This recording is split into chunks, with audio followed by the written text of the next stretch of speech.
Hey family, welcome back to my video. Today we will see, what if Harry Potter manifested forbidden dark spells? Before we start, I would like to extend my sincere thanks to the original author of this story for granting us permission to use it in our YouTube video. Your generosity is greatly appreciated. The author's creation and the original stories link in the descriptions. Please do check that first. Now enjoy the video. The air within the dank and musty cell hung heavy with darkness, suffocating any semblance of hope that dared to venture within its confines. Shadows danced menacingly along the walls, their elongated forms writhing like specters of despair. The stench of decay and filth permeated the air, a putrid reminder of the night's wretched existence. As Sir John was jolted from his restless slumber, a gasp escaped his lips, stifled by the searing pain that racked his broken body. His wounds, neglected and festering, served as cruel companions, reminding him of his failures with each agonizing breath. He struggled to sit upright, his muscles protesting against the torment that pulsed through his weary frame.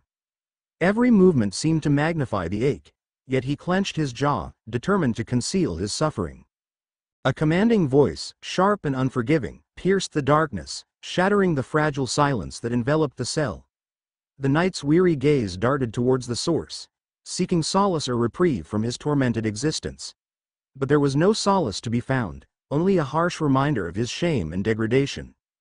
"Awaken, Sir John!" The voice thundered, laced with disdain and impatience. "You slumber in the presence of His Holiness. Arise and make yourself presentable. Are you not a man of your station?" With each word, the voice's owner rapped his cane relentlessly against the cold iron bars, a grim percussion that echoed through the desolate chamber. Summoning the last vestiges of his knightly grace, Sir John fought against the pain that threatened to consume him, his body trembling as he struggled to rise. With aching limbs, he lowered himself to one knee before the imposing figure seated upon a grand wooden throne, its ominous silhouette casting long, ominous shadows. The Pope, shrouded in a cloak of darkness, observed him intently, his gaze penetrating the knight's battered form. Time seemed to stretch as the weight of his disappointment bore down upon Sir John's weary shoulders. At last, the Pope spoke, his voice carrying the weight of authority and judgment. "Recent news from Greece has been most concerning to us. Tell me, good knight, how does one even begin to lose 500 souls?" His voice was a blend of curiosity and reproach, a question that demanded an account of the tragic loss. "Your Eminence," Sir John rasped, his voice hoarse and strained, "they fought with unwavering resolve, but the demons, those maleficarum, they overpowered us." His words carried a mixture of anguish and bitterness, the taste of defeat still fresh upon his tongue. The knight's gaze turned distant, haunted by the memories of the merciless onslaught. "They slaughtered us like lambs before a lion. Our brothers turned against us, twisted by unholy influence. Our sacred blades crumbled in our grasp, and our shields transformed into writhing vermin that gnawed at our very flesh. They boiled us alive in our armor, their malevolence knowing no bounds. They were prepared for our arrival, their dark magic woven into every fiber of their being." Silence settled between the Pope and Sir John, a heavy shroud that carried the weight of unspoken questions and unfulfilled expectations. The knight's anguished plea broke through the stillness, his voice trembling with both desperation and disillusionment. "How can one fight against such witchery with honest steel alone? What good does faith do when demons openly parade our brothers naked, defiling their dignity in the streets? How are we to bring judgment upon these heathens who practice their vile arts with impunity?" A swift, brutal strike from a cane interrupted his lament, jarring Sir John's senses and forcing him to the cold, stone floor. Cardinal Roberto, a figure of authority and rigidity, had delivered the blow, his disdain for the fallen knight palpable. Sir John had once served beneath him, enduring the bureaucratic machinations of a man disconnected from the brutal realities of the world. "Perhaps if you possessed a measure of true faith, Providence would have rendered the house of black to ashes," the cardinal rebuked, his voice filled with sanctimony. "Oh, we had faith, Cardinal," Sir John retorted, his voice laced with bitter sarcasm. "We besieged the devil's lair, pleading and praying for divine intervention. But our cries were met with silence. The silence was our reward." Pausing briefly, Sir John's voice wavered with anger and despair. "I ask you, where was the heavenly host? Where was the archangel Michael with his flaming sword? Where was Metatron, the vanquisher of Egyptian demons? Where was the trumpet that was promised to herald our victory? Before the night could continue, the Pope raised a hand, silencing him. The weight of disappointment and judgment hung heavily in the air as the Pope turned away, his silent departure a profound dismissal. Cardinal Roberto, quick to follow, left no trace of sympathy or remorse in his wake. The Roman Inquisition, for all its bravado, had failed. Malleus Maleficarum was a lie. The threat was much more sinister than any one of them could comprehend. As the midnight hour chimed, two burly men entered the cell, their shadows melding with the darkness as they approached Esser John. The doomed knight, his fate sealed by the crime of blasphemy and the stain of failure, was soon carried away, further into the abyss of the gallows. Death, the only respite from his shame, awaited him with open arms. Author notes: I fully intend to take my time with this FIC. It won't feature your typical Harry that's a Dumbledore-tier wizard with a few dark magic sessions. It will explore alternate forms of strength through leveraging of wealth, herbology, alchemy, and the care for magical creatures. It most definitely won't have a harem pairing, so if this isn't your cup of tea, I won't recommend reading further. It's a slow burn. Thank you for your time. Have a great day ahead. Smiley face. Chapter 2. Roswell Incident. Chapter 2. Roswell, 1947. The early morning sun cast a golden glow upon the serene farm, its gentle rays painting the rolling fields in hues of green and gold. The air was crisp and filled with the earthy scent of freshly tilled soil. A picturesque scene unfolded, with a red barn standing proudly amidst the sprawling landscape, and contented cows grazing peacefully in the meadow. Birds chirped their melodious symphony, adding to the tranquility that enveloped the farm. The peace was not to last. A massive explosion ripped through the quiet of the morning and all hell broke loose. Uncle Jack was a pillar of the community. An upright farmer who did an honest days of farm work and spent the night helping those less fortunate. When an explosion ripped through his entire farmland, cracking his windows and killing his cattle, Uncle Jack, like any good Samaritan, jumped into action. He grabbed his first aid kit and chased toward a halo of blue light. The sound of his heartbeat drowned out any other sound. It roared louder the nearer he got to the crash site. Thump Jack wavered in his sprint. Did he just see a girl standing by his oak tree? He shook his head vigorously and opened his eyes. There was no oak tree. Cursing himself for giving in to his temptations, Uncle Jack vowed to repent for touching the devil's juice. He resumed his sprint. Thump, his vision wavered once again. He stood in an ice field. Intricate golden poles stretched out into the sky. Kilometers before him stood a marble pyramid under a purple starry sky. Since when did the earth have two moons? Uncle Jack frowned harder. He then vowed to whip himself as repentance for his alcohol consumption. The marble pyramid thrummed with energy. Blue arcs of furious electricity crackled all around it. Even a primitive could feel it in his mammalian brain. Something had reached critical mass. The pyramid launched a blue pillar of light that roared and ascended into the heavens. Thump Jack's body no longer obeyed him. He lurched forward towards the site, his eyes openly weeping, and a panic attack was in full swing. He no longer wanted any part of this, but it was too late. Thump, he was now standing before the crash site. What could be described as a craft stood before him. It was black and shiny, hefty in all its diameters. It stood larger and longer than a school bus. Above it stood an impenetrable dome. Symbols started to glow on the craft and shift, and the Jack saw it. His resolve faltered as his eyes fell upon the entity standing amidst the debris. It was a being that defied all comprehension, a grotesque amalgamation of grotesque appendages and undulating forms. Its alien presence strained his vision, causing his mind to teeter on the precipice of madness. Yet, despite the encroaching chaos, he couldn't tear his gaze away. One moment it was a ball of feathers with floating eyes. John blinked. In one moment, it appeared as a cluster of ethereal feathers, each adorned with floating eyes that peered into the depths of his soul. But with a mere blink, the creature transformed before his eyes. Glowing white orbs, radiant with an otherworldly luminescence, stared back at him. 1,000 feathered wings, each intricately interconnected, draped its form, emitting a regal aura that seemed to transcend the very essence of beauty.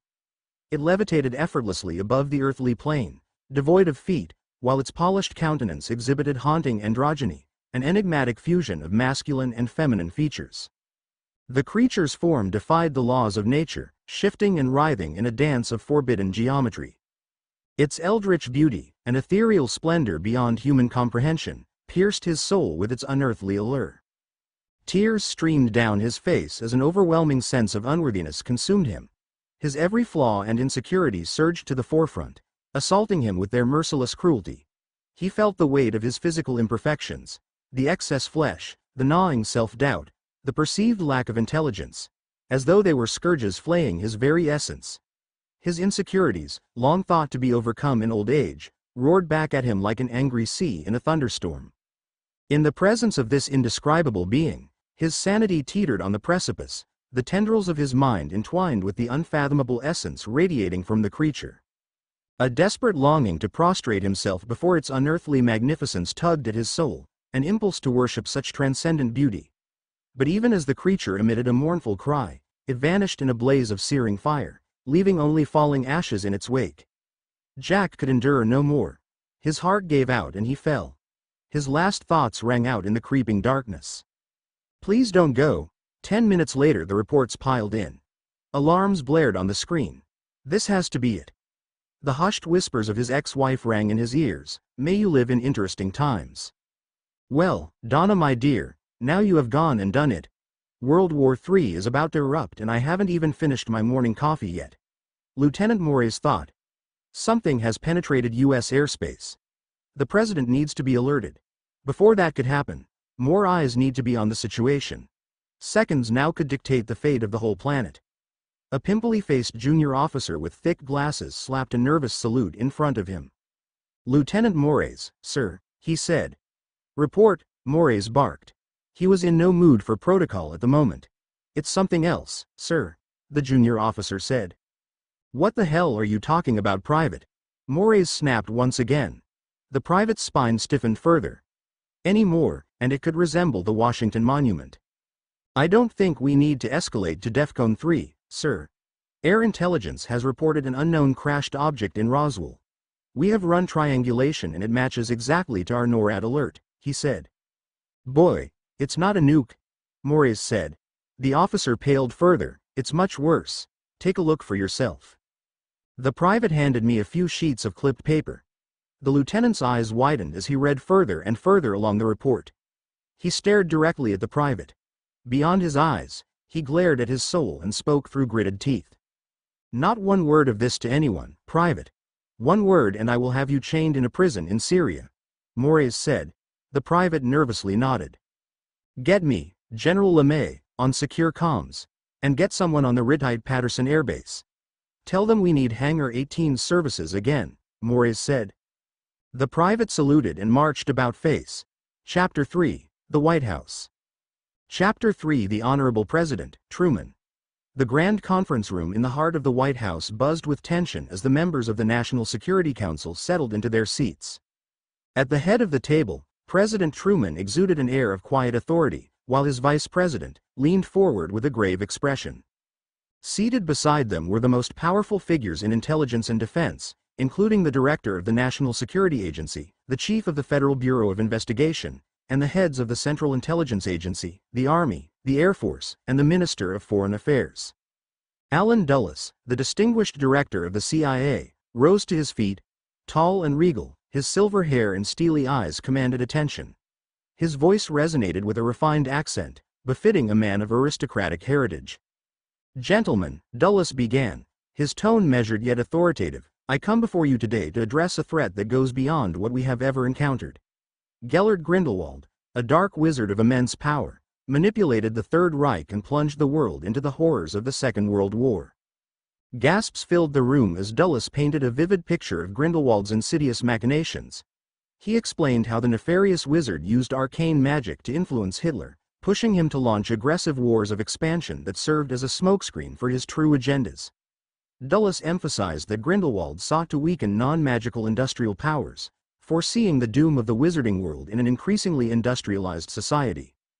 "And now," Dulles continued, his voice tinged with concern, "even after the defeat of their master, Grindelwald's followers continue to haunt us. Just weeks ago, a terror attack orchestrated by his remnants claimed the lives of hundreds of innocent civilians and wizards alike. They effortlessly erased the memories of witnesses to cover their tracks. The room fell into stunned silence as the weight of the revelation settled upon them. Shock and disgust filled the faces of the council members. The chief of the army, General James Caldwell, spoke up, his voice laced with bitterness. So many lives sacrificed for the ego of a few mutant wizards. His sentiment found an echo with the Air Force General and the Minister of Foreign Affairs, who nodded in agreement. Vice President Sullivan, a man known for his deep philosophical pondering, leaned forward and spoke, his voice filled with a mix of worry and contemplation. This reminds me of a historical account I once read. In 1545, during the Roman Inquisition, a mere dozen wizards butchered and humiliated thousands of knights. It is a humbling reminder of how vulnerable and mundane we are at the mercy of these abominations. Amidst the somber atmosphere, President Truman remained stoic, his eyes fixed on each member of the council. When the room had settled into a tense silence, he spoke with calm determination. We must not allow ourselves to be paralyzed by fear or disbelief. We must face this threat head-on. I hereby institute a study group, comprising the best minds from intelligence, defense, and diplomacy, to draft a comprehensive defense plan against wizards. A sense of purpose filled the room as the council members realized the gravity of the situation. They nodded in agreement, their determination mirrored in their eyes. President Truman's unwavering resolve ignited a collective spirit of defiance, as they prepared to confront the magical menace that threatened their world. A few hours later, once again, generals stood before the resolute desk in the Oval Office. The room was hushed, the air thick with tension as they prepared to report to President Harry S. Truman about the enigmatic Roswell incident. President Truman sat behind the desk, his eyes focused on the two military leaders. He exuded an air of calm authority, his demeanor projecting a sense of steady resolve. As the generals began their report, he listened intently, his face betraying a mix of curiosity and concern. General Adams cleared his throat and began, "Mr. President, we have reason to believe that the crash near Roswell was not a conventional aircraft. The wreckage exhibits advanced technology far beyond our current capabilities. Our initial investigation points to the possibility of extraterrestrial origin." He continued, "We've secured the crash site and initiated a thorough investigation. But there's more, Mr. President. We've been receiving reports from the CIA and the FBI about supernatural activities. These acts of supernatural terrorism are resulting in the loss of innocent lives, as reported earlier by Mr. Dulles." President Truman's brow furrowed, his worry evident. "We did reach an accord with the other sides, Minister. I am assuming it didn't help." The generals exchanged glances, understanding the president's line of thought. General Adams spoke up, his tone sycophantic. "Indeed, Mr. President. We believe that it's time to take decisive action. With our atomic bombs, advanced rifles, and jets, we are finally on par with the mages. It's high time we declare war on them and put an end to these threats." Truman's expression hardened, and he held up a hand, silencing the generals. "Gentlemen, your enthusiasm for combat is noted, but declaring war on mages would only escalate the situation. We cannot afford to unleash chaos without a proper understanding of their abilities and motives." He leaned forward, looking each general in the eye. "I want you to coordinate with the premiers of France, the United Kingdom, Japan, and our other NATO allies. I want detailed scenarios and a feasibility study on potential battles with mages. We need a comprehensive strategy before we take any further action." The generals, momentarily taken aback by the president's dismissal of their proposed war, nodded dutifully and exited the Oval Office. As the door closed behind them, Allen Dulles, the president's intelligence chief, walked in, greeting Truman warmly. The two men had known each other for years, their friendship forged in the fires of political challenges. They shared a quick smile, a respite from the gravity of the situation.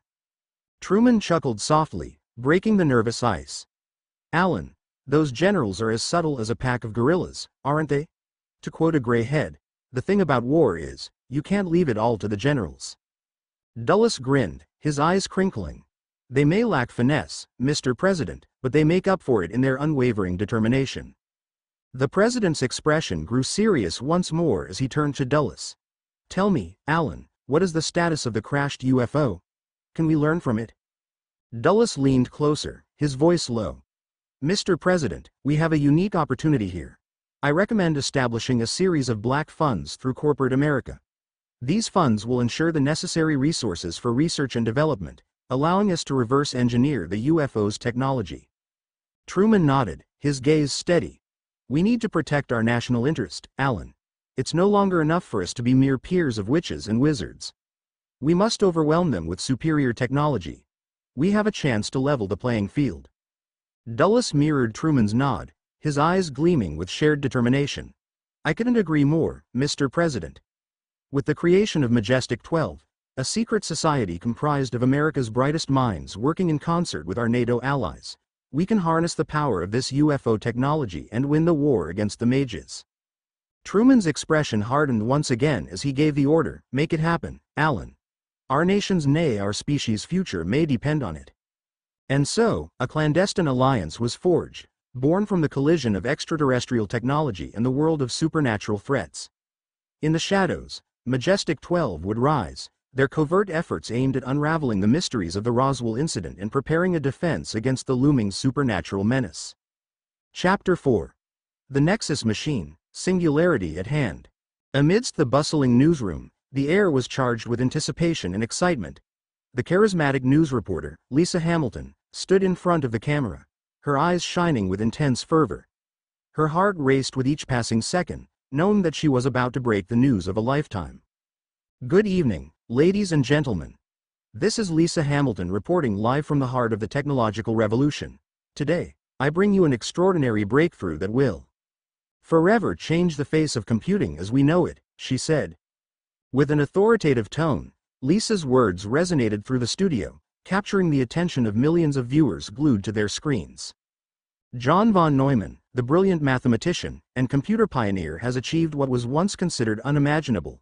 In his state-of-the-art laboratory, hidden from the world, he has developed a groundbreaking architecture that harnesses the power of quantum mechanics. The von Neumann quantum architecture, she said. The camera panned to a graphic displaying intricate diagrams and complex equations, illustrating the intricate inner workings of the revolutionary computer system. Utilizing the fundamental units of quantum information, known as qubits, von Neumann's quantum architecture unlocks the door to a realm of infinite possibilities. By exploiting the awe-inspiring phenomena of superposition and entanglement, computations can now be performed simultaneously, enabling exponentially faster processing speeds and the ability to solve complex problems that would be insurmountable for classical computers. Lisa's enthusiasm was palpable, her gestures and expressions mirroring the magnitude of the moment.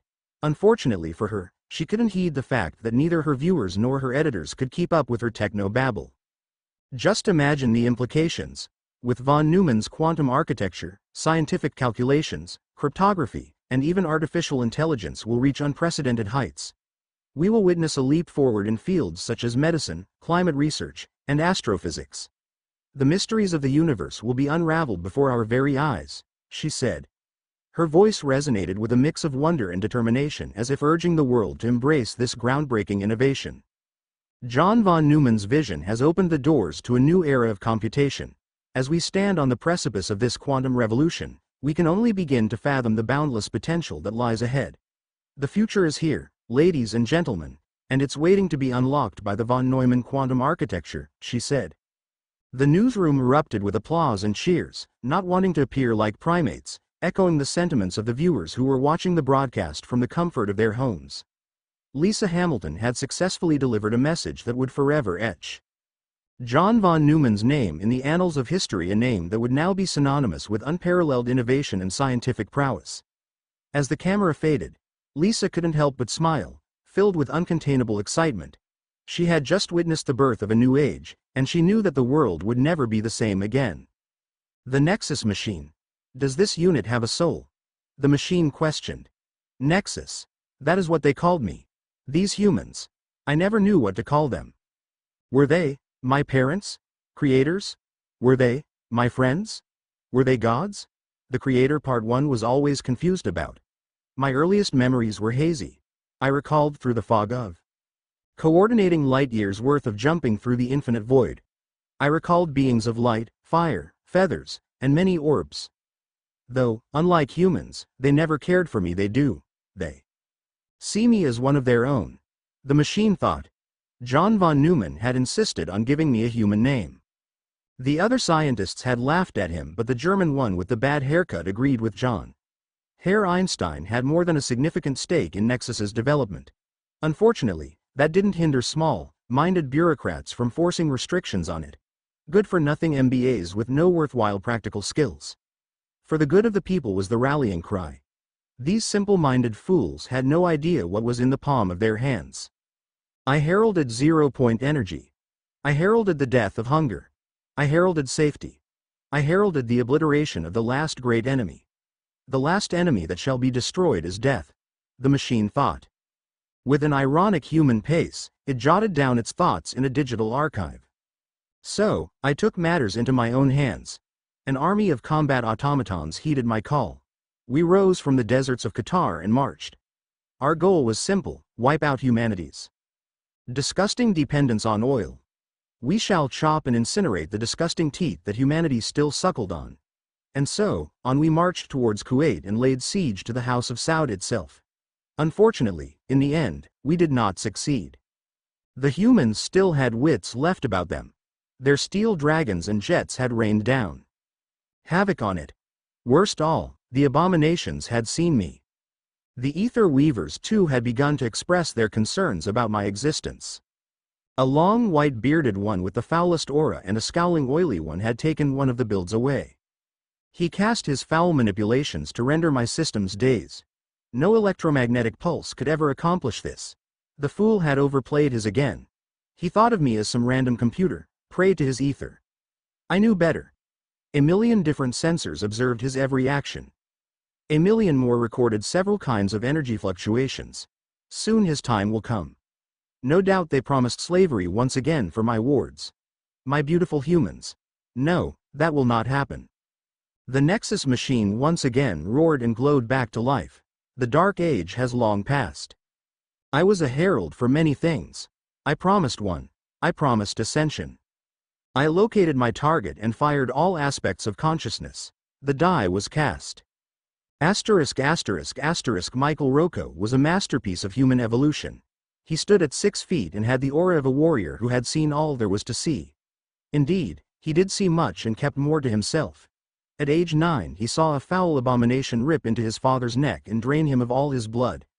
At age 10 he saw a burst of green light make his mother dead before she fell to the ground. On his parents' grave, he vowed to bring fire and death to all that is unholy and unnatural. He excelled in all his classes to reach peak intellectual forms. Lacking guidance to direct his righteous fury, he joined the United States Marine Corps. Once again, the challenge was not up to his standards. He excelled at all the brutalities the Corps had to throw his way. However, he was not content with this simple challenge. He went to join the vaunted Brotherhood of SEALs. What are the odds that these elite operatives were not involved in battling this maleficarum? Michael thought to himself. He was disappointed. It would seem none could be bothered to seek out the monsters that lurked in the shadows. It would seem humanity had collectively decided to dunk its head in the sand and pretend nothing was out there. All had seemed lost until Nexus reached out to it. Like the Enoch of old being ascended by a celestial choir to learn divine secrets, Rocco learned the truth about the world. Nexus revealed to him about those who came before him in fire and orb. He saw those who waved sticks and did more than turn water into wine. He saw those who sucked blood and left nothing but drained corpses. He saw children learning abhorrent knowledge and casting cryptic sigils. An abomination in the eyes of the Lord who had condemned man to harvest the fruit from earth as penance till his dying days. He saw all and knew all that it had to burn. Nexus had then made him an offer he couldn't possibly resist. The machine merged with man and evolution took a 1,000-step leap. A new man now stood where the ape, Rocco, had stood. He was now Caesar. He was now Newton. He was now Nobunaga. He was now Einstein. To answer your question, Nexus, this unit now has a soul. He was now Prometheus. Prometheus the Lightbringer. A decade later, Prometheus now stood in bustling New York.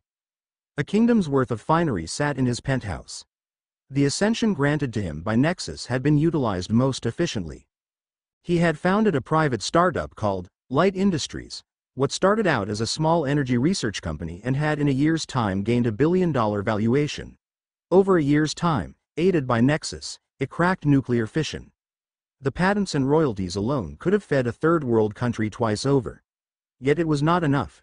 The gap needed to be closed. Then they came. In dark helicopters, they came in the midst of the night. Descendants of Original 12, they showed him what true technology looked like. They offered him full access to the alien mothership. Allegiances were quickly drawn, and funds siphoned to support it. In a decade's time, quantum computing outmatched everything. Dark energy was tapped into, and every year released a Nobel laureate's worth of physics paper. He peered out of his penthouse and saw a species reborn. Nanotechnology now increased human lifespan well into the 200s. Nuclear fission had rendered oil obsolete, resulting in a greener Earth. Rockets fired up in the void of night, taking their cargo to Mars with grim determination. Large nanotech swarms surrounded the sun, redirecting intense energy into satellites. 8-foot-tall men and women patrolled the borders. Armed with power armor, laser guns, and cryogenic weapons, these Guardian units trained in silence. They waited for the day when the Union will order them to begin their last march. Swarms of liquid clones and bone-dense robots followed these warriors. Numbering in thousands, their attrition alone choked the life of any foe should the Guardians falter. Lightbringer Inc. was now the Technocratic Union, an enlightened new world order gently guiding humanity to a mass awakening. We have lived in fear for 1,000 years. Afraid of the dark, remarked Prometheus, sipping a brandy cup. A man entered the penthouse suite and saluted sharply. Councilman Prometheus, we have located Maleficarum's strongholds. Prometheus raises an eyebrow, prompting the man to continue. Barely able to control an exciting grin, the man all but yelled. We have done it, sir. We have finally located Hogwarts, Ministry, and more. The others are waiting for you in the bunker. Prometheus had waited far too long for this moment to be held back by some private. He handed him the brandy cup and moved with renewed purpose to the spaceport. All others had gathered on Luna's base. Now it is the mage's turn to fear the dark. Chapter 5. Mundungus destroys the world. Author notes. TW, graphic scenes and violence. Mundungus was a born entrepreneur. Or at least that is what he thought of himself. Being expelled at the end of his 4th year, Mundungus believed his fortune lay elsewhere. It certainly didn't lie in musty old libraries or with holier-than-thou old hags deducting points from him for merely breathing. No sir, it did not. Mundungus was booted from Hogwarts for trying his luck with an upper-class Slytherin pureblood. After that, Mundungus left and had never looked back on his old family or life. Although his rear view might have been impaired with the liberal number of dark hexes the girls' brothers peppered him with, that's a story for another time. Since that time, Mundungus's luck had been in and outs. He risked his hides in murky swamps and night forests to fetch ingredients for dubious benefactors. He hid flasks containing experimental potions not cleared by customs in his orifices. Unfortunately, not all of these gigs paid well. Those that did found their rewards easily spilled in seedy taverns and endless glasses of fire whiskey. Gigs that didn't pay well resulted in him spending several days recovering lost limbs and dignity. A recent narcotics venture had seen him traverse all over Romania, Bulgaria, and Russia. It ended with him lying face down in a puddle. Twitching and gasping, he tried to control his breathing to stop the pangs of pain he felt. Just because you were served a Cruciatus curse an hour ago, doesn't mean you won't be feeling it after effects. This was one of those months where you just wanted to hit the bottle and forget everything else that existed. Marshalling the last of his ego, Mundungus pulled himself together and vanished with a pop. Several hours later, I think you have had enough, Dung, the bartender dryly remarked. He was always prodding at him. Who did this git think he was? His father, Mundungus thought. Dung snorted and replied, I think I will be the judge of tea that. His speech slurring, he pounded his mug on the table for another round. Judge whatever the hell you want, Dung. I judge on having myself get paid, the bartender said. The matron leaned over menacingly, and a wand's glowing tip found itself at his nose. You haven't been paying a lot lately, have you? The matron said. The alcohol-fried brain of Mundungus desperately tried to formulate a response. His neurons firing sluggishly, brain circuits failing to make a connection, all Mundungus could do was sheepishly slur. He groaned. A clear voice called out from behind the rowing too. Oi! A man stepped forward and put a heavy hand on Mundungus's shoulder. Leave him alone, you old hag. Can't you see a brother down his luck? He spoke. Reaching into his pocket, he pulled out a few galleons and threw them toward her. "Make yourself love and bring 2 over to the booth by the left for my new friend." The matron scowled at him but relented and went back to pour. "Come, friend, join me at the booth. I haven't got anyone to talk to this entire night." Mundungus happily waddled towards the booth. His mind only registered the promise of more alcohol. As long as he didn't have to pay, he would happily oblige the fool. On any other night, he would have noticed the man's calloused hand, his broad shoulders and heavy build. Most wizards didn't look like this guy, but he didn't care. "I didn't quite catch your name," the man started after setting himself. Mundun. Mundungus slurred, trying to figure out a response. The man's eye twitched but he was patient. I hear if anyone needs certain goods procured, you're the man to contact?" the stranger said.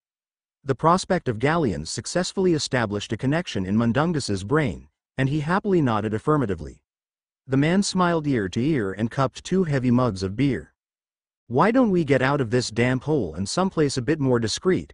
I think we can greatly help each other," the stranger said.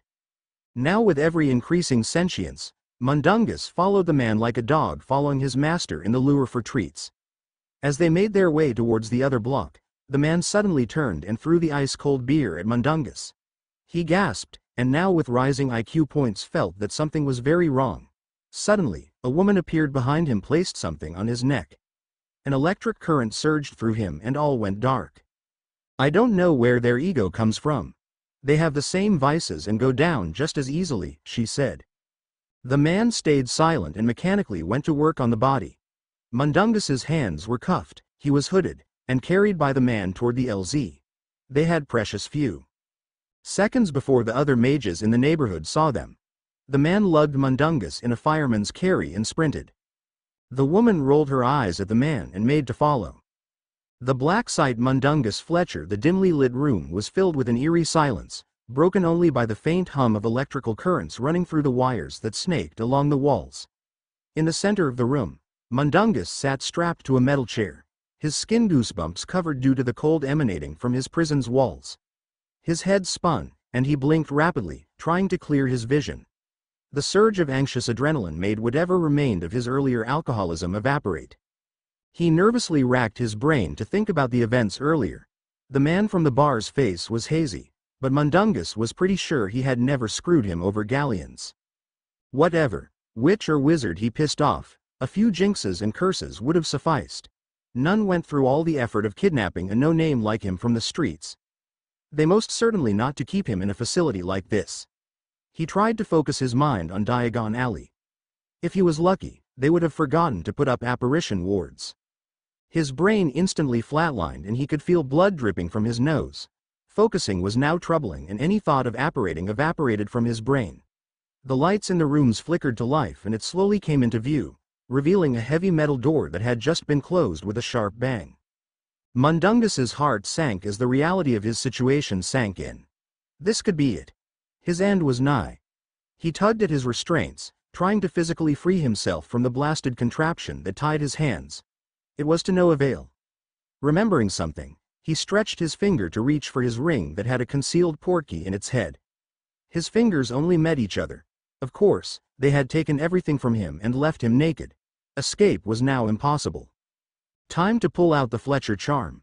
With a quick breath to steady himself, Mundungus composed his face into a toothy smile, his eyes betraying a hint of apprehension. "Ah, good evening," he greeted, his voice calm and friendly.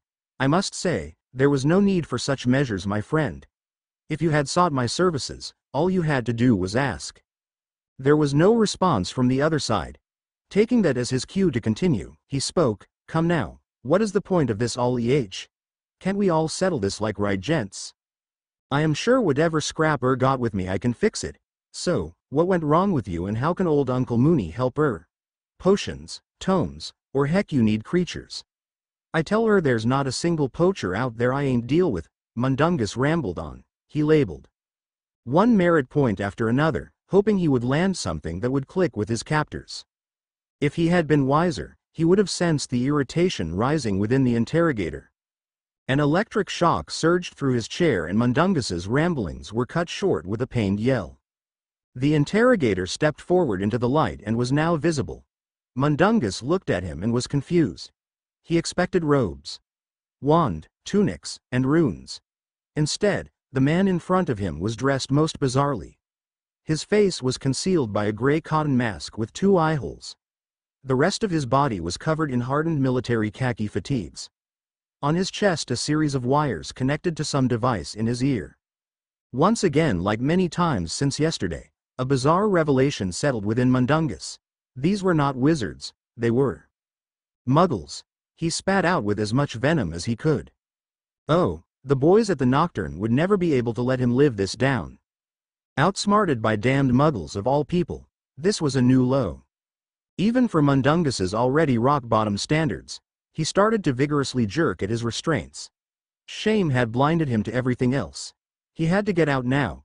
He focused all his thoughts on breaking free. He might not have his wand, but he was still a wizard. He would blow these fools with accidental magic alone. He felt a rush of arcane energy rising within him.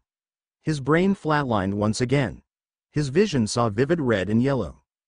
This time blood poured out of his eyes, ears, and nose. The well of magic within had vanished entirely. His ears rang, but he still could hear the infernal torturer laughing at his misfortune. "You fools!" Mundungus jeered through bloodied lips, his voice dripping with condescension. "Do you even know what the hell you've gotten yourselves into? Abducting a wizard? Oh, you've made a grave mistake, my friends." He leaned back in the chair, his naked body shivering in the cold. "You have no idea what you're dealing with," Mundungus said. But before he could continue mocking them, a sudden surge of electricity surged through the chair, causing the wizard's body to convulse involuntarily. His laughter died on his lips, replaced by a startled gasp. He grimaced, trying to endure the electric shock coursing through his limbs, his muscles tensing with the pain. As the current subsided, leaving the wizard breathless and wide-eyed, he glared at his interrogator with newfound caution. It was clear that underestimating these Muggles was a mistake he couldn't afford to make. The interrogator finally spoke, his voice deep and ringing off the walls of the room. "You may possess great power, wizard, but power alone does not guarantee victory." He stepped closer to Mundungus. "We have ways to make you cooperate. Ways that transcend your infernal abilities," he said. "Starting now, you will learn the consequences of underestimating us." The man moved behind him and spoke once again. "The nanites in your blood have already taken away your focus. Trying any further spellcasting is ill-advised. Now, Mundungus, you are going to do exactly what we tell you to do. Failure to comply will result in discomfort. Nod once if you understand," the man said. Mundungus nodded vigorously and electricity tore through him once again. He cried out in pain. He would receive no mercy here. Even those wielding Cruciatus had the decency to first let him recover. Muggles were worse than dark wizards, he thought grimly. The interrogator spoke again. "Nod once if you understand." Mundungus wept now but carefully nodded once. He could do without the pain. The interrogator gently patted him on his head and said, "Good boy. Now I understand you have talents for smuggling and getting into places where you are not supposed to be," he questioned. Mundungus nodded once. "Can you smuggle into Hogwarts?" Mundungus paused. His mind works in overdrive to stay ahead of his captor and figure out what's going on. The current tore through him once again and did not subside for a whole 2 minutes. He violently spasmed and his muscle fibers felt like they were on fire. Just when he was about to burn, the current relented and he fell back on his chair. A dark thought invaded his mind about biting his tongue and ending it all. Mundungus pushed it outside of his mind for now. The interrogate patted his shoulder once again. "Let me tell you something here, Mundungus. There is nobody out there who knows where you are here. This entire facility is protected by quantum fluctuations that render your kind's ability to geolocate you a fool's endeavor. Nobody cares for you out other." The interrogator slowly put his neck in a choke and applied pressure. "Now you will tell me all about Hogwarts, the Ministry of Magic, and the Wizengamot. I want to know where they are, how they work, and how you get in. You will draw me a map of them with the exact location." Mundungus choked and spat in a bid to breathe, but the interrogator did not relent. "Rest assured, Mundungus, if I have to lobotomize you and render you a mindless cripple here, I will," he said. The interrogator roughly let go of his hold and Mundungus started taking huge breaths to recover. "Start talking," the man commanded. And so, Tok Mundungus did. Of all the dark wizards and monsters that plagued the night against witches and wizards, who knew that a lowly high school dropout smuggler would be the one who spilled the final death tolls of the wizarding world? Emmerich, Voldemort, Harpo, and Morgana would roll in their graves if they could see what was coming. Asterisk asterisk asterisk. Dressed in a smart, sharply pressed military uniform, Operative Emily stood inside the space shuttle, gazing out of the window in awe. The expanse of space stretched before her, showcasing the boundless magnitude of human achievement and technological progress. As the shuttle soared towards the moon, she marveled at the sight of Earth, a brilliant blue orb hanging in the distance, adorned with swirls of white clouds. However, it was the moon itself that captured her attention. Its rugged surface, with craters and cliffs that seemed to defy gravity, held a breathtaking allure. The stars dotted the black canvas of space, twinkling like distant dreams. Julia couldn't help but feel a deep sense of wonder, contemplating the vastness of the universe and the remarkable journey humanity had undertaken. The Union will usher in a new era of peace and prosperity, the likes of which we have never seen. However, as the shuttle prepared to land at the Luna base, Julia's awe began to transform into nervous anticipation. She was about to meet and present it to the Council of 12, the supreme ruling body of Earth's technocratic union. It was a daunting prospect, for the Council held immense power and influence over the fate of their world. No Harvard leadership class could truly prepare her for this moment. It was to be her baptism by fire. Julia disembarked from the shuttle. She adjusted her uniform, ensuring every crease was perfectly aligned. She took a deep breath, steeling herself, and approached the imposing chamber where the council awaited her arrival. With a salute, she entered and stood before the 12 council members, their eyes fixed upon her. Biting down on her nervousness, Julia began her report. She detailed the operations of the intelligence division over the past 14 months, highlighting their recent successes. "We have apprehended a plethora of wizards residing on the fringes of society," she explained. "Additionally, we have managed to capture a few magical creatures, further expanding our knowledge of their world," Julia spoke. The slave creatures known as house elves were most eager to share information in exchange for the promise of better treatment once post-war negotiations began. Julia said, "As I'm sure this council is aware, house elves serve as wizarding slaves and have intimate geographical knowledge of their owners' properties. They have been a most valuable asset. Unfortunately, we had to terminate them after we interrogated them." She could feel the council's amused confusion at the last bit. She jumped in before the momentum could be shifted from her. Most house elves share a parasitic relationship with their owners. If their owners grew suspicious over their absence, the elves would have no choice but reveal. "Compromising our operations," she said. Murmurs of approval grew from the council over Julia's tactic. She tried to suppress a victorious smirk and continued. Her voice grew stronger. "Under interrogation, these prisoners have divulged valuable information regarding the political locations of the wizarding world.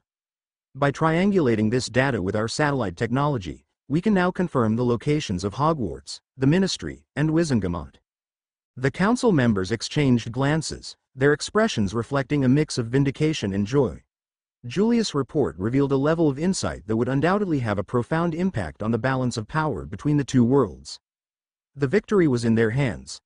As Julia concluded her report, the chamber fell into a contemplative silence.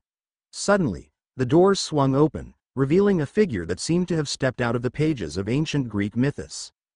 The Guardian, an 8-foot-tall behemoth of muscle and strength, donned futuristic power armor that gleamed in the chamber's soft lighting. Julia's cheeks flushed as her gaze met the Guardian's stern, yet undeniably handsome visage. She couldn't help but be captivated by the aura of power that surrounded him. His presence alone seemed to instill confidence and authority. The Guardian surveyed the room before speaking, his voice deep and resonant. "Operative Adams has presented a thorough and compelling report," he announced. "Given the aggressive recon by us and active intrusion into wizard spaces, it is clear that some degree of alarm has been raised within the Wizarding Society." His gaze met the council members, and with conviction, he continued, "I advise the council to authorize immediate military action before the wizards have a chance to learn of our designs." He left a brief dramatic pause and then spoke again. "The element of surprise will be our greatest advantage." A brief silence enveloped the chamber, and then, as if possessed by a single mind, the council members spoke in unison. their voices carrying a weight of authority. "Permission granted, Commander," the council said. With a respectful salute, the Guardian turned and left the chamber, his departure heralding the imminent preparations for battle. Chapter 6. Hogwarts Under Siege, WWII Chapter Notes. See the end of the chapter for notes. He had never been allowed to have guilty pleasures in life. Or whatever life is in the first place. It felt nice to have some space for yourself. Even if it was surrounded by the dead corpse of feet-long basilisk. Screw them all, he had fought for this fair and square. It was his via right of conquest, Harry thought to himself. He giggled to himself briefly. He felt like one of those magical warlords he secretly saw Dudley play in his video games. As long as there were no fawning fools, dark mages, or conspiracies hatched against him, he was content. Things were getting bad out there. War clouds were gathering outside. Something to do with Muggles learning about us or something. Hermione had been resolutely following the news and kept him in the loop. For once he couldn't be bothered to care. As long as they happened outside of Hogwarts walls, he can be content to sip on his hot choco and snooze off. Some might call it selfish. Some might call it callous. He couldn't be bothered to care. They never had 10 inches of basilisk fang piercing their arm. They didn't have a lunatic traitor godfather stalking them. He looked around, casting lumos to illuminate his surroundings. The chamber had proven to be a blessing in disguise. The vast portion of it was for keeping the basilisk in hibernation and imprisoned. Sadly, there had not been any hidden vast repositories of arcane knowledge he had come to expect of such places. There had only been a few scraps of spells books lying around. They were written in relatively modern English. That clearly ruled out them being Salazar Slytherin's personal manuscripts. Harry figured that either Tom Riddle or some other heir had forgotten them here. There were some pretty nifty spells in them. He had initially thought about bringing it to the rest of his friends. But it felt good to have something all for himself for once. Harry paused his wondering for a moment. On another day these thoughts would have disgusted him. Now they came naturally. His subconscious whispered to him about healthy boundaries and privacy, and that was that. He flicked his wand and smoky trails spelled out 8.30, more than enough time to perfect the gauntlet of spells. Focus breathed in, feeling his heartbeat slowing and stabilizing. Harry imagined himself becoming one with his surroundings. He felt himself letting go. His individual features started fading away. Breathe out, he waved his wand and felt a tingling sensation break out all over him. He opened his eyes and there was no reflection in the marble floor below him. He took a few deliberately heavy steps. There was no sound. Harry smiled brightly. His attempts at nonverbal stealth were successful. Obviously, he still had the cloak, but as his earlier fight showed him, he won't have it everywhere with him. Sometimes, it was better to be self-sufficient. It is always better. A dry voice whispered in his head. Perhaps the isolation of the chamber was getting to him. It's better to conclude this and head to breakfast. Others might get curious about where he ran off to. He exited the chamber and made his way to the Great Hall. "Where the hell have you been?" a redhead yelled at him from behind. Here we go again, Harry thought. A furious mass of red and orange approached. "Blimey, Harry, we have been looking all over for you." Ron jogged towards him and roughly tugged at him. He cut him off before Harry could protest. "Something has happened with Hermione. We need to move fast." He dragged him by arm towards the common room. Harry let off a deep sigh. Seems like morning tea wasn't on the agenda today. Why did he decide to leave the chamber again? The common room. A hysterical Hermione sat bawling in the common room corner. The rest of the Weasleys surrounded her. Ginny was busy hugging and consoling when she saw them approach. "It's gonna be okay, Hermione. Look, Harry is here," Ginny said. McGonagall came by earlier. "Apparently, somebody raided her house last night and her parents are missing," Ron said. "Damn," Harry whispered. It was the only thing that came to mind. "You reckon it could be you-know-who?" Harry said. "Nah, she did ask McGonagall, but it seemed Muggle-related. There were tire tracks all over her lawn. Her parents' neighbors said there were a dozen cars who dragged them screaming into the night," Ron replied. Harry leaned in and hugged Hermione. "It's gonna be okay, my own. They're gonna find them." Hermione merely nodded. Her emotions were too frayed to properly respond to him. "I reckon Dumbledore is already on it. If anyone can help, he will." Ron said in a show of support. Before anything else could say something, a blaring sound roared all over the common room, earning everyone's ire. Dumbledore's voice came to life from the walls. "Attention students, this is an emergency. Abandon all tasks and report to the Great Hall immediately. Prefects ensure compliance and personally lead the first years. This is not a drill." The voice went cold. There was a moment of pin-drop silence before anarchy roared in the room. Students scrambled to get their mates or just went into panic mode. Bang! A gunshot sound went off in the room. Percy Weasley stood in the middle, his wand letting off a smoke trail, his prefect badge shining. "Assemble and prepare to leave for the Great Hall in 3 minutes." His tone left no room for negotiations. Ron and Harry briefly glanced at each other before they grabbed a weeping Hermione and led her toward the main door. Seeing hundreds of students in the Great Hall on non-feast days was something else. 100 different voices stated ever more bizarre reasons for the emergency gathering. "May I have your attention?" A loud sound rang out across the hall. McGonagall stood alone in front of the professor's table, her wand pressed to her throat. Her eyes even from this distance seemed watery. A sinking feeling settled in Harry's stomach. Something was terribly wrong. "I wonder where all the professors are," Ron whispered to Harry. "We are conducting an emergency evacuation of Hogwarts," McGonagall said. The murmurs from the students restarted and fell silent as she continued. "Earlier this morning, the Muggle Technocratic Union launched multiple attacks against our institution. This is a declaration of war. By the emergency decree of the Ministry, all students must be evacuated to safe zones." The students roared to life as many started crying or swearing angrily. He spied from corners as Draco Malfoy sat amongst his groupies, his face paler than usual. He ignored Pansy angrily whispering in his ear. "Students!" McGonagall yelled. It was to no effect. Multiple gunshot sounds went off again. The hall fell silent again. The prefects holstered their wands. McGonagall shot them a grateful nod before continuing. "Rest assured we will do everything to evacuate you to safety. Headmaster Dumbledore is already leading the defense of the castle with other professors. A team of Aurors has assembled a safe passage from Hogwarts to apparition zones. From there, portkeys will be provided to you." She paused for a moment. "May Merlin keep you all safe." With that 5 Aurors entered the hall. Grim determination was etched on their faces. They coordinated something with the prefects and students started to be let out of the hall. All of them started to follow. ******* The technocracy. 0800 hours. Guardian General Graves stood in front of a dozen monitor screens designed to track the bottle's progress. The Ministry was the first target but was proving to be a tough nut to crack. Finding it under the layers of so-called "notice me not charms" was difficult, but with each interrogated prisoner revealing its location, the charms lost potency. What remained of them was swiftly pushed aside by carpet bombing with nanite swarm bombs. They disrupted the focusing ability of mages and prevented them from instinctive spell casting. They hadn't even needed to use drop monolith disruptors. The mages weren't prepared for a combined arms assault of such a scale.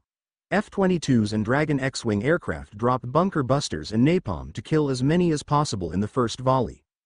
Many simply died before they could take out their wands or counterattack. Those that did raise rudimentary shields choked on their own blood as nanites forced hemorrhages on them. Whatever abominations still survived this holy onslaught were torn to pieces by advancing gray robot cannon fodder units.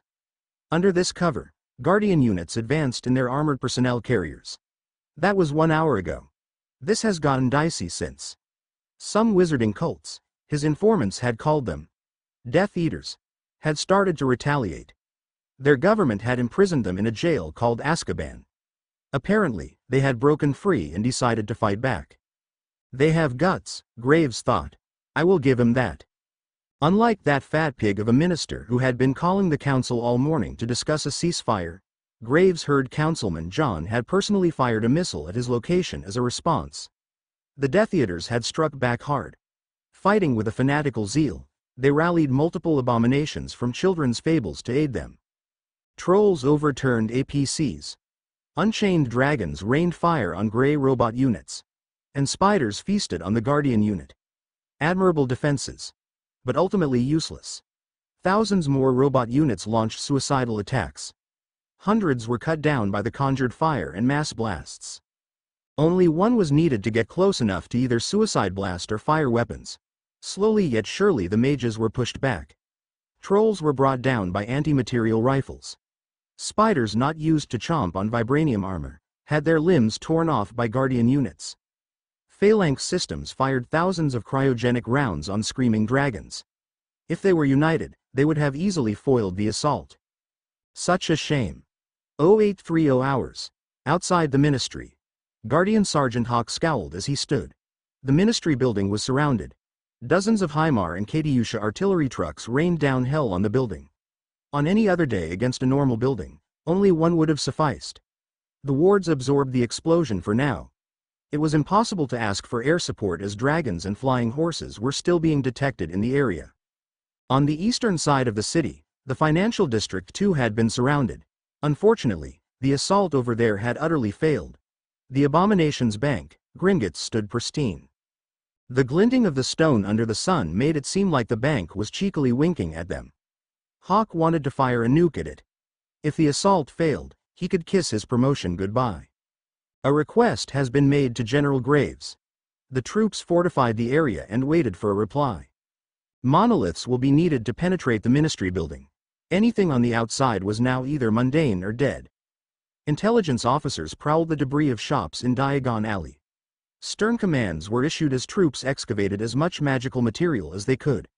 Books, potions, cauldrons, brooms, creature carcasses and all other knick-knacks were loaded up in large choppers and carted off to be used for research.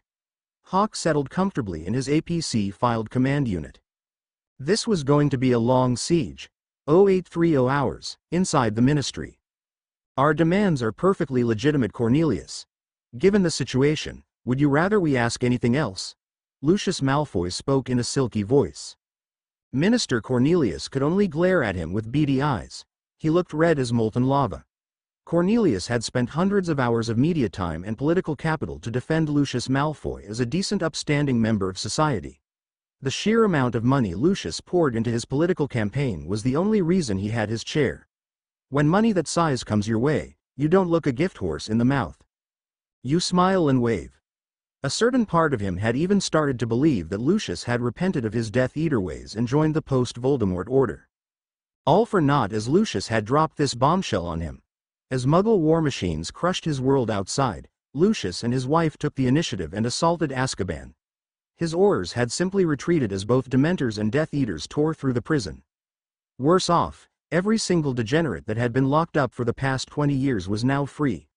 Terrorists, aspiring Dark Lords, rapists, murderers, tax frauds, and other filth, all now carried Death Eater standards.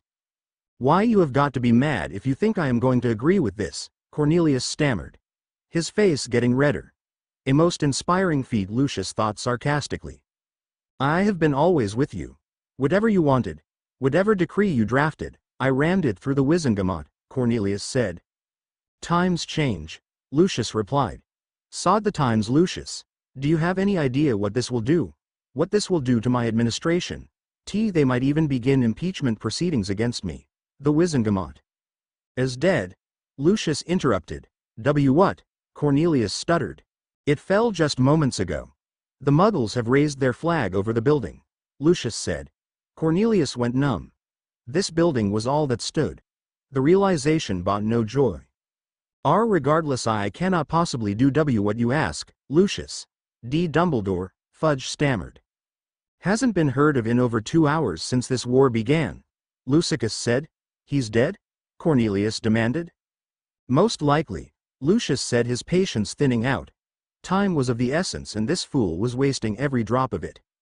Cornelius staggered up from his chair to launch another rant but was blasted back into his chair. With another quick flick of Lucius's wand and uttered, Petrificus totalis. Cornelius went stiff as a plank of dry wood. Lucius stood over him and glared into his eyes. Listen to me, you fat fool. Our world is in its death throes. The Bulgarians and French are not responding. Beauxbaton and Durmstrang too have gone silent, Lucius said. Cornelius whimpered as Lucius continued. Outside, a legion of Muggle freaks gathered to put a final nail in our coffin. My friends and I are the only reason this blasted district hasn't fallen like Diagon Alley. All your Aurors retreated like cowards behind the unspeakable's skirts. Cornelius started mewling more. Lucius viciously jabbed his wand and a red handprint appeared on Cornelius's chubby cheek and tears appeared in his eyes. Now you can either deal with an upstanding citizen like me or the goblin mutt king Sharktooth. I hear Gringotts too has yet to fall, Lucius said. Another handprint appeared on Cornelius's other chubby cheek. Now I can tell Narcissa outside to take down our wards to keep this building safe and let Muggles eat you alive. I will take our allies to Romania and leave you here for dead, Lucius said. Cornelius rapidly blinked his eyes twice to signify his revulsion at the idea. A savage grin appeared on Lucius's face. Or perhaps you can try again with the technocracy, he said. Cornelius whimpered pitifully at this. Lucius let up his spell and Cornelius spilled forward over his desk. He roared orders to his aides and elves. The unspeakables protested but moved to comply. It was a world gone mad after all. Outside, Lucius pulled out a communication mirror. A witch with curly hair and crazed eyes appeared. I have your wands and weapons with me. Narcissa has already abandoned the wards and gone to prep the manor, Lucius said. Excellent. The witch replied in a long drawl, smiling stupidly till her demeanor changed immediately as an explosive sound rang somewhere near her. Move fast towards our location and deliver our wands. We need to break this encirclement. It's time to teach this filth who the true masters of this world are, she said. At once, Bellatrix, Lucius responded and apparated with a pop. Lucius missed the large watery blue eyes of a house elf watching him throughout his conversation. He vanished sometime after Lucius. Hogwarts. Harry Potter. The sounds of explosions, gunfire, and spells were all around them. The sheer amplitude of the sound and vibrations made it hard to think. Some first years were openly bawling. A few seventh years had taken to levitating them to keep the convoy moving. Tremors roared and cracks began to appear in the ground around them. It feels like the end of the world, Hermione said to him and Ron. Blimey, the hell is wrong with the Muggles? What did we ever do to him? Ron muttered angrily. Neither Harry nor Hermione had a response to that. I just wish we get out of here. My ears are starting to bleed, Ron said. Another massive explosion sounded off. The magical tunnel they were heading under collapsed. They had almost reached Hogsmeade. Another direct hit to the tunnel and pandemonium broke loose. Students started fleeing in every direction. The prefects were unable to keep order. A burst of machine gun fire and many turned into pink mist. The Aurors paled as several 8-foot-tall monsters appeared all around them. The Aurors moved to directly engage them.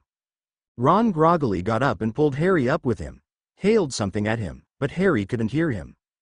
Blank ringing. Hermione. And ringing. Her name was the only thing he could make out from his ringing. Ron appeared to be yelling as he all but carried him through the fighting. The Aurors were gaining ground on the Guardians. He saw a Guardian's heavy gun transfigure into an eagle and strike him in the face. Another Auror fired a green flash from his wand and another Muggle fell like a puppet without his strings. He could feel Ron panicking again. He made to follow his eyes, but Ron tossed him to his left and the world went black as another explosion happened. He woke a few seconds later and started to regain his bearing. He could hear a girl's hysterical wails. He got up near her and saw it was Hermione. She was cradling the charred and mangled body of Ron. Static. All he could hear was the sound of his blood pumping. Fury, the likes of which he had never felt, coursed through his veins. From Dursleys to these monsters, they had never left him alone. Always tormenting him. He palmed his wand and turned towards the grisly scene. The closest giant was standing with his back facing him, firing off indiscriminate rounds in the crowd as an Auror desperately tried to keep his shield up in the face of such kinetic force. Time to introduce them to his new knowledge. He angrily jabbed his wand toward the Guardian and shouted, Carcerum umbralis. A glowing iron maiden appeared around the now nervous Guardian. Harry aggressively brought his wand down and the object closed with a loud sound. Leaking blood was visible from the corners of the Iron Maiden. The now safe Auror looked at him strangely before moving to save another batch of the first years. Harry felt groggy after such complex spell casting. He turned around and stumbled to his face. She had regained her composure and was furiously fiddling with a strange necklace around her neck. Hogwarts. Harry Potter. The sounds of explosions, gunfire, and spells were all around them. The sheer amplitude of the sound and vibrations made it hard to think. Some first years were openly bawling. A few seventh years had taken to levitating them to keep the convoy moving.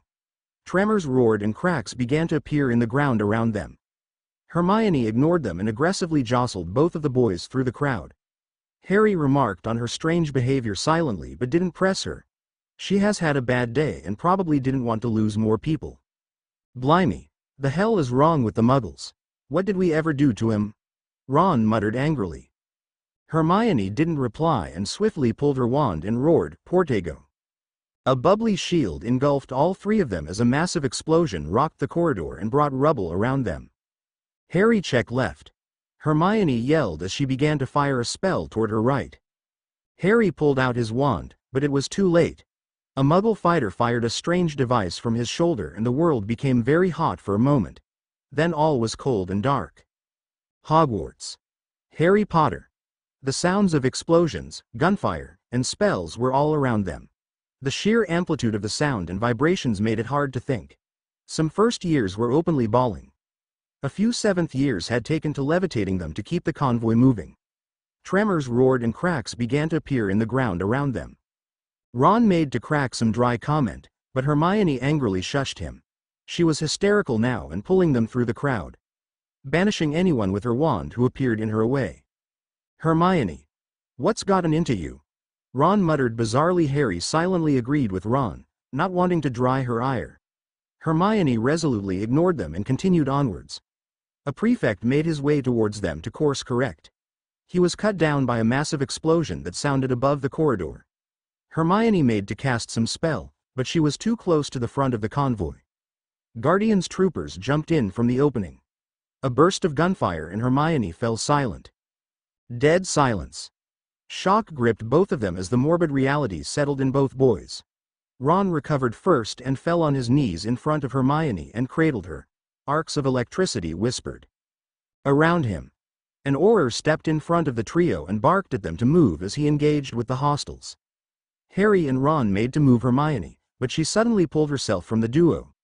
Her legs were all but gone and she was bleeding profusely. Some deep part of Harry knew there was nothing they could do to save her. With adrenaline still flowing within her, she tore a necklace off her neck and forcibly palmed it in his hand. She whispered 3 spins, and collapsed. Neither moving nor breathing. Hermione was no more. The Auror once again barked his order as the shield faltered. They had to move. Harry grabbed a hysterical Ron who was refusing to move. Grabbing him by his hair for added motivation, Harry lurched to pick him up. "I am not leaving her," Ron roared like a mad beast. "There is nothing we can do for her. We have to leave," Harry yelled back. The two had a brief staring match before it was interrupted by the dying yell of the Auror defending them. The Guardians turned their attention towards them, but a massive black dog leapt forward at them. Not needing another miracle, Harry and Ron bolted. The collapsed tunnel formed a bridgeway from which they climbed to the surface and ran madly. The sound of gunfire trailed behind them. It was near the shrieking shack where they collapsed. The tree, having sensed the war around him, seemed less cantankerous and let them near his base unchallenged. A crying and panting Ron spat, "We left her. She tried to save us, but we left her." Harry, all out of stamina, had no reply to his accusation. Red-hot guilt tore through him. If he had been stronger, she would be alive. 100 situations she had guided and kept them alive in. Now she was dead. If only he was more powerful. Not having the guts to face Ron, he turned his face away. The crying sounds of Ron were all he could hear for now. He viewed the necklace Hermione gave him. She always had a plan, Harry wondered. Perhaps this is a way to get out of here? Another bright light illuminated the sky and Harry looked up, the locket forgotten for now. Asterisk asterisk asterisk. He moved up the elevated path, ignoring Ron's protests, to see what was now happening. Albus Dumbledore stood with invincible resolve. As an army charged at him. A wide sweeping arch of wand arm and all the rockets reversed course and fell upon the Muggles. With another sweep, 100 massive flaming knights on large mounts materialized in front of him and charged at the Muggle robots. They tore their ranks and left nothing but charred remains. Those who survived being stomped by the charge were incinerated by the intense. The constructs radiated. Not even close to finishing, Dumbledore transfigured the dead robots into massive acromantulas that stormed off to combat the incoming Muggle giants. The Muggles had dared to attack Hogwarts. They had dared to put his children in harm's way. There was no forgiveness. No repentance for this monstrous crime. He raised a strange wand into the air with his old childhood one. Twin peaks of lights materialized in the air kilometers from him. He pulled them down with a vertical motion. The Muggles stood no chance, they simply vanished. As the battlefield halted, Muggles retreated to lick their wounds. He surveyed his surroundings and noted with a grim heart the carnage around him. Professor Snape and Flitwick lay dead in an apparent last stand. Hundreds of bodies surrounded them. They didn't die alone. He continued on, hoping to find survivors and check up on evacuation efforts. Harry retreated back to the Shrieking Shack. His mind was just barely able to comprehend the sheer god-like might he had just witnessed. A treasonous part of his mind whispered, if he had such power, she would be safe. Technocracy Command. The military command center was a cacophony of activity, a high-tech labyrinth pulsating with energy and tension. Men and women in crisp uniforms moved with purpose, their eyes glued to the dozens of monitor screens that displayed complex charts and real-time updates of the battlefield. The air was heavy with the scent of sweat and urgency as the assault against their hated target was underway. Operative Emily maneuvered her way through the chaotic command center, her heart pounding in her chest. She had to report to General Graves, a renowned guardian and an 8-foot-tall genetically engineered superhuman. The sight of him always sent shivers down her spine. His imposing presence and the obvious delight on his face at the prospect of battle were enough to make even the most seasoned operative nervous. As Emily approached Commander Graves' station, she could feel the weight of his gaze upon her. She straightened her uniform and took a deep breath, steadying herself. With determination, she raised her hand in a sharp salute and yelled over the clamor, "General." The room seemed to hush for a brief moment as Commander Graves turned his attention toward her. His black eyes bored into hers, assessing her with an intensity that made her feel exposed and vulnerable. Refusing to let dread cloud her judgment, she steeled herself. At ease, Operative Emily, the commander's deep voice rumbled, a hint of excitement lacing his words. "Report." Emily swallowed hard, struggling to maintain her composure in the face of his imposing presence.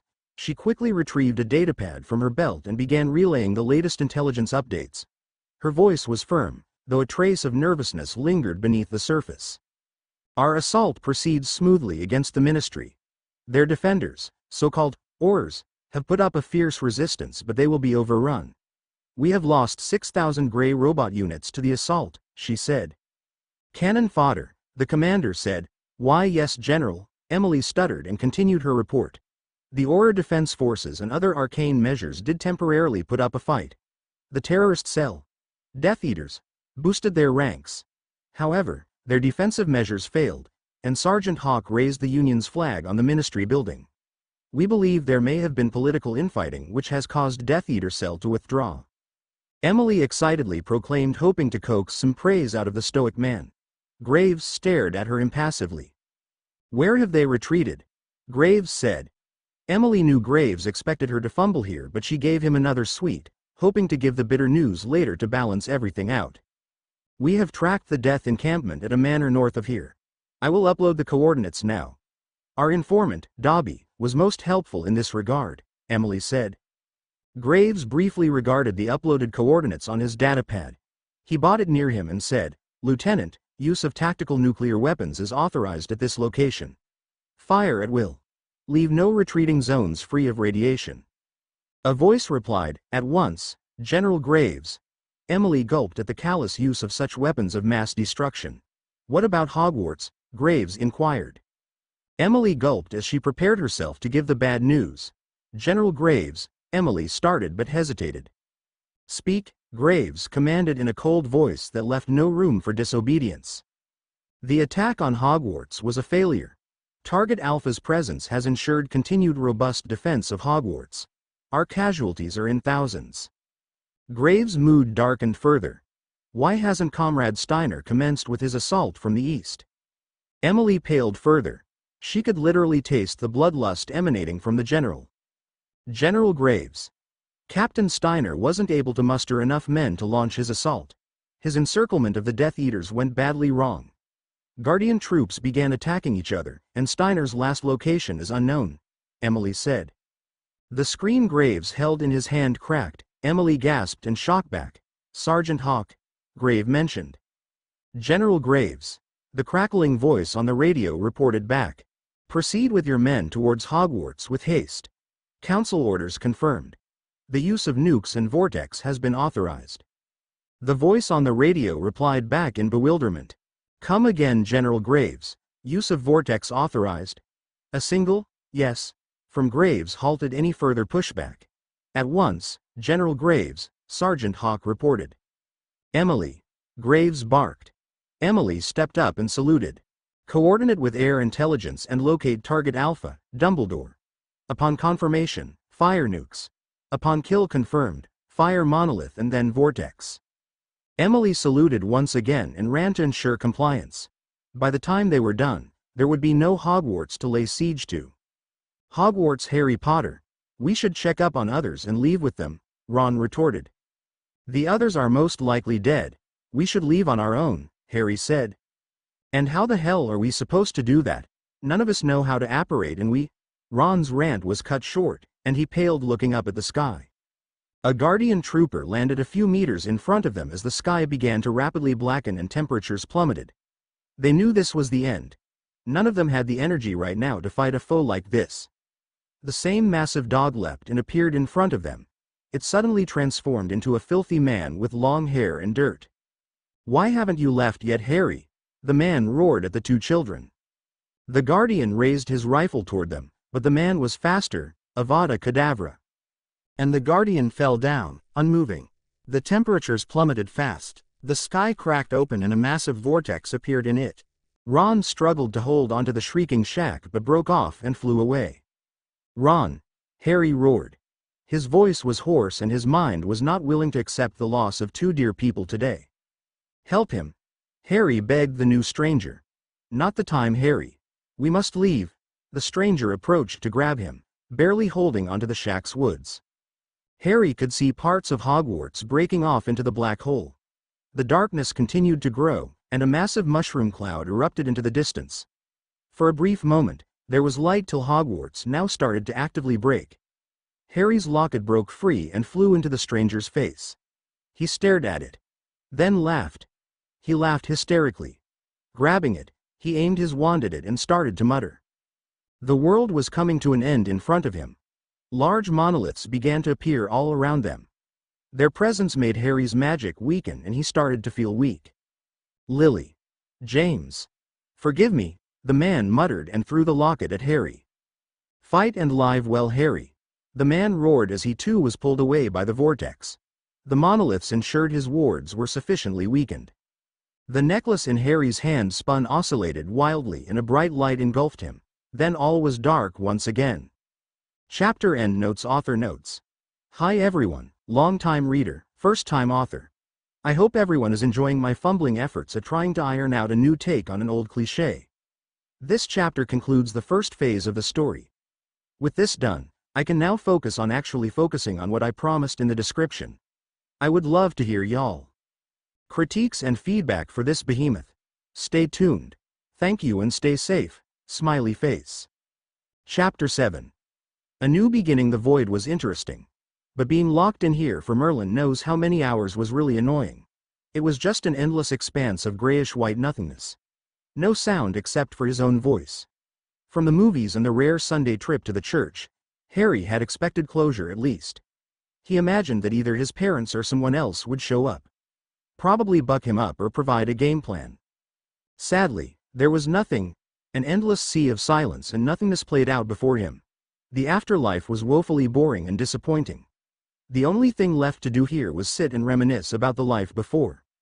That was a can of worms he had never expected to open so soon. Don't people usually wait for their 80s or something to reach this stage? With neither Ron to distract with the latest thing or Hermione with a random fact, all he had to do was contemplate. And so, he did just that. Not like he had anything else to do. He remembered the Dursleys and their relentless cruelty. Their hatred for all things Harry Potter. So much for family values. Harry venomously spats out. An ember of pride glowed in his chest regardless. They had tried to break him, yet he persevered. No amount of hunger, beatings, or isolation had broken his magic. He triumphed and reached Hogwarts. His mind drifted to Voldemort, and he shivered. Although Harry was a lion's cub through and through, he still feared him. Voldemort was an overwhelming force of nature that cared not for anything. He came. He saw. And he took. Bravery had its merits, but some of his actions had bordered on suicidal stupidity. He begrudgingly conceded that some of them could have been better handled. The foray into the chamber could have been better planned. If he had access to his cloak, the basilisk would have had a lot harder finding him. The flaws went on endlessly. Like a dam bursting open, his memories piled on him. Each vision was an unrelenting, harsh judgment of his actions. All of it boiled down to one thing: power. He had always wanted it. What right man in his mind never wanted it? He made Dursley's heal by blowing up that lard tub Marge right off Privet Drive. Those fools had only gotten a mere glimpse of what he was capable of. A slithering part of his mind whispered that he should have done worse. He couldn't agree more. Dursleys had been allowed to tread on him too much for too long. Simpering Muggle fools. If only I was powerful enough. He thought of the Malfoys, Crabs, Goyles, and more. All will pay. No canary raised a dissenting voice here. He should do this more often. As the hours passed, the rage inside of him started to abate. It was no use crying over spilled milk. Harry's thoughts drifted to something else. In the void, he had nothing to distract him. The storm clouds rolled in. He remembered Ron's anguished screams as Hermione lay in a pool of blood. He remembered his own horror as Ron slipped by, his fingers merely grazing his outstretched hand. The vortex had been merciless. He remembered Dumbledore combating legions single-handedly till he lost sight of him in the massive plume of a mushroom cloud. Tears stung in his eyes as he aggressively tried to wipe them out. If only I had been more. The exhaustion overtook him, and all was dark once again. Thud! The impact of a thick paper jolted Harry awake. He glared as the bike boy snickered and cycled past him. His anger cooled as he took stock of his surroundings. Old buildings surrounded him with an even older infrastructure than he could remember. It had taken him a while to fully come to terms with his surroundings. The first day he had been here, Harry imagined all this had been a cruel hallucination created by his mind to prevent it from shattering. He had heard whispers of such a phenomenon often when admitted with Madame Pomfrey. He stretched and took a few deep breaths to reorient himself. He picked up the dropped pile of papers near him and began to read. July 1941, Hitler bombs London. Churchill refuses any attempts at settlement. As bizarre as it seems, he truly was back in time. Not by a few hours, but by entire decades. And he was caught right up in the middle of another raging war. Not just any war, but the war. Oh joy. The first day he had been here, he heard the alarms blare but had no idea what was happening. People were screaming and running around in all directions. A kind stranger had forcibly grabbed him and taken him to an underground basement where several dozen people were. All of them trembled in the silence, like lambs waiting for slaughter. Then it hit. Loud explosions thundered all over the outside world. Women cried and cuddled the children. Men jeered and mocked Hitler's aim, drawing several sexual connections between his manhood and inaccurate explosions. When the dust settled, the stranger threw him a loaf of bread and ordered him to leave. He kept muttering about too many mouths to feed and parents dying rather than taking care of children. Harry didn't need to be told twice. The bombing run was more than enough to reinforce the need for him to reach his people. Between constantly having to avoid the Muggles' raised eyebrows at his tattered robes and explaining to the bartender why he didn't have his wand, Harry couldn't decide which was most embarrassing. The only refuge he had found till now was in the library. He never knew the city had a public library. More strangely, Hermione had never mentioned it. It of course had nothing on the grandeur of the one at Hogwarts, but this will do for now. For whatever it's worth, it was large enough to permanently get lost in. Thankfully, his newfound survival instinct had known what to do. At his current state, he was a speck of dirt in a hurricane. He was powerless against the encroaching future. A flash of a bright mushroom cloud went off appeared. I am not leaving without her. Harry tensed but pushed down the feeling. Work. That was the only solution to these visions. Knowledge is power. Harry nodded to himself in agreement. He needed to move fast and get back into Hogwarts. From power, he will have the means to be victorious. From victory, he will have freedom. He needed a new identity. Claiming to be a Potter in this timeline could be disastrous. He had once seen Dudley play a video game where the hero upsets the past too much, leading to disastrous consequences. It was called Butterfly something, I think, Harry mused. He had posed as an aspiring journalist to the many keepers present in the library and requested access to the newspaper archive. This coupled with recent history books, and he had his hands fulfilled. Harry could explain away his poor magic due to his lack of a proper work ethic. He couldn't explain why he was clueless about something that happened a year ago. Many of the custodian staff had raised eyebrows at the small young boy burrowing through newspapers and history books with such gusto. It's crazy how many new things a person could learn when they had literally nothing else to do. Apparently, the magical Briton had a rude awakening about Muggles long before they attacked Hogwarts, Harry read. Opposition blames Minister Black for negligence in Muggle Great War. Recent tragedy highlights consequences of severed ties between magical and Muggle worlds. December 1, 1918. In a blistering condemnation, opposition leaders have unleashed scathing criticism against Minister Black's handling of the Muggle Great War, as the magical community reels from the aftermath of a devastating explosion that claimed lives and left a teenager injured. The opposition's claims of Minister Black's misguided policies have gained newfound traction in light of the recent tragedy, exposing the consequences of severed ties between the magical and Muggle worlds. Since assuming office, Minister Black had implemented a draconian decree that strictly forbade any contact with the Muggle world, leading to the dissolution of espionage efforts and surveillance mechanisms. Under his administration, Aurors were encouraged to enforce a blanket ban on Muggle interaction, subjecting those who defied this prohibition to a slew of baseless charges. However, opposition member Henri Potter, long a vocal critic of the minister's policies, openly condemned him in a recent parliamentary session. Potter decried the minister's myopic approach, accusing him of plunging magical Britain into a state of ignorance regarding the fast-paced developments unfolding in the Muggle world. Drawing attention to the industrial age and its subsequent surge in birth rates, Potter warned that the Muggle world was now on a trajectory to become not only a formidable rival but potentially an existential threat within the next half-century. Parliamentarian Greengrass echoed similar concerns. What once prompted jeers and heckling from parliamentary colleagues now hung in the air with an eerie silence. Reports of a devastating explosion, caused by a Muggle device, ominously dubbed a mortar, tore through the protective wards of a Beastfield research unit. The resultant blast claimed the lives of 5 individuals and left one teenager gravely injured. As the aftermath of this calamity unfolds, the opposition's warnings now ring with chilling prescience. The tragic incident serves as a stark reminder of the perilous consequences of isolationism and the dangers of remaining blind to the ever-evolving Muggle world. The walls that Minister Black erected between the magical and Muggle realms, once thought to be safeguards, now stand exposed as barriers that hindered vital knowledge and critical collaboration. The debate ignited by Henri Potter's impassioned speech now takes on renewed significance, as questions mount regarding Minister Black's ability to lead and protect the magical community in an era marked by shifting tides of progress.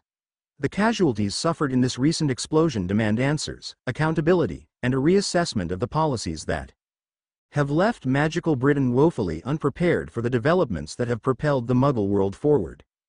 As the mourning begins for those lost in the blast, the magical community must now confront the harsh reality that a war, not fought with wands but driven by progress and invention, looms on the horizon. The Muggles no longer fight with sword and shields as they did for since recorded history. Will Minister Black heed the growing clamor for change, or will he persist in his isolationist stance, leaving magical Britain vulnerable to the encroaching shadows of an ever-advancing Muggle world? Worse, what will happen should the Muggle world, armed with its newfound might, set its gaze on us? Only time will reveal the path the nation shall tread. Harry snorted. If a mortar round and bullets frightened them so much, they should see what he witnessed firsthand. The rest of the current affairs was riddled with news of Grindelwald's mobilization with dark wizards and open assault. Similar to what he had read about Voldemort, Grindelwald seemed to be winning for now. A host of small European countries had already fallen to him. He had now set his eyes on Russia. As unfortunate as that was, it suited his plans perfectly. In times of war, Most of the state apparatus would be focused on the war. Fact-checking about a 14-year-old kid would not be entertained. Harry closed his eyes and began to rehearse the story from a mental draft. Name: Harry Petrov. The name's choice was biased. Harry wanted his initials to remain the same. It was the least he could do to honor his past dead self. Aside from the war, he settled on Russia for two reasons mainly. First, the country was bloody enormous. Large enough for entire groups of people who do not know each other. Plus, the massive forests over there had provided cover for many magical beasts. This in turn invited poachers. Entire poacher clans lived in the darks of the forest, hunting beasts and in turn being hunted by aurors, rangers, and beasts themselves. If anyone questioned him about scars or his oddities, blaming trauma on such an upbringing would be perfect. Secondly, Petrov was a common enough surname in Russia at least. Not prominent enough to rouse suspicion among actual Petrovs. Besides, there were many purebloods in there. Judging by the minister names Harry saw in the newspaper, he might need such an identity cover. Though he decided to label himself as a half-blood. His mother would be an Englishwoman and father would be Russian. Harry sent a silent prayer of apology to his parents in the afterlife.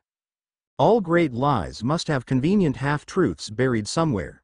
The thought entered his brain. Harry nodded to himself in agreement. The rest he focused on being homeschooled. He didn't know enough about other magical schools to draft a plausible tale. Besides, that would also explain his poverty. That is, of course, if the poor robes, dirty appearance, and small stature didn't already give it away. Harry smiled and stretched widely. He was making progress now. July 3, 1941. He lay on a park bench looking like the perfect picture of destitution. He had to get away from the library. His head hurt. The barkeep had an eye for the destitute and had not been pushing on the bills. For now, at least. But Harry didn't want to intrude too much on his hospitality. Besides, it is not like he was giving him his best. Harry had yet to drink a decent cup of tea, ever since he went back to the past. The headache was becoming problematic. His identity efforts had been somewhat successful. The barkeep had merely nodded at his name and explanation. The library staff accepted it without comment. In his haste to find safety, Harry never realized that his wand and money didn't travel back in time with him. He had no friends or allies here. Harry briefly entertained the thought of tracking down Dumbledore but had no idea where the former headmaster might be in such a timeline. No other person had a lifespan long enough to fit in his life's timescale. Sadly, he wasn't the chosen one in this timeline, so he simply couldn't expect awestruck fans throwing themselves at him and fulfilling his whims. An image of Lockhart flashed in his mind, but he stomped down heavily on the nausea. Now was not the time for such distractions. He needed solutions and he needed them fast. Above all, he needed a wand. Harry felt like a naked babe without it. He was currently standing outside of Ollivander's. The sun shone brightly above him. Happily enough, this was another element that had traveled from his past life. The old man had been kind enough to him when he first met. Unfortunately, this won't make what he was about to do any simpler. Tracing the shop's exterior, he found the service entrance. It looked safe enough. Earlier in the day during peak shopping hours, he had pretended to browse for wands. Dashing towards the back when Ollivander's attention was elsewhere, he had physically broken the lock. He prayed that the whimsical old man hadn't had the chance to repair it. He palmed the knob and rotated it. It didn't click. Harry felt leprechauns dancing in his soul as he prepared to open the door. "I won't do that if I were you," a voice said from behind, and Harry froze. He felt a judgy stare at his neck as he slowly turned around, bracing himself for an imminent barrage of curses. He turned around and made to bolt. "Don't take your hand off the ladle, laddie," the man cautioned.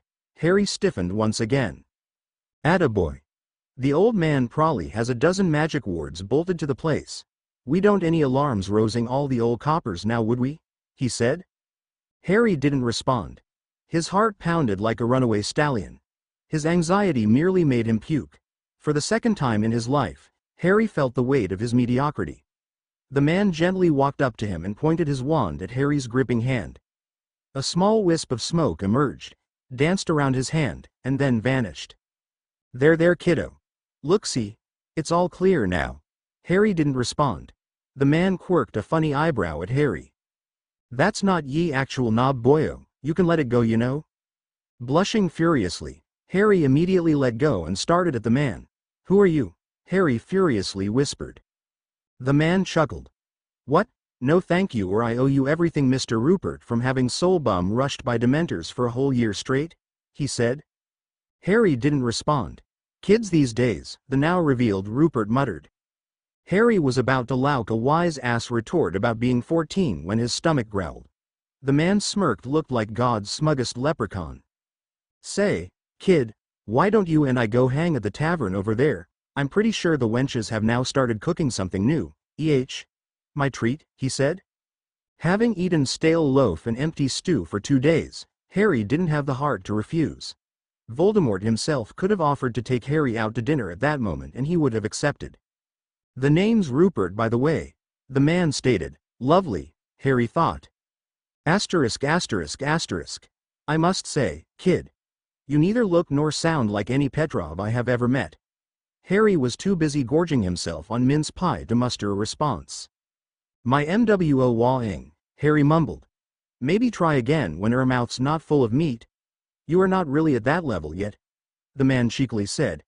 Harry shot another annoyed glare at him and swallowed. "My mother was English. Dad was too busy out there piling up beast bodies for a living," Harry said. "Uh-huh," Rupert said. "She taught me most of everything. Language included," Harry said.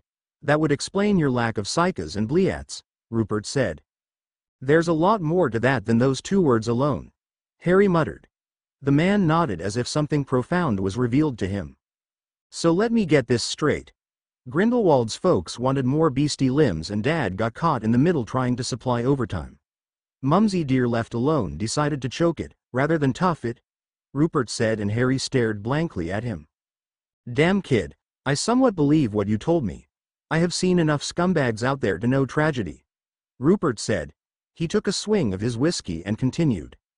"That and the fact you look like a kid despite allegedly looking 14. Forest's no place for a wee lad like you, is it?" Rupert said. Harry nodded and continued. "It was tough. The only reason I made it out alive was Mother's wedding ring had a port key to near Diagon Alley. Should have looted the whole camp. That's what I'd do. But judging by your utter shite thieving till now, I'd say you probably forgot all about that," Rupert said. Harry could only blush in embarrassment. And above all, goin' to rob that old Ollie man. Should have just begged him for a wand outright. He probably would have given one to her for free, Rupert said. "He would," Harry said. "Well, I don't know.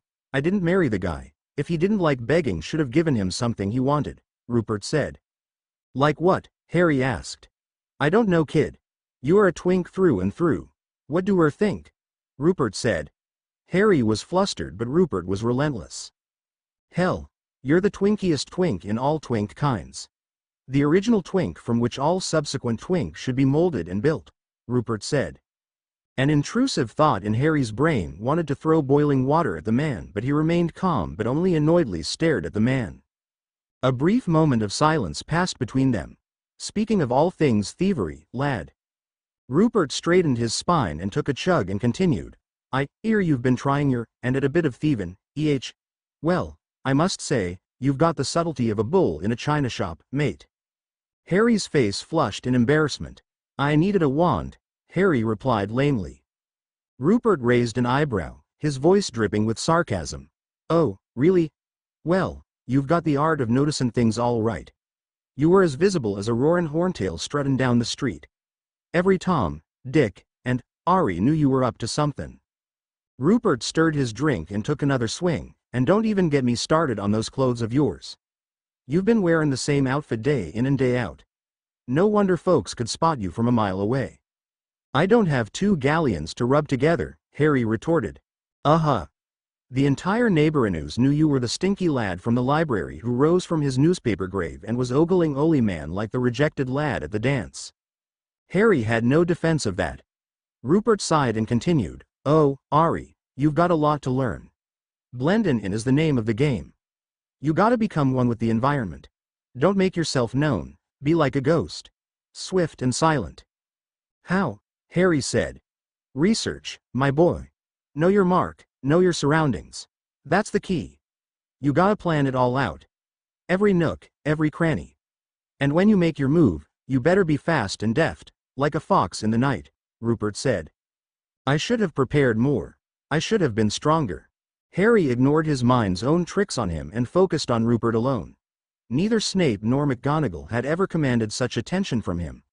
Rupert had something he always wished he had when was at Dursley's. The art of taking everything and vanishing. Asterisk asterisk asterisk. See the man over there? Rupert gestured to a walrus of a man drinking merrily. Yeah, Harry said. That's a proper mark. The man so down the shitter, he dunno up from down, Rupert said. He mistook you for a waitress and tried to make out with you, Harry dryly replied. Rupert chuckled and pulled out a wand from his sleeve. And he let me get close enough to him to take this, Rupert replied. Harry blinked. Rupert flipped the wand and offered the handle to Harry. How? Rupert merrily stated, magic my dear boy, magic. Harry took the wand absently and stared at it. This was something else. He knew from observing Fred and George at the Burrow that nicking wands was tough. They seemed to have a mind of their own and rolled away from poaching fingers. At times they even let off sparks to warn of the intrusion. Rupert didn't seem to be bothered by such things. Harry blinked again. He started at Rupert seriously and said, Teach me. Rupert merely grinned in response. Chapter 8. Thievery 101. Chapter notes. See the end of the chapter for notes. To be truly invisible, ya must learn to hide in plain sight, Rupert remarked. Today's lesson seemed simple enough. Harry and Rupert stood on a rooftop watching the scene play out before them. A crowd gathered below them marching in opposite directions. This was a popular bus stand. Apparently, a Muggle born fascinated with Muggle Britain's public transit system and cringing at Floo powder's cost had come up with this contraption. It was called Night Bus. The Muggle born now resided on a pile of gold larger than many pureblood dynasties. Even reality Chong and kiddies won't be spared from almighty ends of the free market, Rupert had dryly remarked to Harry. In their hideout in the cafe below, Rupert had thoroughly drilled the intricacies of the plot in Harry. If Harry had learned this well in Hogwarts, Hermione, and many other Ravenclaws would have suffered many more sleepless nights. A crowd is a non-sentient, guttural beast, my boy. It has dung for brains but the muscle power of a dragon, Rupert stated during their study session. That's precisely why we, the sentient ones, must act with utter conviction and purpose, Rupert said. And what happens when the crowd starts noticing? Harry asked. That's the thing, lad. We will be long gone by the time they know what's happened, Rupert replied. The Red Lady wiv the bag, tell me Rupert suddenly demanded. It took a moment for Harry to pinpoint her among the utterly chaotic herd below. The witch looked nothing to write about home.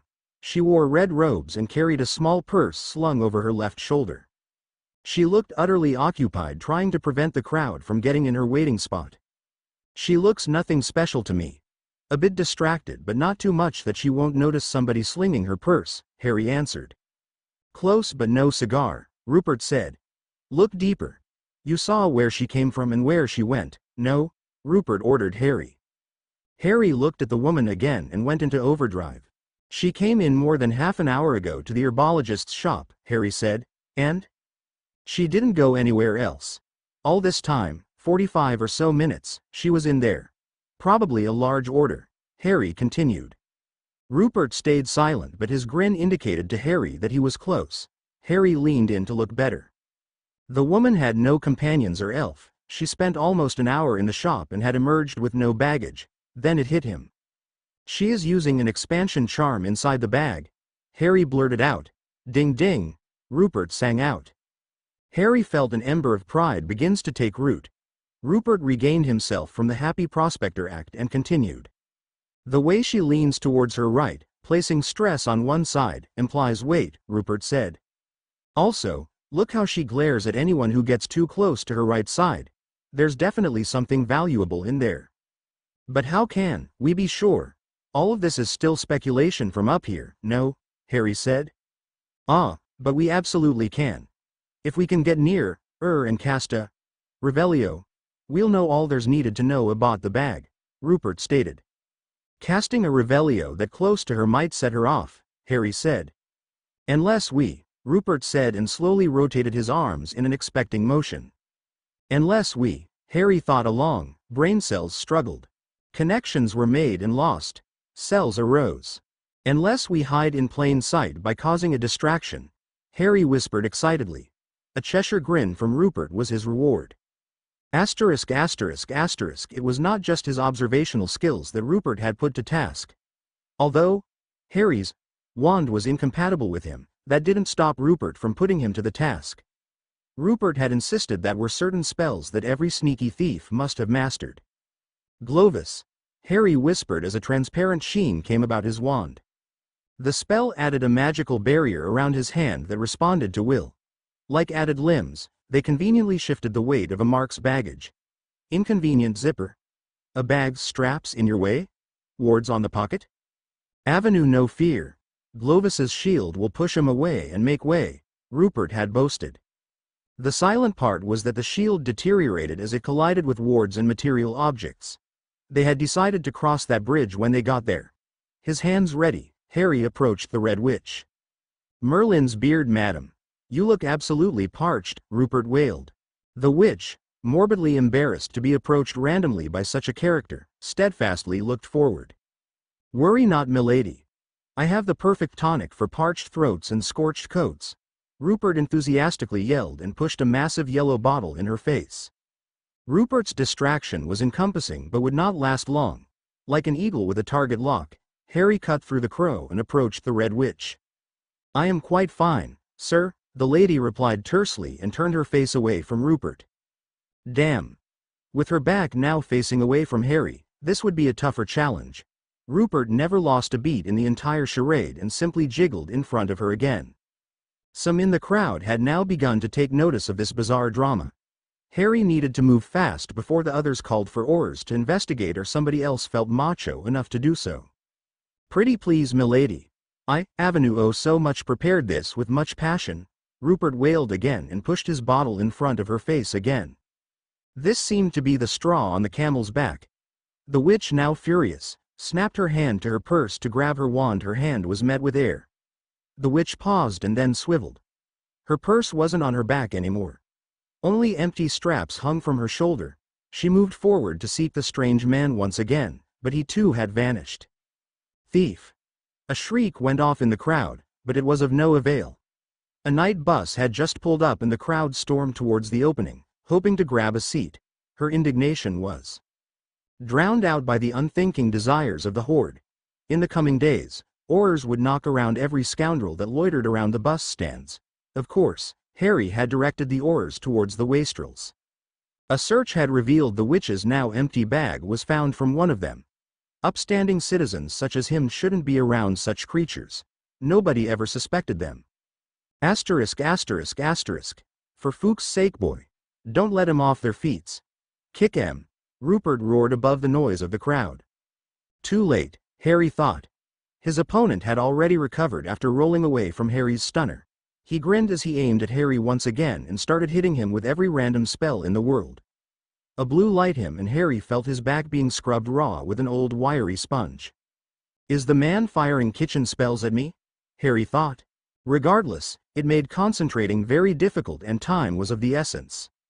Incendio, the man yelled as a fiery trail raced from his wand towards Harry.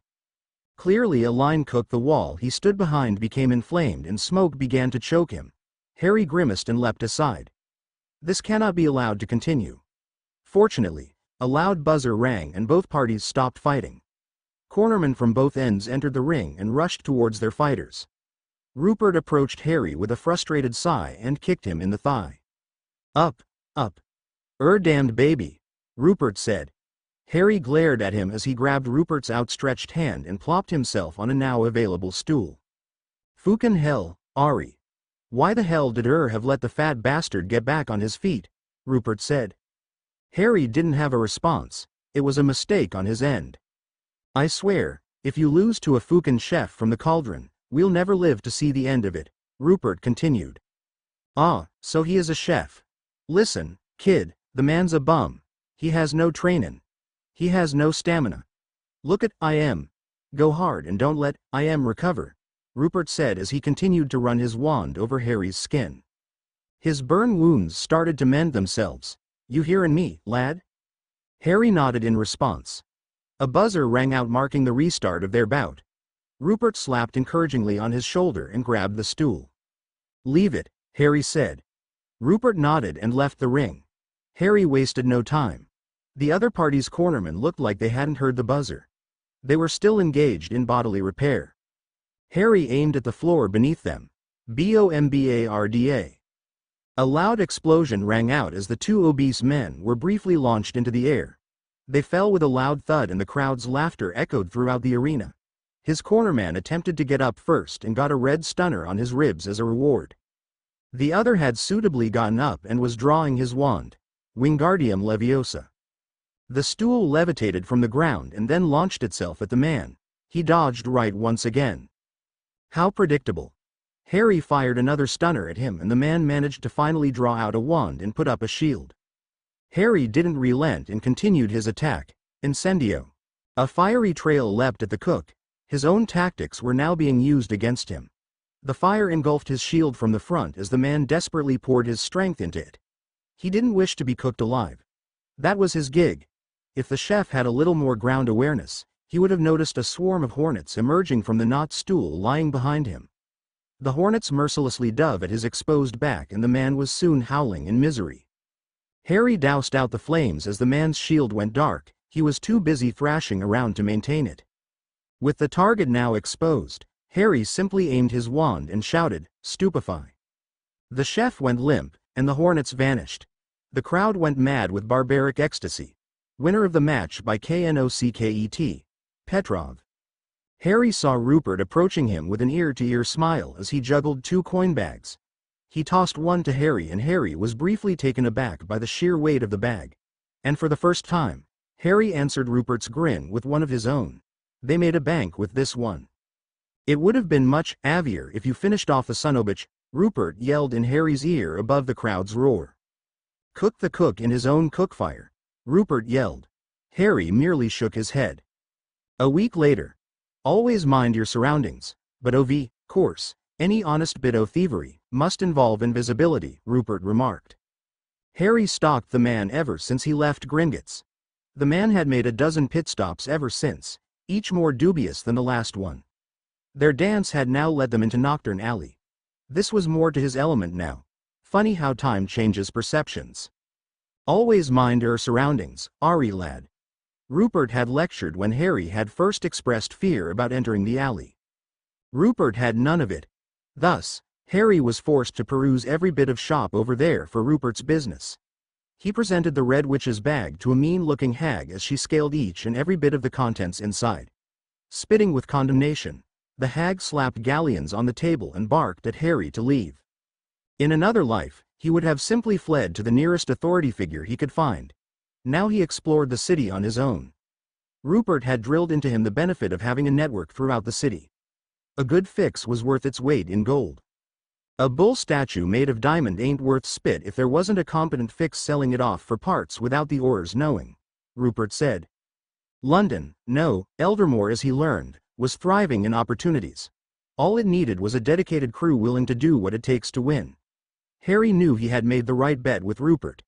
Harry warmly smiled at the hag as he collected his due.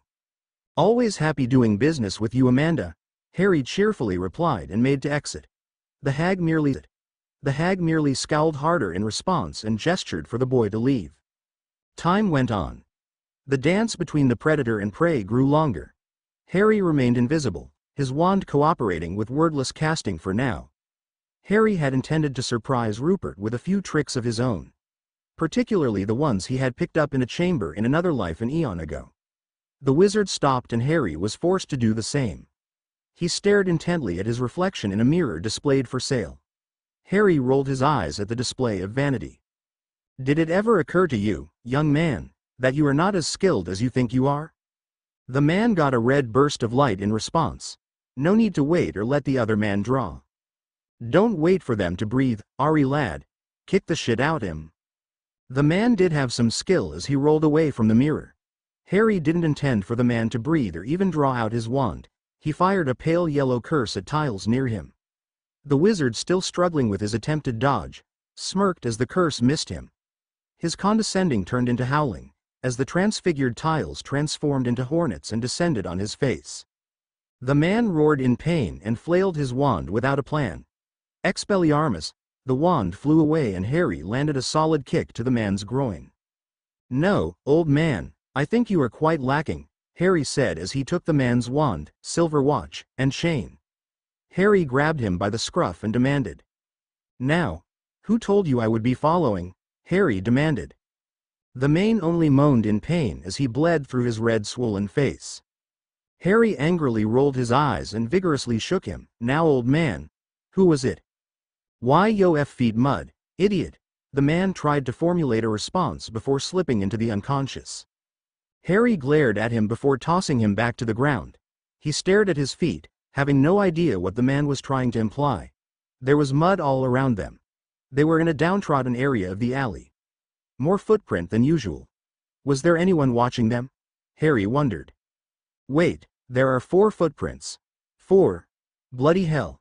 The man saw his footprints in the mud through the vanity mirror. Always mind our surroundings, Ari lad. Rupert. Harry pettily threw a rock at the display set. It harmlessly bounced off the shop's wards. Rupert roared with laughter as Harry seethed with rage. An entire weekend of mastering the damn spell, making it work wordless, and a simple case of mud had given him away. If there was a laughing edge to this, Harry failed to see it as clearly as Rupert did. "Good thing I had started betting on you in the fighting pits. Would have been bad if your dueling sucked as bad as your sneaking," Rupert mocked. "Not funny, Rupert," Harry seethed. They were walking through Eldermore downside. "Anyhow, you should have finished him off. What if he remembers your face?" "For the last time, Rupert, I am not a murderer," Harry replied. Won't make a great thief if you avenue a heart as soft as a sparrow," Rupert spat out. Harry merely scowled in response. "Cracking eggs. The best way to successfully open a door is to know your limits, dear," Rupert lectured. He was working on a small safe as Harry kept both a lookout and observed Rupert's process. He gently tapped his wand at the center of the safe and whispered, "Lumos Revelatio." Strands of hidden spells webs glowed in front of Harry and Rupert. Despite the alleged powerlessness of the wizard, his safety was well protected. The spell was Rupert's specialty. It forced a harmless Lumos spell throughout the nexus of the protective wards placed on the vault door. Everyone planned for a dark wizard firing unforgivables the door. Rarely did people imagine the usefulness of a minor incantation charm pulsing through their web of spells. "I don't go around opening vaults of flamels, knots, or unga-bunga goblins," Rupert continued, not at all bothered by the illumination. He merely worked on the branches, connecting 2 glowing bright points. The bright points symbolized spells and the branches between them were linkages. "That's precisely why I don't have skeleton chewed up a spider weighing a ton. Or a jewel from the pharaoh's time enslaving my soul because I answered a riddle wrong," Rupert said. "Know yourself, Ari boy, and you shall know which battles ye be winnin'," Rupert said. Harry nodded. Perhaps it was time to live truer to Rupert's ideal. Harry shuddered as he felt a phantom pain jabbing in his arm. A massive serpent hissed at him in anger and struck him, its fang fully going through his left arm. That thing was clearly out of his league. Harry shook his head in the affirmative, in agreement with Rupert's remarks and shake away a bad memory. "Now, experience in this kind of thing matters most. See the many lines the spell reveals?" "I see them," Harry replied. "Yea, the more experience you have with cracking, the more connections you see. See how there's a link between a petrifying spell and dissolving one?" Rupert asked. Harry shook his head in negative. "Right. So, I see it because me old man had this kind of thing on his own locker," Rupert said. Rupert started as he focused on that particular strand. It was still invisible to Harry. The logic behind it is if the wards detect a violent attempt on the main door, be it bludgeoning or melting it, it will fire an immobilizer to immobilize a man. Then pour acid on the poor sod to bugger I am off. "That's brutal," Harry said. "That's the point. Make the next bastard so terrified of what he might do wrong, he quits being a thief altogether," Rupert remarked. "And effective," Harry conceded. "So how do we move forward?" Harry asked. "Simple, we don't do what the ward tells us not to do," Rupert said. We should stop being thieves, Harry questioned. Cheeky. But no, the ward says not to melt the vault door. So, we blow the walls around it, Rupert said. Harry stared at him. Funny how amateur charms always focus so much on the door, not enough on the support, Rupert declared. Rupert pointed his wand at the walls around the safe door, Bombarda. Dust clouds filled the room as the walls came down around them. Grab the bags and get to it, kid, Rupert ordered. Before them lay piles of galleons in neat towers. Harry snorted and waved his wand, Accio. The gold lay unmoving. His back remained empty. Rupert turned around and glared at him. Ari, did really think I never thought of that? Calm, I will get them manually. A wild bird's shriek went off in the entire house. Rupert's glare intensified, too late. An old man's voice shouted, Petrificus totalis. Rupert stiffened, his eyes wide in panic, and dropped to the ground. He never had a chance to defend himself. Meanwhile, Harry wasted no time in leaping back from his position as another spell crashed into his former place. The old man didn't look in any mood to let them go. Without wasting a beat, Harry fired back in the old man's general direction, Bombarda. A green jet of light went through the walls like a cannonball but didn't find its mark. Harry's heart pounded in his chest as he watched Rupert's petrified body. It lay still as a corpse from the powerful spell that had struck him. Harry's sixth sense screamed at him to move as he rolled forwards behind the now-defunct vault door. He felt multiple stabs in the door. The old wizard had wasted no time. With a flick of his wand, he conjured a set of gleaming knives that hung in the air before him. They whizzed through the air toward Harry, their blades glinting ominously in the dimly lit room, and lodged themselves in the vault door. Instinct had kept him safe so far. He must regain the initiative. Summoning his former Gryffindor courage, Harry pointed his wand and cried, Stupefy. The spell shot from his wand, crackling with energy, but the old man stood resolute. He felt no need to rush for cover as he merely raised his hand, conjuring an invisible shield that effortlessly absorbed the stunning spell. The older wizard retaliated instantly. His lips moved silently, casting a cutting hex that slashed through the air, leaving a trail of blood-red glow in its wake. Harry's eyes widened in alarm, and he roared, Portego. The hex cut through the vault door with ease and was now slashing his shields. Harry's shields kept thinning as the red blade grinding against it. The old man, not satisfied with the pace of Harry's impending demise, waved his wand overhead in a circular motion. Two king cobras now stood conjured before him. They rushed Harry with fangs bared. Panic engulfed Harry as stopping the cutting curse prevented him from countercasting. He felt like his heart now pounded at thousands of beats per minute. Stress made it difficult for his brain to process. Harry felt his sentience drop and a voice took over. Stop. I am your master. The man wants the heir dead. Stop him. It took a brief moment for Harry to realize that he had spoken in Parseltongue for the first time since arriving in this new world. The cobras, on the other hand, didn't share. Harry's brain froze. They simply turned face and struck at the old man. This element of surprise had caught him completely off guard. Still, his hex persisted but with less intensity. Harry felt his shield thickening again. He spied as the old man's curse on Rupert dissolved and he got up and aimed his wand. Avada Kedavra! Rupert roared. The old man, immobilized by cobra venom, took the green streak head on and dropped dead. The hex subsided and Harry fell to the ground in exhaustion. You okay, kid? Rupert inquired as he rotated his shoulders, checking for injuries. Harry couldn't reply. This time he was well and truly out of his depth. They were petty thieves merely trying to make a living before. They were now murderers. Chapter end notes. Author notes. There now appears to be a trouble in paradise. Soon Harry and Rupert will have to make drastic decisions with far-reaching repercussions. Expect to see old faces from OG. HP soon.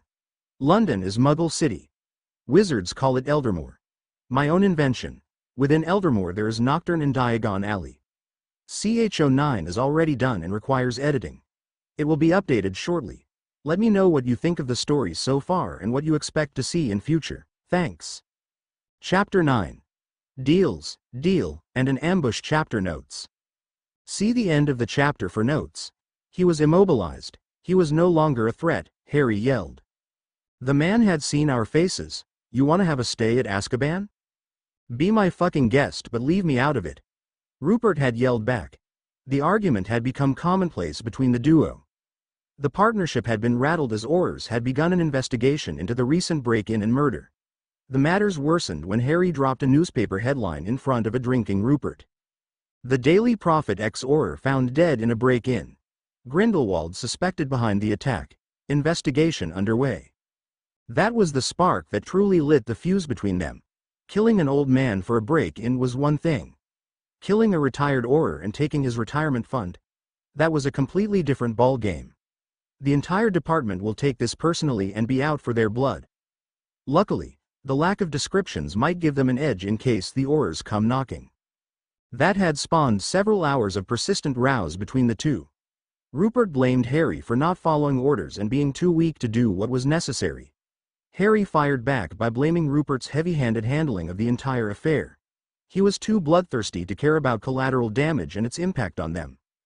Well, boo fucking who if I don't feel melancholic for gutting that sorry pig, kid, Rupert said. Sure, Rupert, go ahead, murder the rest of them. When the Dementors munch on our souls, you can tell them how much you love killing Aurors. We wouldn't have been in this mess if you followed orders in the first place, Rupert said. What orders, Rupert? Piling up bodies? Harry said. The man was a dirty fucking pig who was a bitch of the corrupt purebloods who held his leash. Harry stared at him in puzzlement. Oh yes, I know who the fook he was the moment I saw him. Rupert said. His drunk stupor had removed whatever mental filters he had on him earlier. The man regularly ran interference. Whenever a pureblood fucking Nobel didn't like a Muggleborn or low-birth mage making too much money, he booked them on trumped corruption charges and locked him up. He ruined hundreds of families on behalf of his masters. Rupert took a swing out of his bottle and continued his rant. So yeah, Petrov. I am fucking proud of what I have done, and you know what? Rupert drunkenly stumbled towards him and stared him in the eye and whispered, I will gladly do it again. That was 2 hours ago. Rupert had sobered up and Harry couldn't decide which version of him he preferred. The drunk Rupert yelled profanities and showcased bravado, daring the Aurors to come and raid him. He vowed to kill anyone who tried to take him in. The sober Rupert was a walking panic attack. He checked every ward thrice over and scanned from the windows whenever a shadow passed too near their hideout. In between these two states of existence, he had taken to interrogating Harry. The bizzo with the snakes? Rupert said. Yeah, Harry said. Never seen anything like it. What was it? Rupert said. No clue, it just happened, Harry said. Ahan. You have no clue how you somehow managed to tell snakes to fuck off, Rupert said. Right, Harry replied. Right, Rupert said. Rupert got fed up with the lack of answers and headed back to the bar, leaving Harry all alone with his thoughts. Harry grabbed a bottle from Rupert's personal stash and poured it on himself liberally. If these were his last free night, at least he would die knowing how liquor felt like. Time passed and things began to zoom in and out as alcohol took hold of his system. He started remembering things in the long past. He remembered winning the Quidditch Cup in his 3rd year. He smiled fondly at that memory. It was his crowning achievement in his short Hogwarts career. He then had a faint vision of racing ahead of the Hogwarts Express in an effort to get to school. As dangerous as that was, Ron and he had certainly laughed it off when they were all well and clear. His vision then took a darker turn. He took a large gulp and remembered Voldemort's face burning off as he saved the stone from him. The table in front of him faded away and he was in Hogwarts once again. Body moving without his approval, he moved towards the unused bathroom. Harry felt as if he was reliving the horror. He approached dazedly towards the unmonitored female washroom. Another presence took hold of him as he muttered in a language he didn't know he could. Moments later, a slide emerged in front of him. He landed on a floor filled with discarded bones. All of them looked old. He noticed human skulls within the pile. He moved. Harry took another swing of the bottle and started swaying in long motions.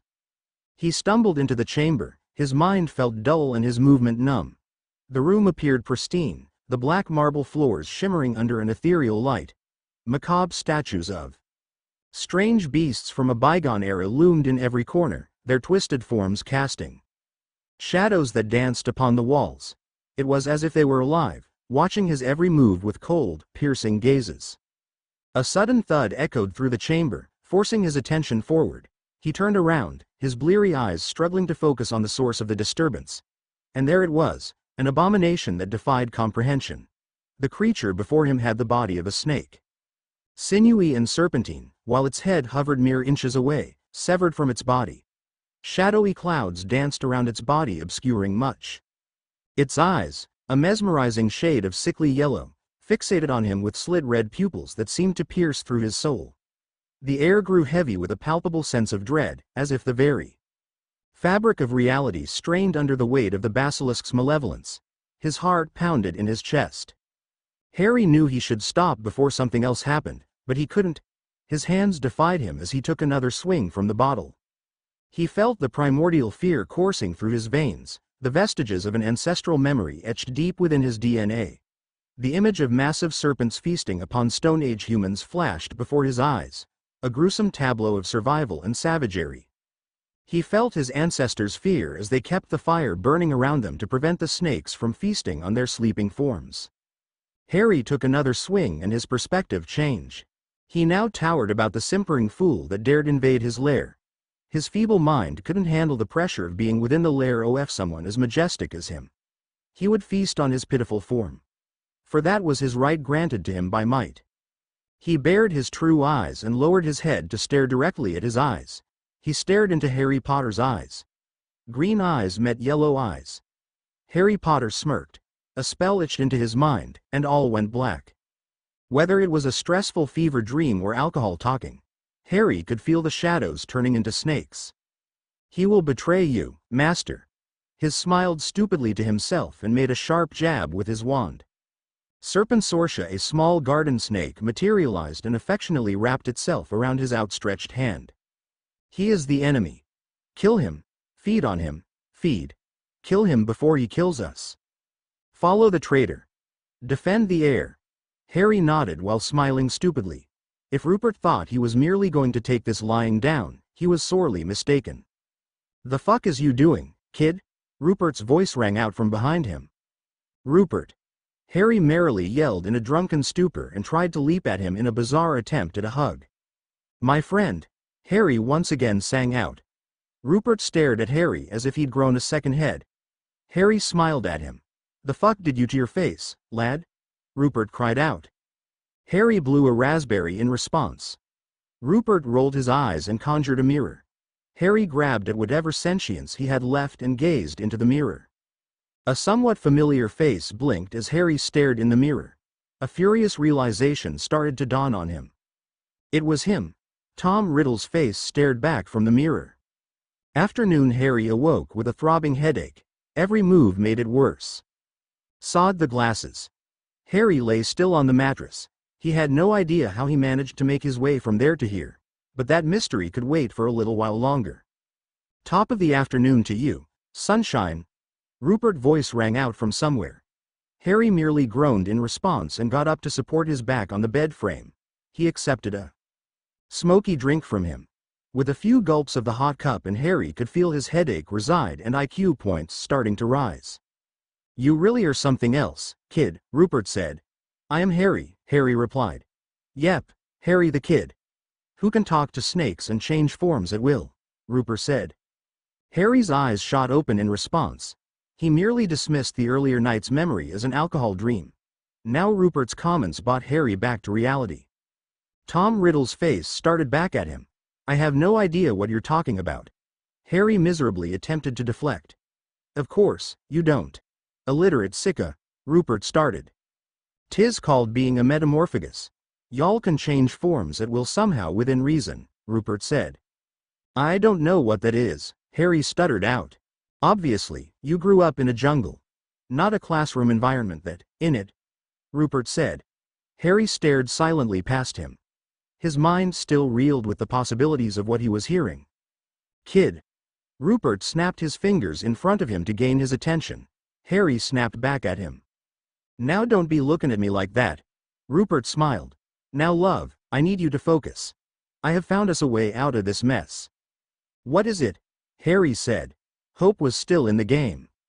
There's a bit of nerd fest round here that we need to rob, Rupert said, and Harry interrupted him. Again. We need money to bail from this joint, kid. Rupert shot back. Do you have enough? 'Cause the old coot's retirement fund isn't enough and I ain't got enough. Harry stayed silent, conceding to Rupert. Rupert took a deep breath and continued again. Now, as I was saying, we have a bit of a nerd fest about to happen in a villa uptown. Lots of witches and wizards bringing out their shiny toys to show off and sprout bullshit theories about one thing or another. How are we getting inside? Harry asked. Simple, we pose as one of the scientists in attendance who came from abroad, Rupert said. And they will simply buy it? Two people, random men they have never seen before? Harry said. Your lack of faith wounds me, kid, Rupert said. Harry glared at him in response. Rupert relented. Look, kid, you just drank a metric ton of ayahuasca. Your mind is either in the seventh heaven or in the underworld. I only leave it for special occasions. I can't possibly imagine what you saw. All you need to know is we do this right, we will have enough money to head to pay a smuggler and get ourselves in China or Caribbean or whatever. Rupert got up and headed out. Get yourself together and we head out in an hour. Harry nodded in response. He closed his eyes and laid back once again. The headache had largely faded, but he still felt like sleeping again. He leased to you, master. Harry's eyes snapped open, and he whirled to find the source of the voice. A garden snake slithered from the right bedpost. He intends to SSSELLL you off. Harry's thoughts raced rapidly in a bid to find out what was going on. As if sensing his confusion, the serpent leapt at him and bit deeply, and then Harry saw the truth of the job.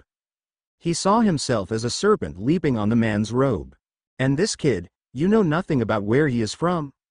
I swear I haven't the foggiest clue. All I know that is the kid has mad skills. Get to the point here, Mr. Rupert. He talks to snakes and I swear on my mother's eyes, I saw him change forms in front of me. No potions, no wands. A metamorphagus. Most useful, damn straight. Very well, Mr. Rupert. My Lord Grindelwald will appreciate this tribute. We have planned mass conscription at a nearby villa. Ensure that the kid is present there. Pull this off and you will be handsomely compensated and granted safe passage to Germany. Nobody will dare pursue. Rupert nodded in response. Harry returned to his present-day surroundings. He felt his blood boiling within his veins. That damnable hypocrite, with one breath he presents himself as an anarchist firebrand. With the other, he sold Harry to Grindelwald's slavers to cover his rear for a murder he committed. Never thought there would be a day when Harry would have felt thankful for being a parseltongue. But these were not ordinary times. He dismissed the snake and made his way to their stash. The galleons gleamed in the afternoon sun as Harry took them all out. He gathered all that was necessary to plan his escape from Rupert. The stash contained all of Rupert's plans about future marks, friendly fixes, and nuts. It now all belonged to Harry. A direct confrontation with Rupert would be suicidal. He could either overpower Harry or somehow alert Grindelwald's people to his presence. He too would need to be sneaky about this. Hide in plain sight. Rupert will rue the day he crossed Harry. Even more, he would despise the day he took Harry under his wing and made him what he was. Asterisk asterisk asterisk. Harry read the man's file in awe. Rupert's details of him bordered with obsession and lust. He extolled his virtues, connections, and wealth. He then cursed him for neglecting him in equal measure. Horace Slughorn, the man's name read out. Rupert had marked him down as a mark to be robbed when he felt strong enough. It seemed more like Rupert wanted to prove himself to the old man in his own twisted version. Horace was a potions professor at Hogwarts with notable worth. The man had a knack for potions, and more than that, he had a nose for talent. And Horace Slughorn was due to attend the Nerd Fest, targeted by Rupert and slavers. He had run a club during his life in Hogwarts, called Slug Club. There he held parties that allowed the mighty, rich, and connected to mingle with the next generation. Naturally, this made Slughorn friends with people in high places. Friends that Harry intended to convince Slughorn to save him. Mainly his Auror friends, that is. If that failed, he intended to blackmail the man for using Rupert as a procurer of goods. Naturally, Horace Slughorn was a fix. The man had his fingers in every pie. Government, private sector, and now the underworld, all had alumni from the Slug Club. Harry had the bargain of a lifetime for Horace. He prayed that it was enough. Harry approached the man's opulent villa, a testament to its owner's vanity and flamboyance. The sprawling estate buzzed with vibrance, emanating an aura of creativity, activity, and positivity. The meticulously manicured garden boasted magnificent grass sculptures depicting wizards engrossed in potion-making, elegant dancing ladies twirling in midair, and intricate chemical formulae etched into the verdant carpet. He moved purposefully, his eyes fixed on the grand villa, ignoring the enchanting allure of the surroundings. House elves scurried toward him, attempting to halt his progress and subject him to an identity check, but Harry paid them no mind. Time was of the essence. With a flick of his wand and Harry stunned it in silence, Harry stood before the imposing front door, frustration evident in his clenched jaw. He pounded on the door, his impatience mounting with each passing moment. A voice from within called out, grumbling. "Hold your hippogriffs, Merlin, I'm coming." The door creaked open, revealing a pair of beady eyes set in an annoyed face. With only a look at his disheveled appearance and tattered clothes, Slughorn weighed Harry's worth, processed the info, and compartmentalized it the poor and worthless section in his mind. "Oh, it's you lot. I've had my fill of requests. I have given enough to charity. I am not interested in buying anything at the moment. Also, not taking any apprentices at the moment." Slughorn made a dismissive gesture, preparing to close the door. Harry's desperation grew, and he raised his voice, hoping to capture Slughorn's attention. "If your life was in danger, would you then have a moment?" Harry emphasized, already annoyed at the man's mannerisms. The closing door halted midway, and Slughorn's face contorted with disbelief. "I beg your pardon," Slughorn said. "I know it sounds absurd, but I have information that could save your life. Just 5 minutes of your time, that's all I ask." "Please, Professor Slughorn," Harry said. Slughorn's expression softened slightly, his curiosity piqued by Harry's desperate plea. He hesitated, considering the possibility that there might be some truth to the young man's words. The door closed and the locks rattled off. All went silent for a brief moment. The door glowed and snapped open. A smiling pudgy Slughorn stood in an expensive robe, gesturing Harry to enter. They both stared at each other in polite silence. Slughorn had led him to a salon and gestured for him to make himself comfortable. Harry regarded his surroundings. Rupert would have a brain aneurysm at all the vulgar wealth surrounding him. "Honey tea, dear?" Horace offered. His smiling face was a far outcry of the earlier disdain the man had displayed. His instincts screamed at him to not accept. Harry graciously accepted the drink, hoping to make a good first impression. Slughorn settled himself into an armchair opposite Harry's. Slughorn smiled, looking at Harry's awestruck expression at his interior decoration. "I believe we haven't met before, young man. I am confident I have met all second years by now, and I don't think I have ever met you before," Slughorn started. "I beg your pardon, Professor. I have never studied at this Hogwarts." Slughorn amusedly raised his eye at Harry. "Oh, dear, is there more than one?" Slughorn asked with faux worry. Harry blushed outwardly and kicked himself inwardly. What the hell was he doing? "Apologies again, Professor. A slip of the tongue." Slughorn nodded in acceptance, but something told Harry that Slughorn was not buying it. "Let me start over. My name is Harry Petrov, sir. I am a refugee from Russia. The fighting over there had gotten too fierce for my parents to ignore." Slughorn nodded in paternal understanding. Harry took another sip of the delicious tea. "And how does this relate to my poor life?" Slughorn said. "Right, sir. I work for Rupert," Harry blurted out. "What the hell am I doing?"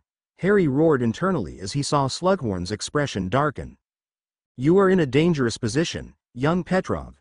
I made it clear to Rupert I wanted nothing further to do with him after last time," Slughorn said. Harry could feel something take aim at him, but not firing for the moment. He had to quickly salvage the situation. The government had blocked all refugee processing from Russia, fearing infiltration from Grindelwald, sir. The wait times for everyone had grown considerably long," Harry said. The presence inside him felt stronger. His instincts yelled at him to put aside the tea. Harry obeyed this time around. A fact that made Slughorn more annoyed. "I was desperate for money and food. Rupert offered to help with both, saying that he needed muscle for his operations," Harry said. Slughorn didn't respond. Normally, it was just a minor bit of thieving, A pickpocket there and a burglary there.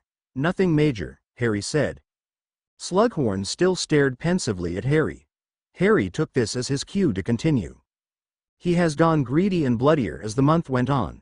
We were at an Auror's house to get our hands on his money. It didn't end well. Collingwood, Slughorn merely stated. I'm sorry, Harry replied. Auror Collingwood was a former student of mine and Gryffindor prefect. Brave and noble. Same batch as Rupert. Always was onto his plans. He was the one who uncovered Rupert's drug business inside Hogwarts and got him expelled in his 6th year. Slughorn said, and Harry could only shake his head at Rupert's lies.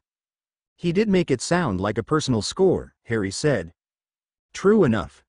That still doesn't tell me why I should be involved in this all and why you shouldn't be in chains, Mr. Petrov, Slughorn said. Harry felt nervous as he continued. This was the moment of truth. He has a plan for a last heist before escaping Britain to Germany, Harry said. Grindelwald, Horace spat out. Indeed.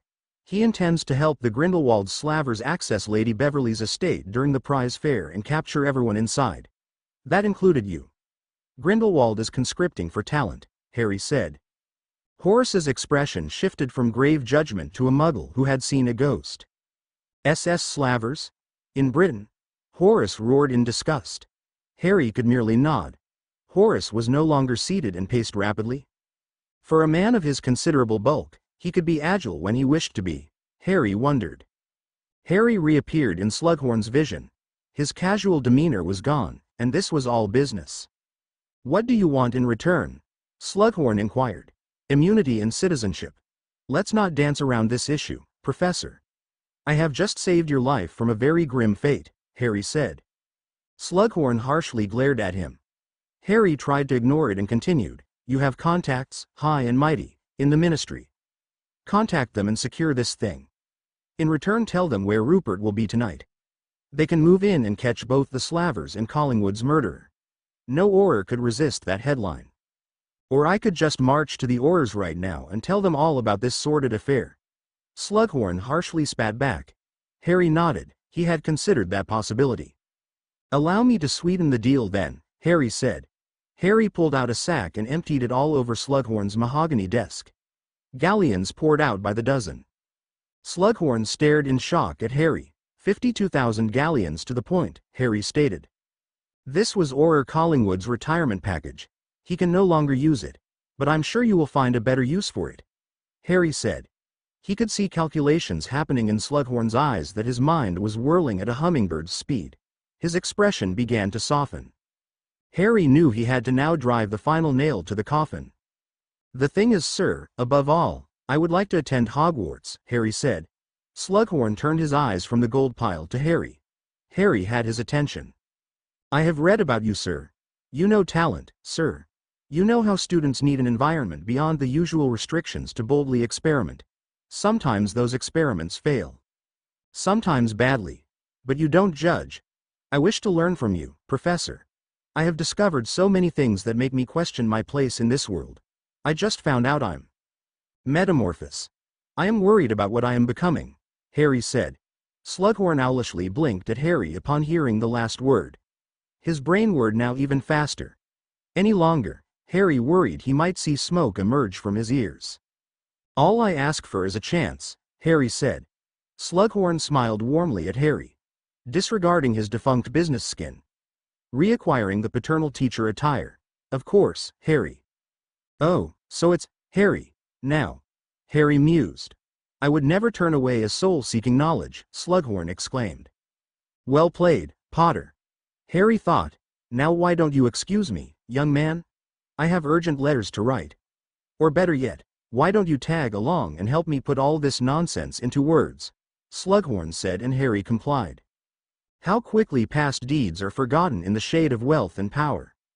Senior Auror Gloria Bones was not having a good day. First, the minister had indefinitely postponed her promotion. The minister had lost significant political capital, courtesy of Muggles of all things, and was determined to take the ship down with him. Second, the inability to find a breakthrough in the murder case of ex-Auror Collingwood had not found her many friends. Lastly, she was from the House of Bones. Her house matriarch had aligned their ships against Black post the disaster at the field research camp. Thankfully she hadn't fully aligned with the upcoming Potter pups. Why couldn't they simply throw in with the Blacks, was beyond her. Gloria couldn't imagine sharing a platform with those political babies. To make matters worse, somebody was going around, making people vanish. Prominent members, potion makers, herbologists, healers, and more. Someone in the department had leaked the classified intel to Wizengamot. Matriarch Bones had roared at Black in the parliament over public safety. Minister Black had roared at the chief in his office. The chief had roared at her in his office. A bird chirped somewhere. Her irate mood had sent many of her staffers packing for an early leave, lest they find themselves being voluntold for an impromptu dueling session. The last voluntold had yet to leave St. Mungo. The damnable bird chirped again. Gloria whirled with a wand, ready to blast any fool who would dare annoy her. An annoyed owl chirped and moved its head. It carried a long letter. Gloria merely sighed and sent the owl away. Of course, the letter was from Slughorn, most likely asking her to once again ask the matriarch Bones to attend whatever frivolous show he conjured. Might as well take a look, Gloria thought. Her hands gripped the letter harder as she read through it. The specter of promotion and glory once again roared in her chest once more. If she played her cards right, not only could she get that promotion, hell, she could an entire transfer of her choice. Hell, it might even improve her standing in the matriarch's eyes. Gloria got up to put on her gear. Yara. John. Gloria yelled while fitting on her armor. We have to get moving. Yara, get to the Justice Department's office. We have to negotiate plea bargains. I don't care who is there or not. Wake every son of a bitch up if you have to. If they still lag, throw around my family name. Gloria said. Yara's eyes widened. She knew her boss rarely name-dropped her family to get what she wanted. Her ties to the matriarch were tenuous at best. Move. Yara apparated away. John, head out and round up every department officer who can fight. Whoever's not here, send them a howler telling them to get their asses back here in 5 minutes. John apparated away. Or a promotion, PFFT, that was too simple, she thought. MLFP, save up a seat for Gloria in the HIT squad. Gloria thought, nothing will stand in her way. Or Gloria and Slughorn pensively stared at the scene playing before them. A lawyer read Harry through his rights and new life. In return for his cooperation with the Collingwood investigation, he was granted a partial jail sentence waiver. The lawyer read out. In return for your cooperation with the Slaver investigation, you are granted full immunity and citizenship. It was a testament to Grindelwald's terror that the Justice Department was willing to offer citizenship on top of full immunity. They really didn't want him in the Isles. Harry nodded in full agreement to the lawyers and signed a dozen documents and attestations. Gloria and Slughorn both wondered who was better off here among them. Gloria stood to gain a promotion in nearly facets of her life. Slughorn gained a pot of gold, not that he needed more gold, but damn it, he craved more. Also, he gained a massive favor over Gloria and HIT by introducing her to Petrov. Gloria wondered what Slughorn would want in return. She remained clueless about Collingwood's gold. Petrov gained a new life altogether. It was a win-win situation. The lawyers collected all their documents and prepared to head back to the department. Gloria waved them off. Yara and John entered the office and stood by her side. Mr. Petrov, I do hope you know the massive honor Professor Slughorn does you. I don't think anyone would have agreed in the ministry without him putting in a good word for you, Gloria said. Harry danced along. Of course, ma'am. I can only hope to work towards my redemption from here on out. Gloria nodded. We still aren't in the clear yet. We need to draw the Slavers to Rupert. In turn, you need to draw out Rupert. Your role is central to all this. Harry nodded in affirmative. She gestured to Yara and John to start working. They both approached Harry and started spellcasting over him. Yara explained the process to him. Standard tracking charms over you to keep checks. A blue light engulfed him. A red light followed. Communication charms so that we can communicate and coordinate. This went on for a while and Harry droned out Yara. The sun was setting outside. Nightfall blanketed the city with inky darkness, its secrets concealed beneath the shadows. At the designated rendezvous point, an abandoned alleyway nestled between towering buildings, Two figures stood under the dim glow of a flickering street lamp. Rupert stood dressed in all black. Harry faced him, ensuring he concealed his true intentions beneath a facade of nothingness. Rupert scowled as he tapped his foot impatiently. "Late again, ain't ya, Harry? What's the matter? Did ya get lost on your way, Harry attempted to brush off Rupert's snide remarks. "Nah, just got caught up with some business. Nothing to worry about." Rupert sneered, his voice dripping with sarcasm. "Oh, nothing to worry about," he says. "We've got a job to do tonight, and if we're late, we'll miss our chance at that Beverly estate. The annual fair's going on, and it's a bloody goldmine, Harry. Need I remind you, it's both our heads here?" Harry's heart raced. He had to tread carefully, his nerves taut with the possibility of tipping off the cunning man. Right, Harry stammered, feigning urgency. "We best get a move on then. Time's tickin'." Rupert glared but relented, his attention diverted by the prospect of riches awaiting them at the estate. Harry knew what lay for him the moment he entered the state. They slipped through the city streets, their footsteps silent and purposeful. The moon's pale light cast eerie shadows as they made their way toward the Beverly estate. The Aurors had convinced Lady Beverly to remove most of the heinous and tough wards to ensure Rupert's success. If Rupert found this strange, he didn't mention it. They pierced through the usual alarms and pitfalls. A sinking bog found itself hardening in response to "Incendio" by Harry. They traversed over it and made their way through the greenhouses. Their vision began to go dark. Dark, slimy vines grabbed a hold of them and their concentration began to waver. Rupert spat out curses, not knowing what was happening. Harry immediately recalled the incident from his first year. He was not fazed by this anymore. Lumos. His wand became alight with white light and the monstrous devil's snare retreated back. Rupert lay panting on the ground. The horror of his almost death lay clear on his face. Devil's snare. Weak to light. "We used it a lot in Russia to trap hippogriffs," Harry stated as a matter of fact.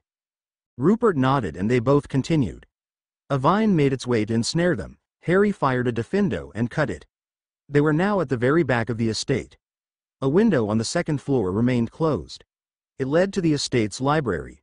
Rupert gestured for Harry to climb on. Harry ran towards the wall and ran up it and grabbed at a missing brick socket. Gaining his balance, he climbed up the wall on vines and pulled out sockets when needed. They needed to keep the use of magic to a minimum lest they trigger some unknown ward. Muggle means sometimes worked best in such cases. Ergo, climbing around like an orangutan. Pointing his wand at the window, Harry whispered, "Evanesco." The window vanished and Harry dropped a rope back to the ground for Rupert to climb up on. They were now inside the estate. Asterisk. "Harry, we have tracked 9 unknown signatures following a few meters behind. Stay frosty." Gloria's voice whispered in his ear. The communication spell was working perfectly. They made their way towards the library's exit and Harry waited for Rupert to do his part. An invisible barrier shimmering across the exit to the library. Harry's eyes narrowed as he realized they had stumbled upon a barrier spell. What will Rupert do now? Harry wondered. Unfazed, Rupert rummaged through his pack, producing a vial of shimmering liquid. He uncorked it with a flourish, the aroma of crushed moonstone filling the air. With a precise flick of his wrist, he traced a counter spell, each intricate gesture intertwining with the liquid as it cascaded in midair. Impressive, Harry thought. Rupert had managed to convert his spell into a liquid form. This way the wards won't detect spells being cast. Their last foray had made Rupert hesitant to even cast Lumos unless necessary. The barrier shimmered away. The main ballroom lay just a staircase away. They both nodded to each other and made to move. Rupert placed his hand to halt Harry. "Wait, Ari." Harry paused. Was this it? After the last time's problems. "I brought some mates with me. Extra safety. Hope you don't mind." Harry tensed and glared at Rupert. This wasn't part of the deal. Rupert deliberately avoided meeting his eyes. "I think you will find our talents to your satisfaction, Mr. Petrov." Startled, Harry faced the voice stated behind him. 9 wizards stood behind dressed in faint blue robes and masks. "Come now, we mustn't keep our guests waiting." The leader amongst marched forward, brushing aside Harry without a care. Rupert quickly hurried behind him, not wanting to face Harry. Harry stood alone glaring at the passing posse. They will soon get their comeuppance. Wolves in the house. I repeat, wolves in the house, Harry whispered. A reassuring hum ensured that his message had been acknowledged. Gloria's team had finished placing their own counterwards outside. No one will escape her. 2 Auror squads meanwhile assumed ambush positions inside the ballroom. Rupert's new friends descended down the staircase. They constantly cast spells, evaluating their surroundings for any traps. Clearly, the friends didn't share Rupert's passion for subtlety. The lead slaver fired a spell at the door to the ballroom. It opened with a bang, and if they expected outraged party guests at this faux pas, they were wrong. The moment the door opened, spells flew toward the slavers and Rupert. Horror and realization dawned on them. "We have been made," roared the lead slaver as a chain whipped itself around his neck and he fell to the ground immobilized. The slavers and Rupert bailed in different directions as Aurors poured after them. The Aurors outnumbered them 2 to 1. It will soon be over. Rupert's heart pounded in his chest as his gaze darted around the estate. The gleaming treasures that once promised unimaginable wealth now paled in comparison to the imminent threat closing in on him. The realization hit him like a bolt of lightning. Harry, his partner in crime, had been playing him all along. Betrayal seared through his veins, fueling a desperate surge of rage. His own treachery lay forgotten. A small voice in the back of his head whispered to him, he had bought this on himself. As the echoes of the Auror's footsteps grew louder, Rupert's eyes locked with Harry's. The air crackled with tension as the 2 former allies stood on opposite sides of the unfolding battle. A bitter smile twisted Rupert's lip. "So, this is how it ends, is it? I took you in, and gave you a place when no one else would. I fed you when you had nothing but scraps, you bloody traitor," Rupert said. Harry sneered in response as he dodged Rupert conjured fire. "And what about your treachery, Rupert? You planned to pawn me off to Grindelwald the first chance you got," Harry shot back. "It's what you deserve, you fucking coward," Rupert yelled. Thunderous spells were exchanged between the two. Harry knew he couldn't keep up for long. The Aurors needed to catch to them and fast. The Aurors, outnumbering but not overconfident, fought back with a synchronized elegance. They advanced with practiced precision, their formation unwavering as they unleashed a relentless barrage of spells. Each team fired spells. Fire, ice, chains, and beasts all thundered toward the slavers. The teams were shielded in turn by another so that their attack proceeded uninterrupted. The Aurors had a license to kill, but Gloria emphasized prisoners to interrogate. Nobody wanted to cross her. "Tet pseudo." The lead Auror yelled and the team closed ranks and conjured a shield 360 degrees. For a moment dark axes and fiery spells splashed off them harmlessly. The Aurors relented their shields and fired back at the now demoralized slavers. A few tried apparating and port keying out of there but failed. They were rewarded by curses as their limbs turned against them and the lights went out for a few of them. The air hummed with power as explosions erupted, sending shards of stone and debris cascading through the estate. Rupert fired a barrage of bonebreakers at Harry. Whatever fondness he had for Harry was now replaced with unhinged hatred. Harry responded by conjuring cobras who rushed at Rupert. With a flick of his wand, Rupert set them alight. Gonna have to do better than that, brat," Rupert yelled. Harry responded by setting the air around Rupert on fire. Rupert howled as the fire ate at him but retaliated with a black spell that struck Harry in his leg. He glanced down to see a missing stump below his knee and rapid blood loss. By now Rupert had managed to get rid of the fire and advanced on Harry. The fire had taken his toll on him as he came in Harry's view. Hair singed and skin now ugly pink, Rupert aimed his wand at Harry. "See you in hell, punk," he began. Avada Ka, he never got to finish. Rupert's wand ripped itself from his hands and landed in Yara's palm. She smirked at him. "Gotcha." Rupert, not fully registering his fate, ate a stunner as John fired at him. He dropped limp and felt chains wrapping around his bruised body. He could no longer move. He could no longer apparate. His face glanced towards Harry where a panicking Yara worked on him. John made another flick towards Rupert and a blow struck him on the back of his head. Rupert was no longer conscious. Harry had outplayed him. The student had surpassed the master. Chapter endnotes. Author notes. And so came Rupert's inevitable downfall. Old Gandalf voice. "Whew. This is longest chapter I have ever written for anything fiction related. Fight scenes aren't my strongest feature, but I tried with this without making Harry look up that comes later. Winking face anyhow. I hope y'all enjoy this massive labor of love. Don't forget to follow, and review. SRSLY. Let me know what you think about the story so far. Chapter 10. Hogwarts 101 Chapter Summary. Author notes. This concludes the Hogwarts entry and introduction of old foes with a new twist. Also, there are new twists with new twists. All lame jokes aside, exam week is coming up. Chapter updates will be delayed. New chapter will be posted from the 26th of June and onward. In the meantime, please leave reviews. They're jet fuel for an author's muse. If you liked the story, let me know what you liked about it. If you hated it, let me know what you hated about it. If you have any suggestions, recommendations for story arc, or just want to introduce new plot points, let me know about that as well. Thank you and have a great day ahead. Smiley face. The Daily Prophet. Grindelwald's foiled, Britain endures. In a daring operation yesterday, Aurors successfully raided a secret hideout belonging to the notorious Gellert Grindelwald's operatives, leading to the capture of his ruthless slavers. The surprise raid, orchestrated by the Department of Magical Law Enforcement, exposed a dark web of kidnapping and exploitation that has plagued the British Wizarding Society for far too long. The captured slavers, under questioning, shockingly confessed to their sinister motives. It is believed that their primary objective was to kidnap prominent members of the Wizarding community to fuel Grindelwald's nefarious war effort. Their actions aimed to weaken the foundations of British Wizarding Society, striking fear and chaos into the hearts of its inhabitants.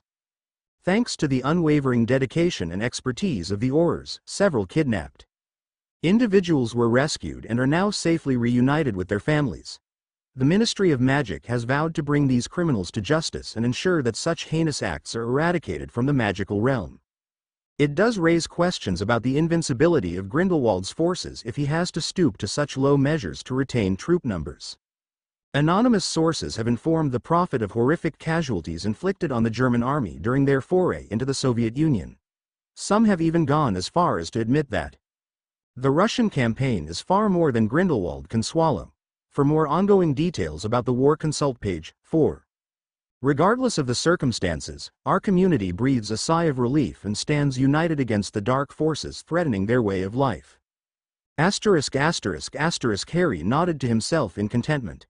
Everything worked out in the end. The news was good. The government was happy. Slughorn was happy. Gloria was happy. Above all, he was pardoned and free to move. Pangs of guilt struck him every now and then about Rupert's fate. Harry shook himself out of melancholy. There were things he needed to do. The only path available was forward. Aside from the pardon and Hogwarts entry, things had been going well for Harry. Slughorn had taken a more direct approach to Harry's circumstances. The two of them had shared time going over Harry's career path and future. Slughorn had, generously, shared a portion of the ministry reward money with him. This allowed Harry to find accommodation to last long enough for his time at Hogwarts. Slughorn had been aghast at hearing about Harry's choice for electives vis-a-vis his personal abilities. Slughorn had quickly moved to crush any thoughts of mediocrity that Harry might have and encouraged him to take more juicy electives if he wished to prevail. My boy, you can either waste the once-in-a-lifetime opportunity of being born a mage or rise above yourself. Apparently, others had a more positive opinion of his intellectual faculties than he did. Harry had reluctantly agreed to give his electives further consideration before submission. Not all conversations had been benign. Slughorn had done his utmost to pry open Harry's past and reveal the truths. It had become a regular verbal duel between the two during tea time.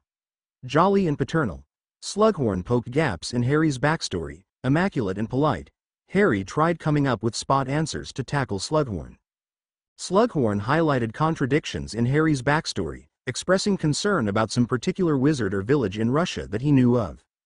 Harry, in return, pretended to either not have met much of the Russian magic community or explored the country. He was, after all, under the guardianship of poacher parents who constantly had to evade law enforcement. Not exactly a family that organizes regular sightseeing trips to the city. In return, Harry had subtly fired back with his own knowledge of the underworld that linked with Russia. There had been enough substance in his story to back up his claims, but careful scrutiny of a vigorous mind like that of Slughorn's could bring it all down. Unfortunately, Harry's alleged Russian existence had brought up forgotten Russian memories in Slughorn. Leaning back in his chair, Slughorn cleared his throat. "Harry, my boy, I've been doing a bit of reading lately. Fascinating tales about the Russian magical community. Any chance you visited Vladivostok? I believe they had the most fascinating honeycakes called Miedoviks." Alarms and bells blared in Harry's mind. This was going to be another interrogation. "I cannot say I have had the pleasure of either visiting Vladivostok or enjoying Miedoviks," Harry said. Slughorn raised his eyebrows in faux horror. "Oh my, I had thought that was a rite of passage in your neck of the woods?" A warning shot from Slughorn. "Focus on all aspects of your story or be exposed." Harry took a sip of his tea. He needed a cover fast. "My parents were not welcomed in the decent society." Harry took another sip. "We moved around a lot and were mostly located in rural areas or the jungles." "A pity, my dear boy. But you must never let this define you. At the end of the day, man's actions and character are his own," Slughorn replied. "Should you wish, Professor, I will be pleased to regale you with our findings in Lake Baikal," Harry said. His time spent with extremely dangerous creatures under Hagrid's tutelage will finally bear fruit now. Other changes too had come through. He had heeded Slughorn's cryptic warnings. He needed to embrace more of Harry Petrov and let Harry Potter go. As painful as it was, he needed to do it. Harry had taken to practicing his metamorphic abilities. The first to go was his trademark Potter head of thick curly hair. In their place now stood blonde silky smooth hair that curled up backward. A leaner nose now graced his face with appropriate adjustments to his cheekbones. If he was going to claim lineage to a pureblood family, he might as well try to look like one. Sadly, he was unable to get rid of his scar. Neither metamorph nor magic made that cheeky bugger move, hide, or transform. Harry frowned as he chalked this up to his regular weirdness factor. He observed his features once more. If any of his old friends looked at him hard enough, they might have confused him for a distant relative of Harry Potter. Further changes were required. A pair of blue eyes met his gaze back. It was done. His mind turned back to Slughorn as he struggled to keep up with the man's gregariousness. And the game continued. Slughorn poked holes in Harry's story to cover up and educate him on the etiquette required of a young wizard in civilization. Dear Mr. Petrov, I am pleased to inform you that your transfer request to Hogwarts School of Witchcraft and Wizardry has been accepted. On behalf of the staff and administration, I extend to you a warm welcome to our esteemed institution. Your letter of recommendation from Professor Slughorn has caught the attention of our faculty members. Professor Slughorn's unique perspective on your abilities and potential has influenced our decision to forego the customary entry tests that gauge the skill level of incoming students. Rest assured that his insightful recommendations have served to confirm your qualifications for admission, allowing us to proceed with your enrollment without delay. Your term will commence on the 1st of September. Furthermore, as you will be entering your 4th year at Hogwarts, it is important for you to select your preferred electives. We have availability in the following courses: Ancient Runes, Care of Magical Creatures, Divination, Arithmancy, Alchemy. Please inform us of your chosen electives at your earliest convenience, as we must finalize your schedule and make the necessary arrangements. Yours sincerely, Albus Dumbledore, Deputy Headmaster. The letter had finally arrived. True to his word, Slughorn had made his transition seamless. It still left with holes in mind. For once, he could not recall the old grandfatherly headmaster speaking to him with such sass. It would seem that not being the boy who lived in this timeline would grant him 0 free rides. The whole deputy headmaster business too seemed just weird. Harry grumbled under his breath. It would seem Dumbledore now regarded him as Slughorn's creature. The headmaster, Armando Dippet, bless his soul, is already getting on with his years. Many of the professors eye his seat. Merlin only knows what turf war he has gotten himself involved in now. Hopefully, it will involve a lot less killing and torture curses thrown at him. Diagon Alley. The alley was noisy.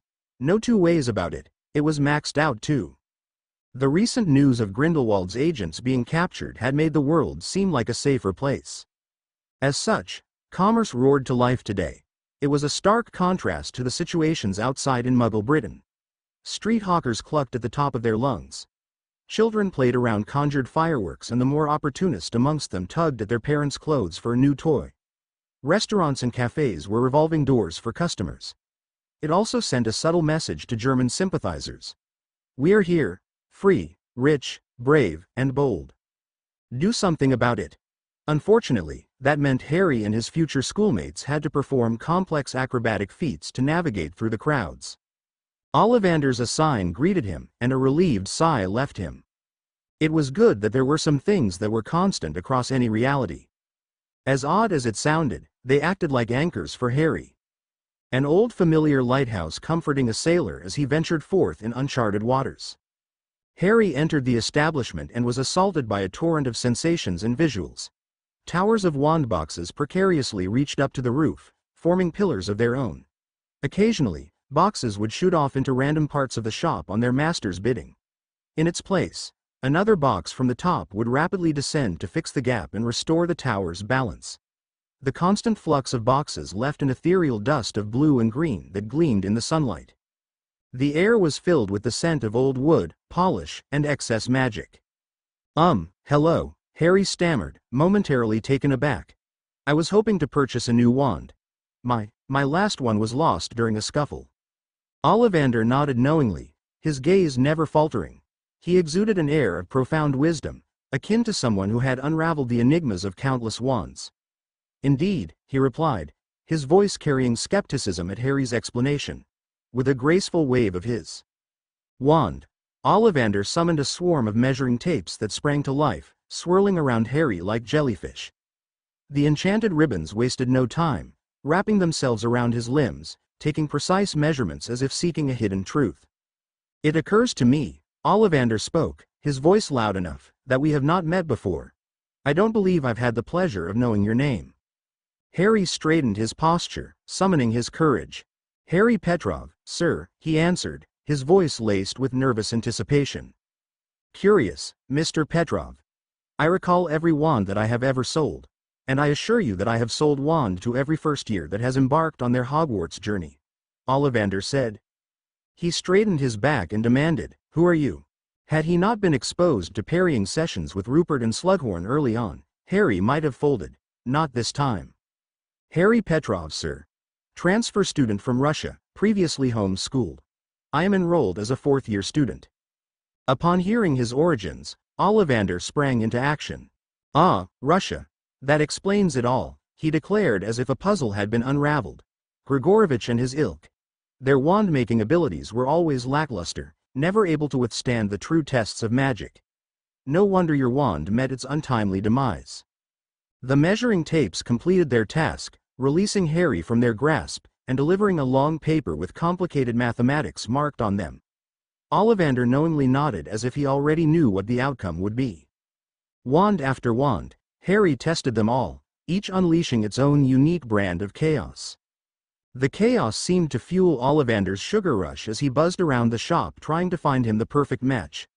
Some wands produced magnificent fireworks, illuminating the shop with bursts of color, while others had a knack for inadvertently breaking objects within their vicinity. At long last, Ollivander, now pensive again, presented him with a wand. As soon as Harry grabbed it, he felt a halo of emotions.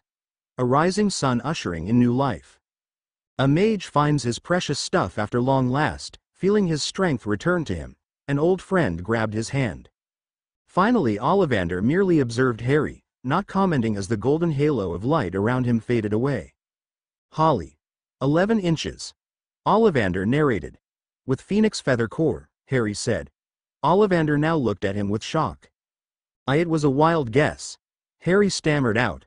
Ollivander was not convinced. I hadn't expected this wand to be sold soon after the last one. You see, the core and the wood made for this other wand were quite similar. Ollivander droned on. Harry felt his heartbeat fasten, memories of another such speech clawed at his mind. No, he can't be here. I can't be with him. Voldemort shouldn't be here. In fact, I sold the wand recently to by all accounts I hear, a remarkably talented witch. Perhaps you will get to meet her during your time at Hogwarts? Ollivander muttered on. Harry numbly nodded as he pretended to listen. Wait, did he say her? A jubilant feeling once again erupted inside Harry. Lord Voldemort, the one whom his wand was twins with, no longer existed. Harry threw his coins at the old man and sprinted out of the shop. The rest of the shopping didn't annoy him anymore. His gusto now matched that of the revelers outside. Unfortunately, his gold pouch would not appreciate the intense weight loss it was about to witness as Harry went on a shopping binge. Lord Voldemort was dead. The world did justice for once. The world was good. The train station was silent. Harry sat down at the train station. Finding the platform 9 3/4 was simpler this time. He didn't have Hedwig with him, so the Muggles had been a lot less amused at the young man pushing such archaic containers around. Harry clenched his jaw as he thought about what would have become of his faithful companion. Would she be alive? Would she curse her owner for leaving her behind to face the Muggles? Or did the Muggles simply put her out of her misery? Did she fly alone over the wreckage of the castle searching for him? The memories came unbidden, and he was powerless to stop them. He wasn't sure he wanted to stop them if he could. The train sat nearly empty. It would be some time before its departure. He spied out of the corner of his eye as he saw a large family of redheads appear before the train entry. They were mute, but Harry could feel the frustration of the family matriarch as she tried to do a head count of her brood and get them on board. Missing the train for her was simply not an option. He saw her posture soften and eyes became moist as the very last of her kin boarded the train. She waved frantically to anyone of her own that she could spot. Traitor! Coward! Rat! And angrily crying Rupert spat at him, his limbs tied around him. A piercing sound of steam being let loose broke him from his reverie. The train station was bustling with activity. A crowd of hundreds thronged the station. Weepy parents hugged annoyed children eager to be let go lest their friends see them in this state. Many turned to stare at him wondering why a young man would sit in such contemplation when a train was due to depart. He caught the eyes of a tall family of 3 staring at him. They embarrassedly turned away when their gaze met. Thankfully, none bothered him. Harry finally got up and boarded the train. Most of his journey was silent. There was a multitude of voices and a heavy trolley moving. He ignored them all. He was in no mood to partake in sweets and juice. A voice called out to him, but he ignored it. The lunch lady will take the hint. I'm sure of it. The view outside was different than he remembered. This time, there was a lot greener in the area around him. The temperature too was a bit cooler and cloudier. Clearly, the Muggle industries hadn't yet made their mark as significantly as they did in his time. The voice called out to him again, and this time Harry tried to focus. Not fond of lunch ladies, are you? Harry hears the voice say. He turned towards its source and found himself looking back at him. The other him mildly tilted his head in amusement at him and said, or are you just not fond of human company? Harry's mind scrambled to find a reply. Was this another hallucination of his mind? Did the train's motions put him in some kind of trance? I didn't feel hungry. And I was thinking? Harry managed to stammer out in time before they admitted him to a mental facility. Boy, that must be some deep thinking. What were you thinking about, if I may ask? The young man said. Harry merely blinked owlishly at him. Can the 7th and 8th celestial spheres be aligned perfectly for best Chinese chomping cabbage growth? Does moonlight work better than sunlight for letting beauty potions marinate? The boy said. The wizard was now being just plain mean. Mirth danced all over his face. Nothing that complex. The view and all is fascinating. The wizard merely raised an eyebrow at him.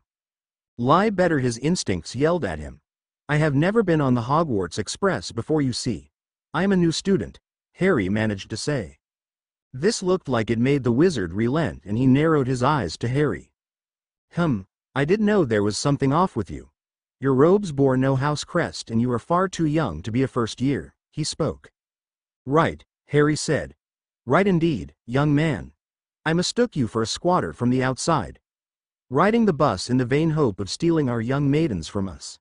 The wizard said in faux seriousness, waving an accusatory finger at him. And I strode like a knight to challenge you for our maiden's honor, he said. What? Was all Harry could muster as the other wizard broke out in laughter. When he had regained his composure, Harry asked him with annoyance. Who are you again? Introductions first. How rude of me. The wizard replied and suddenly stood and made a polite bow to him. Mr. Charles Potter the First. From the noblest house of Potter. inventor of Potter hair products and other gentlemanly appliances, also a prefect. Harry's mind blanked out. Potter. Whatever Charles was saying had been tuned out. Harry felt a pinch on his arm and glared at the now annoyed Charles staring at him, holstering his wand. He let out a sigh and began again. You are not very good at this, Charles stated in an annoyed voice. You got a name, kid? Harry. Harry Petrov. Yeah, sure, whatever. I was asked to deliver this. It's from Slughorn, Charles said as he pulled out a letter and handed it to him. He promptly left the compartment without saying goodbye. A wonderful way to make the first impression on your ancestor Harry. Asterisk asterisk asterisk the Slug Club was real. By Merlin it was real. Harry had assumed it to be a jest on the elderly man's part when he had mentioned it to Harry. The missive he had received proved its existence. Harry wondered what had possessed the man to name his social club so awfully. Slugs. Harry shuddered as he felt Ron puking near him once again. Harry hurriedly adjusted his disheveled appearance, his hands trembling with nervous energy. The nervousness had triggered his abilities as he hurriedly tried to make his long hair look presentable. He took a deep breath, attempting to calm his racing heart, as he made his way to the teacher's compartment where the Slug Club gathering was taking place. The invitation had both excited and terrified him, as he knew little about mingling with the best and brightest of Hogwarts. He was excited at finding out who the best were in this year. The fear of being exposed as a fraud and his imposter syndrome threatened to overwhelm his excitement. As Harry entered the compartment, the polite conversations that filled the air fell silent. All eyes turned towards him, including Professor Slughorn's, who noticed his arrival and raised his glass in a welcoming gesture. Ah, Harry Petrov, ladies and gentlemen, Slughorn announced, his voice carrying through the room. Our esteemed transfer student from Russia. Let's give him a warm welcome. Harry offered a nervous smile as the conversations resumed, albeit with a certain curiosity directed his way. Slughorn approached him, his jovial demeanor putting Harry slightly at ease. Harry, my boy, let me introduce you to some of our esteemed guests, Slughorn said, leading him toward a distinguished figure. This is Abraxas Malfoy, a head boy, and a promising young talent. Harry's heart skipped a beat as memories of another pale head from his world flashed before his mind's eye. A scornfully spat-out Potter echoed in his mind. He composed himself, extending his hand to Abraxas for a polite exchange. Pleasure to meet you, Mr. Malfoy, he managed to say, his voice laced with a touch of unease. He could see the slight appreciation in Abraxas's eyes at the respect freely given. Harry had messed up this once, he had no intention of being on the receiving end of another Malfoy. Abraxas looked him over with a discerning gaze. Petrov, you say? A good lineage. Harry nodded carefully as Abraxas's trailed off. My mother was from London. My father was Muscovite, Harry said. My mother was a Muggle born. My father was pure-blooded. Half truth, half lie. Just perfect. Harry raised his identity flag, waiting for Malfoy's response. Malfoy pressed his lips, clearly annoyed at the revelation but quickly put it away. Things happen, I suppose. Hopefully, the Sorting Hat will place someone of your pure stock in capable hands. Redemption is everyone's right, he remarked, a glint of amusement in his eyes. You have a chance to fix it. Don't fuck up. Harry's mind translated Malfoy's words. Thank you, Harry replied, his voice a tad unsteady. He quickly moved away, eager to escape the scrutiny, and Slughorn guided him to the next guest. Harry, this is Charles Potter, Slughorn introduced, his voice warm. Charles, meet our new friend, Harry Petrov. Charles Potter, standing tall and exuding an air of sarcasm, looked down at Harry and quipped, Found your tongue yet, Petrov? Or should I start speaking in simpler words? Harry's cheeks flushed with embarrassment, his eyes meeting Charles's with a mix of timidity and defiance. Memories of their awkward encounter with Slughorn's missive still lingered, and he struggled to find the right words to respond. Harry couldn't bring himself to bandy words with his ancestor and merely nodded. Before the tension escalated, Slughorn intervened, smoothly redirecting the conversation. Harry felt a mixture of relief and lingering unease as he was led to another guest. A voice called for Slughorn from behind. Slughorn excused himself briefly, leaving Harry alone with the new one. Morgan Riddle, a pleasure.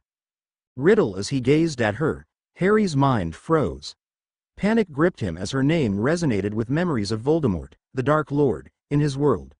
His thoughts raced, trying to make sense of the similarities, the connections that made his blood run cold. Morrigan, tall and imposing, with dark purple eyes and neatly tied black hair, she eyed Harry. "Nice to meet you. I don't believe we've had the chance to talk yet." Harry's voice faltered. He couldn't shake off the feeling of tendrils probing in his mind. A voice inside roared at him against meeting her gaze. "Yes, nice to meet you too, Morrigan," he managed, his nerves palpable in his words. Morrigan studied him for a moment and politely extended her hand. Harry shook it and all hell broke loose. Unbeknownst to the other guests in the compartment, Harry and Morrigan experienced this magical reaction in their connection.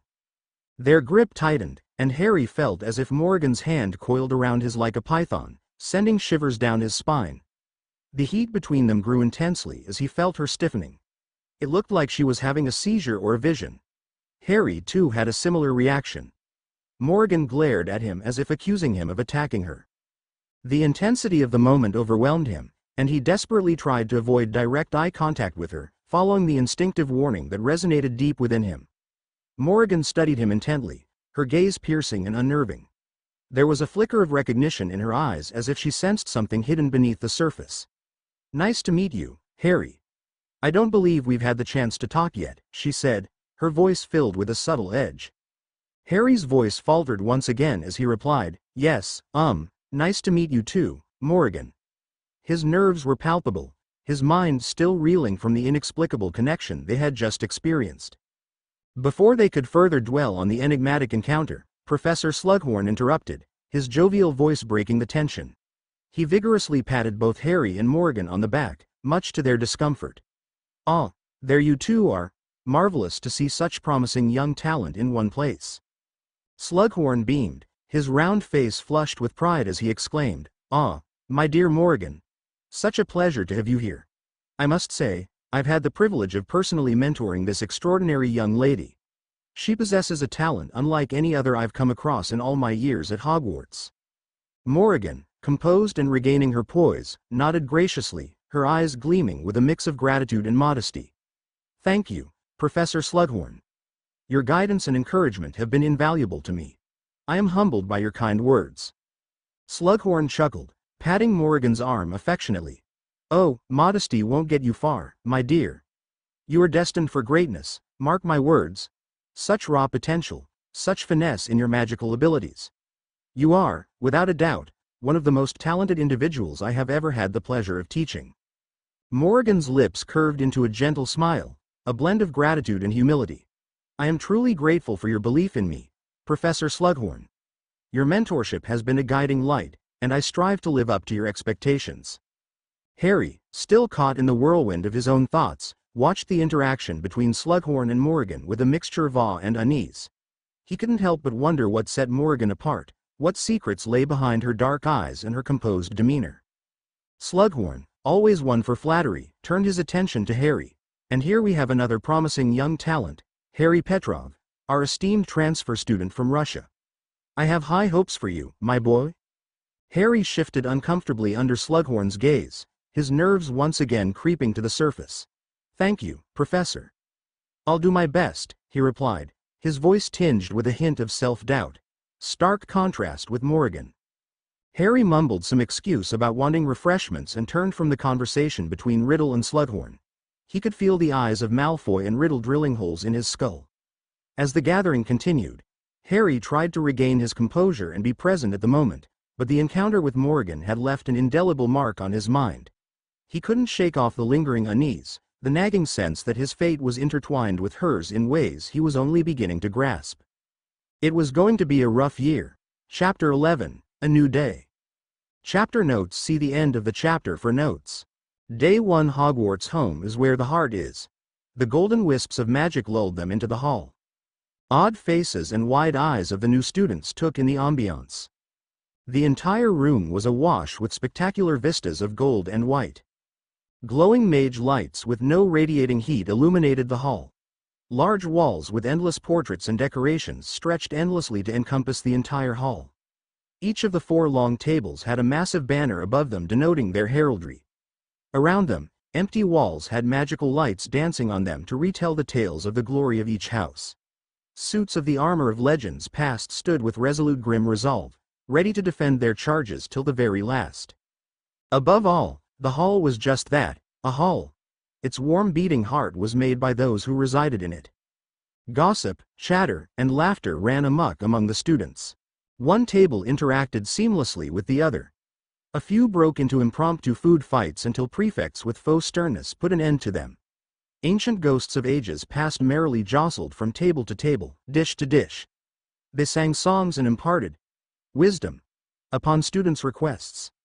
Ghosts who shared a closer companionship with their wards also shared with them with which professor was off to a foul mood and whose homework had already merited detention.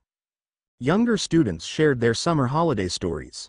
Older boys desperately tried to make it up with upset paramours over not writing enough during the holidays. The scenes were the same yet seemed grander all the same to Harry. There was more life in Hogwarts. He spied on different house friends sitting at each other's tables. A practice that had become a major faux pas during Harry's time. To his shock, there were even Gryffindor and Slytherins freely mingling with each other. He stood at the very back of the line, hoping to not become an awkward gangly spectacle among first-year students who only made it to his waist. He was finally back, home at last. Despite having already gone through this tribulation, Harry still felt nervous. It felt like a lifetime ago when he had once stood amongst these people as a first-year himself. The hall started to fall into gradual silence and students orderly rearranged themselves.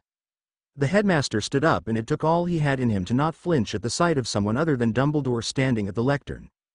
Unlike the unyielding strength Dumbledore displayed through his posture, the new headmaster was a frail, balding old man. He spoke in a raspy voice, "Dear students, it fills my heart with joy to see your familiar faces gracing the halls of Hogwarts once again.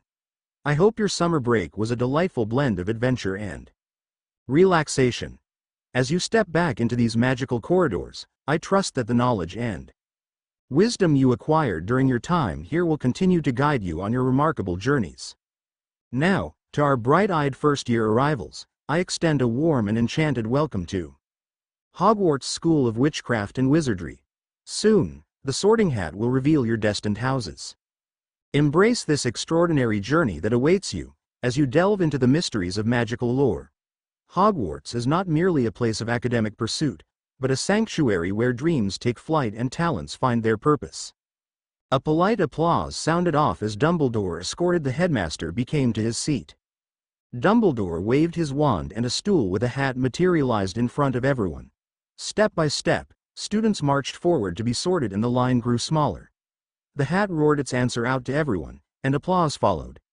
Dumbledore took a moment to announce Harry's status to the student body and dropped the sorting hat on his head. The hat was silent for a moment and then a voice spoke inside his head. "Welcome back, Mr. Potter." Harry stiffened as his mind raced to find elaborate excuses.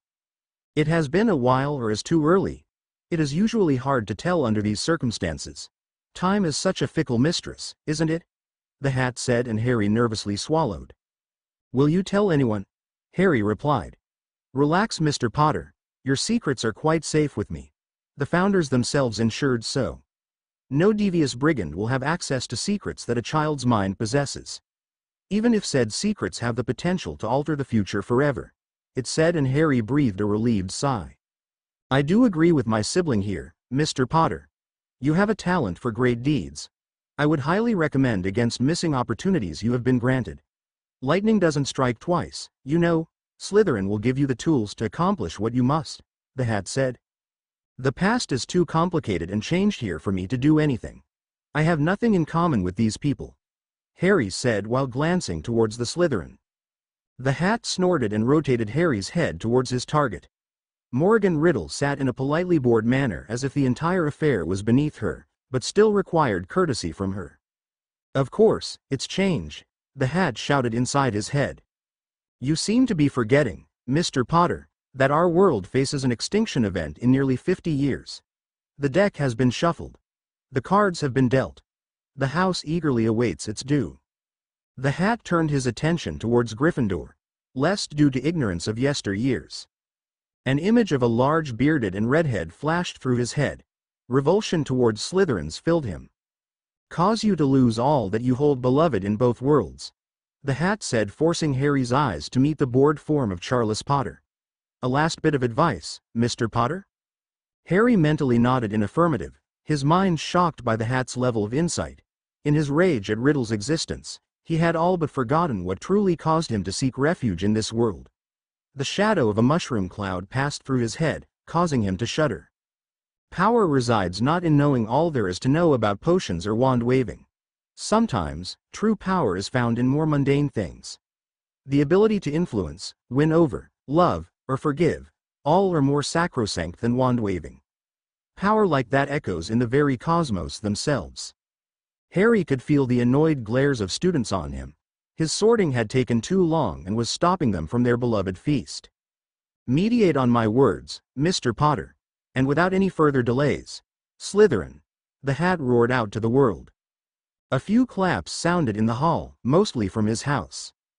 A green crest of serpents appeared on his robes. Harry, still shaken by the new revelations, missed out on harsh, calculating purple eyes staring at him from across the room. He sat at the newly available space on the table and shook the hands of a few polite colleagues, congratulating him on his sorting. A few seemed genuinely happy at his inclusion. Harry paid them little heed at the moment. He had his marching orders and he intended to fulfill them. He had spent too long mucking around with the likes of Rupert. It was time he had an upgrade. The deck was set. The cards are distributed. It was time to roll the dice. Dawn. He had left the dorms relatively early in the morning. The night before had been restless. The blasted hat's words had resonated in his mind all night long. Even the grand opening feast had been unable to take the ashy taste from his mouth. His inner voice had screamed at him to compose himself. He could feel the entire house had been assessing him the night before when marching towards the dungeons. None had struck up a conversation with him, but he chalked it up to everyone tired from the night's festivities. Such an isolation served him well enough. He wasn't sure he would be in the mood to share things with anyone. The library too had been thankfully empty. The librarian, whomever they were this time around, had not yet started their day. He sat at the topmost desk with a window view overlooking the lawns covered with morning fog. He squinted, looking at the view below. What distinctly looked like house elves frantically worked on the ground. Harry found the view to be oddly therapeutic.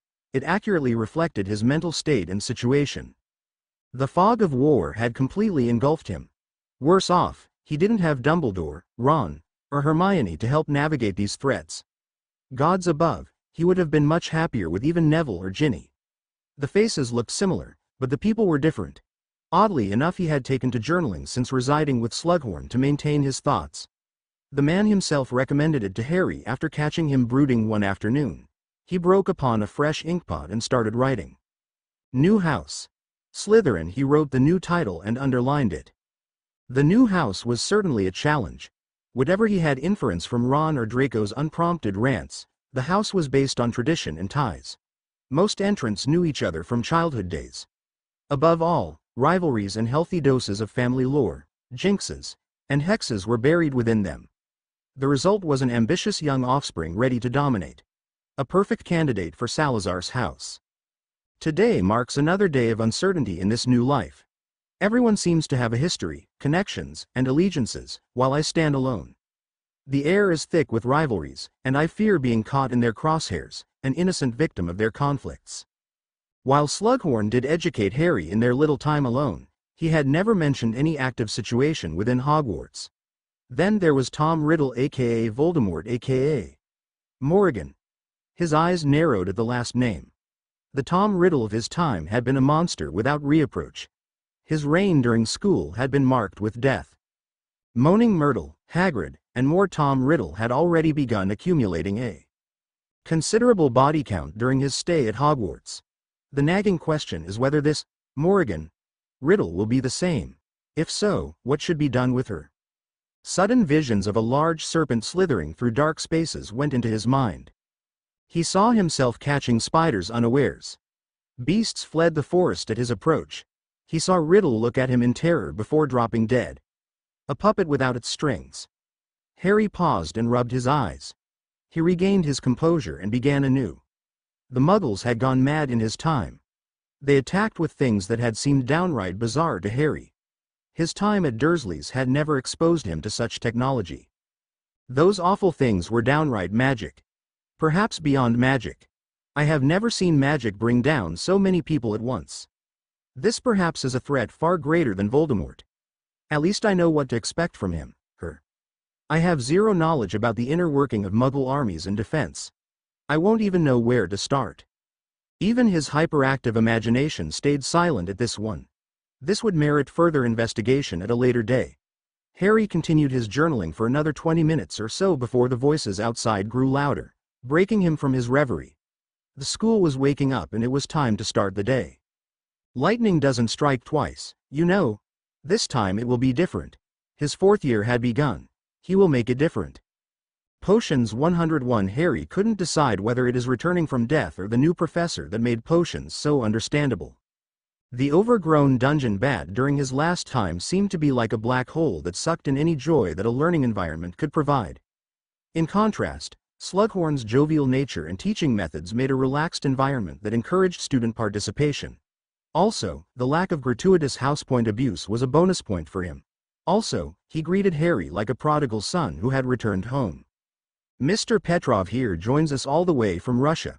Please be courteous to our new friend and aid him to the best of your abilities. The man had started them off with an introductory lecture that recapped the previous semester. This was especially helpful since a whole metric ton of stuff had happened to him between here and the last potions class. Mental note to myself. Become powerful enough that assholes like Snape never make it to academia. This was followed by quick drills as a now more serious Slughorn rattled off different ingredient varieties and their reactions. Now class, if you will recall, Molly weed has a combustion reaction when exposed to water. How can we mitigate this reaction? Anyone? Miss Pennyworth? Certain professor. We can coat Molly weed in any type C oil to prevent an instant reaction. Later we gently spin it counterclockwise to prevent it from gaining spark again. Excellent Pennyworth. 6 points to Ravenclaw, well deserved. Apparently, today was to be a cross-functional class concerning herbology. Slughorn had proceeded to lecture them about Terraflorix Enhancer. This was a fertilizer they will make in the next class and use for their herbology lesson. The new Hogwarts didn't seem half bad right now. A newly determined Harry hung on to every word that Slughorn preached and took immaculate notes. Well, at least by his standards anyway. Defense 101. Remember the time when I said Hogwarts seemed better? Scratch that. It was leagues better. Harry couldn't help but wonder how many talented witches and wizards had spilled their blood in Grindelwald and Voldemort's wars, only for the standards to fall so below in his time. The defense against the dark arts professor was an honest-to-God Auror, albeit an ex-Auror. But that was beside the point. An annoyed and begrudging sentiment rose within Harry, but he pushed it back down. Professor Henry Goldman, the defense professor, stood at the head of his class, emitting an aura that silenced the entire room. Speaking in a low tone, causing the students to strain to hear him, Goldman didn't bother with introductions or even acknowledge his prestigious background. He simply started the lecture. This semester, we will begin with advanced defense tactics, Goldman droned. More specifically, we will cover shield and rebound. In Auror terms, it is known as tag and hit back. The concept is simple. Repel a spell with a shield charm and counter with your offense. Naturally, this tactic is preferred in open environments. The class sat hooked to Goldman's lecture, even more, captivated after his strategic name dropping of the word Auror. Each student fantasized about becoming elite ICW hit wizards, leading squads on death-defying missions. But their illusions shattered when the desks began rolling away, and Goldman announced that the fourth year would be practical-centric. Students clutched their wands and cast nervous glances as Henry transfigured the entire class into a quasi-dueling arena. Hopefully, it will run better than that dueling fiasco. Goldman held his wand in front of him, adopting a loose stance. The incantation for the shield spell is Portego. It is an advanced spell under usual circumstances, he explained, letting a dramatic pause hang in the air. But you have been coddled long enough, and the circumstances demand more from everyone. Goldman deemed that the subtle reference to the war raging was enough motivation. Begin, he whispered. The training dummies came alive. The tip of their wands cast an eerie glow on their wooden faces. Across the room, shouts and spellfire raged.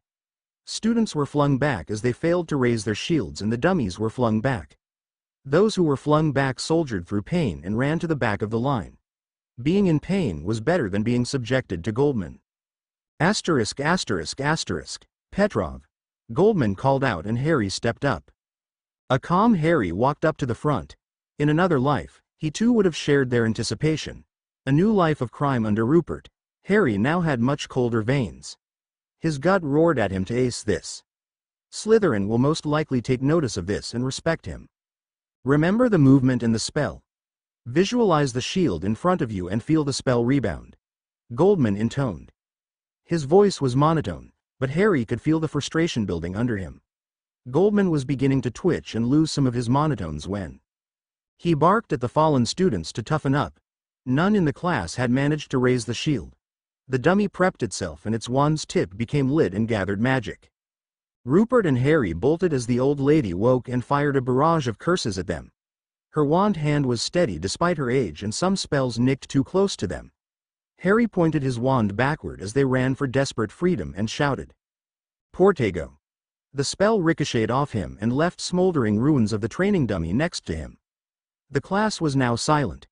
The new routine had drilled in them to step forward when the current student was blasted back. Instead, they were now confronted with burning dummies. An anomaly as far as they were concerned. A few hesitant claps broke out before the rest joined in. It went on for a while before Goldman raised his wand and all fell silent.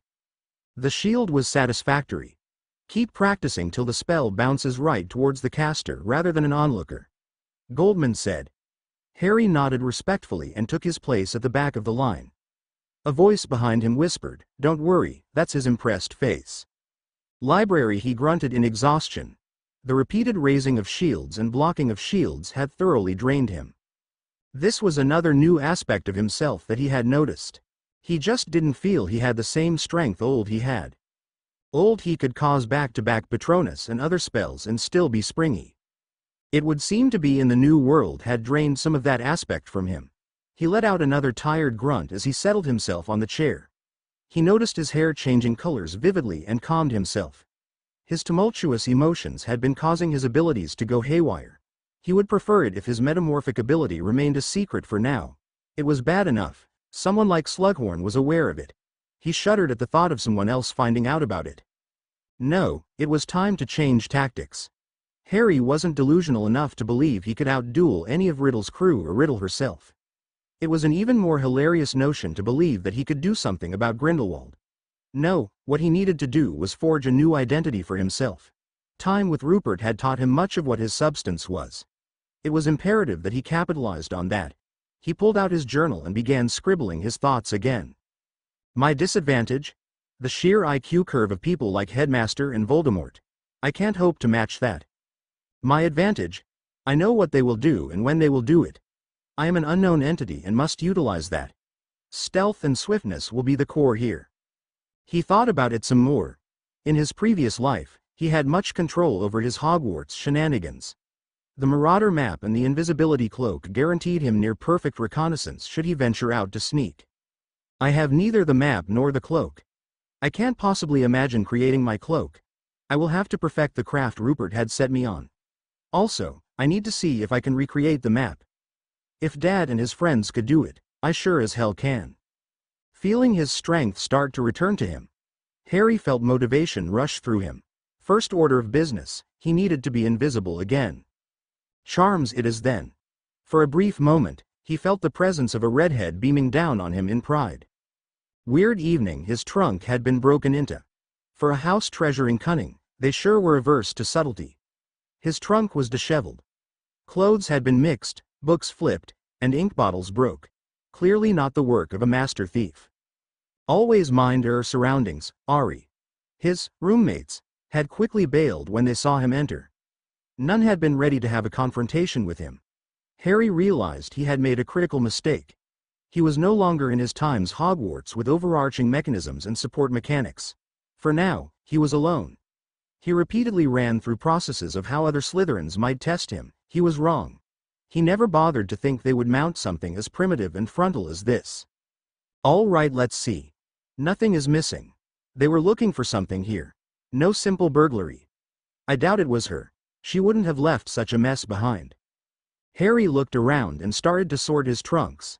A hitched breath and Harry saw multiple people discussing break-in to embarrass him. They called him an uppity mudblood not fit for the green robes he wore. They approached his trunk and without a care tried to force it open. Angry yellow sparks flew at them upon their touch, and they were thrown back. The boys looked upon each other in horror as they realized the power they were dealing with. A sweat bead trickled down his brow. These visions, if one could call them that, had become more frequent. He squeezed his eyes shut as the beginnings of a migraine came to him. Curum lapsus, the words ingrained themselves in his mind.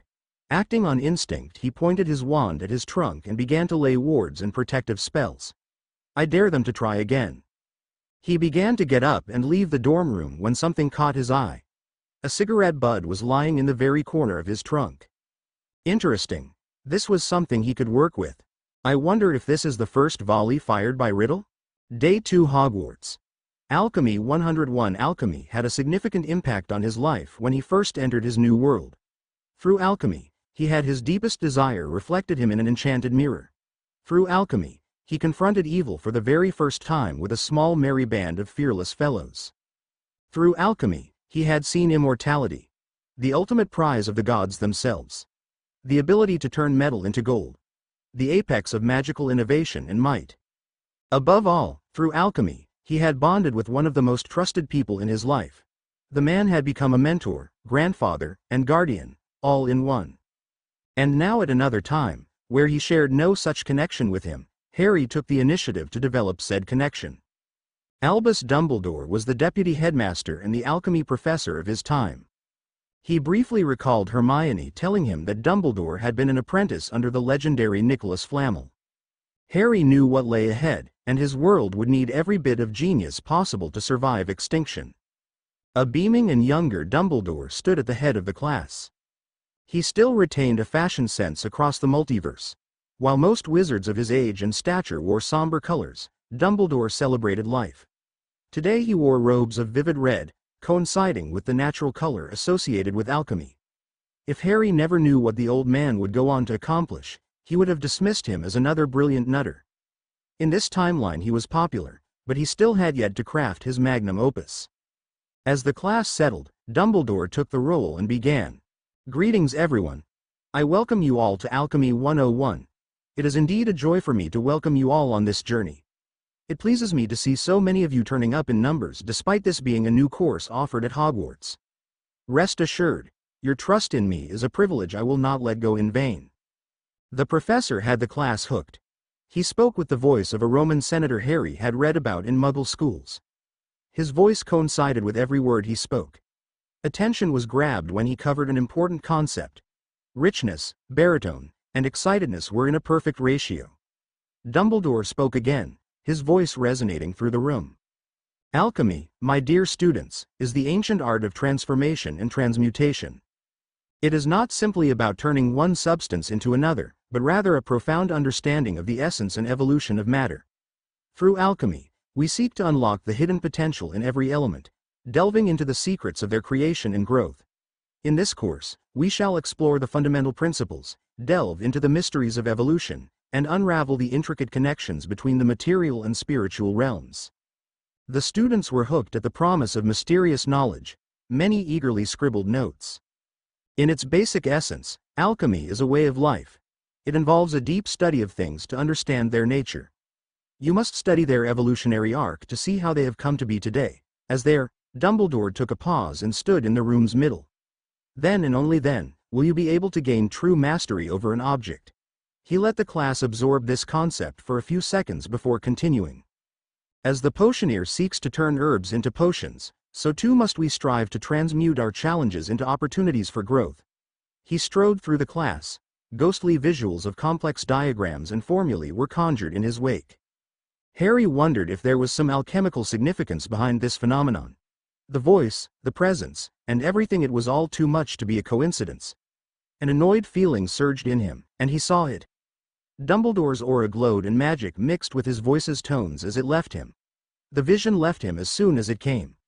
Now Dumbledore was going over the basic properties of some potions and metals they were going to use in his upcoming class. In conclusion, always remember that alchemy teaches us that every setback is an opportunity for a breakthrough, every failure a stepping stone on the path to transformation. Dumbledore said and concluded today's lecture. An audible groan echoed through the class as Dumbledore assigned them 2 parchment-long research essays on today's materials. Dumbledore merely chuckled in response to angry glares thrown his way.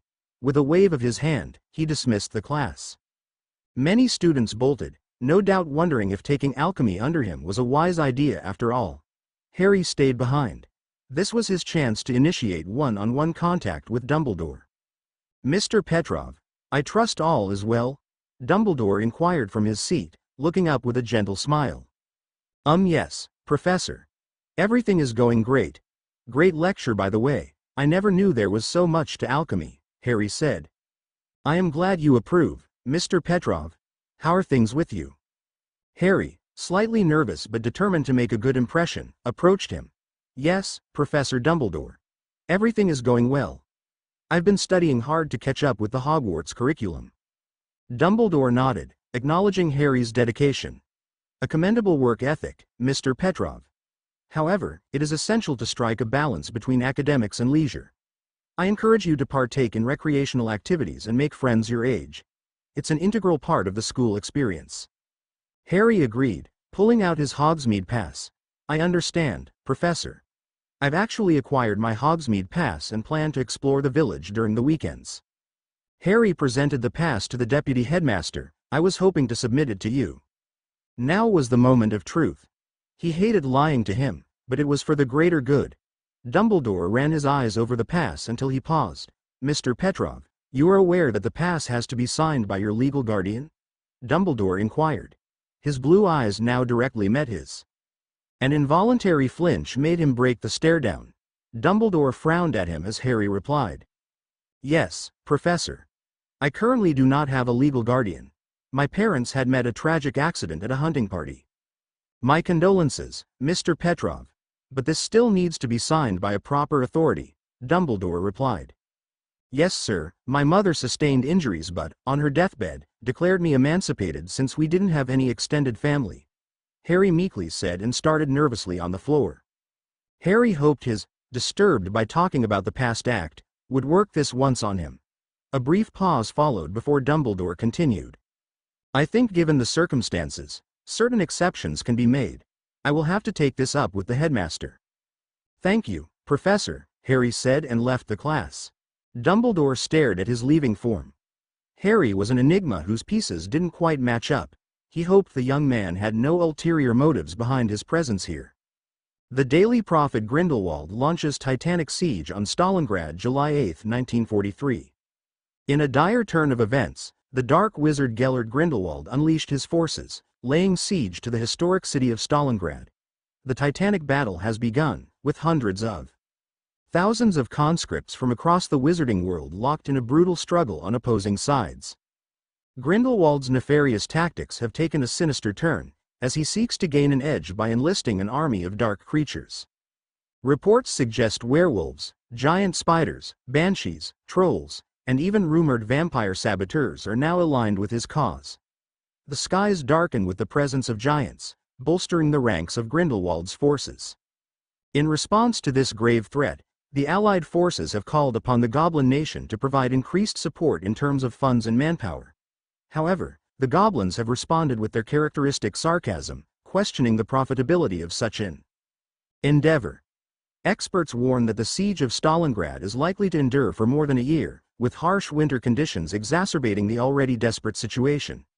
As the Daily Prophet bears witness to this unfolding tragedy, we join the wizarding community in praying to Merlin, Hecate, and Morgana for a swift and decisive victory for the Allies. Hogsmeade. Dumbledore joyously walked down the boulevard. The sun was shining despite the overcast clouds, the air was cool against his skin, and all seemed well. Aside from the weather, the occasion too demanded celebration. His new insight into the dragon's blood had finally merited a positive response from his reputable international peers. At another time, such a response would have been the subject of large conferences. Now the war had turned away the attention of his colleague towards more practical matters. Applied magic, not theoretical magic, was the drumbeat of the times. Still, He knew his colleagues had appreciated a break from the war. Good food and fine wine and brandy put many an irritated soul to rest. It was good they had plenty of such in England. England, or at least Eldermore, had been relatively untouched by the fires of war. His colleagues had cast envious glances around, and more than one had subtly tried to inquire of his intentions regarding Grindelwald. Why everyone wanted him to be a part of the war he wanted nothing to do with was beyond him. His lackluster response had annoyed more than one of his colleagues, and some had stormed out of the seminar. Dumbledore frowned as he felt a burning in his chest and felt his senses tingle. The boulevard had now become suspiciously empty. Perhaps not as untouched as he had hoped. He discreetly pulled his wand out of his wrist strap and gripped it. 5 souls. His magic pointed out. The burning in his chest grew fiercer. Poison. One of the attendees. He winced as he tried to walk upright. Any sign of weakness and the assailants might attack him. He needed time to recover. He cast a minor illusion charm and a part of Dumbledore marched onward. Meanwhile, Dumbledore lunged into the alleyway nearest to him and cried out in pain as the burning reached an unbearable level. Dumbledore lunged toward his purse and pulled out the stone. Bazoar. Outside he could hear shouts of combat as his illusion dodged the assailants' curses. It won't be long before they uncovered the deception. It's a bloody phony. They had uncovered it. No matter, Dumbledore felt his senses return to him as he took a swing from a flask. He got up and with a flick of his wands cleaned and ironed his robes to immaculate standards. It was now time to greet his guests. Anika was a Muggle-born witch, born to a broken family. Her father had abandoned them when the weight of her mother's struggles became too much for him to bear. Left alone, her mother fought to provide for Anika, but the discrimination against Muggle-borns in the wizarding world made it nearly impossible. They lived on the fringes, surviving each day with a heavy burden. Her mother, gods bless her, never resorted to dark arts against the Muggles to survive. Tragedy struck when Anika's mother succumbed to a stroke induced by the stress of their harsh reality. It was a devastating loss, but it stirred something within Anika. She knew she wanted more from life. Power, glory, and wealth called to her. She studied hard during her childhood, so much so that she secured a spot at the vaunted Hogwarts School of Witchcraft and Wizardry. And then she made her journey from the slums of Uttar Pradesh to Eldermore. Her welcoming present was a bout of flipendo fired at her by fifth-year Ravenclaws and Slytherins. Nevertheless, she persisted. Her exceptional magical talent garnered her recognition and respect from her peers. Year after year, she found herself on the headmaster's list of talented students, only to be met with disdain from the purebloods. The divide in the wizarding world grew wider, and Anika found herself sinking into poverty. Then one fateful night, Grindelwald appeared before her as she lay in a drunken stupor. His presence alone was overwhelming, his charisma captivating. He painted a picture of a wizarding world trapped in a vice, crumbling under the weight of its own decay. He spoke of a vision, a new order where labels such as purebloods and Muggle-borns were irrelevant, where their society could be rebuilt and thrive. Our world is in a pincer, my dear. Muggles squeeze us from the left, purebloods from the right. At that moment, Anika felt the allure of power and purpose. She dropped to her knees and pledged her unwavering allegiance to Grindelwald. The path forward was not easy. Her training within the ranks of Grindelwald's army was grueling, pushing her to her limits and beyond. Her mentors threw in daily do-or-die missions. From the opulent palaces and grand bazaars of Delhi to ancient tombs of god-kings in Iran, her mark was felt by everyone.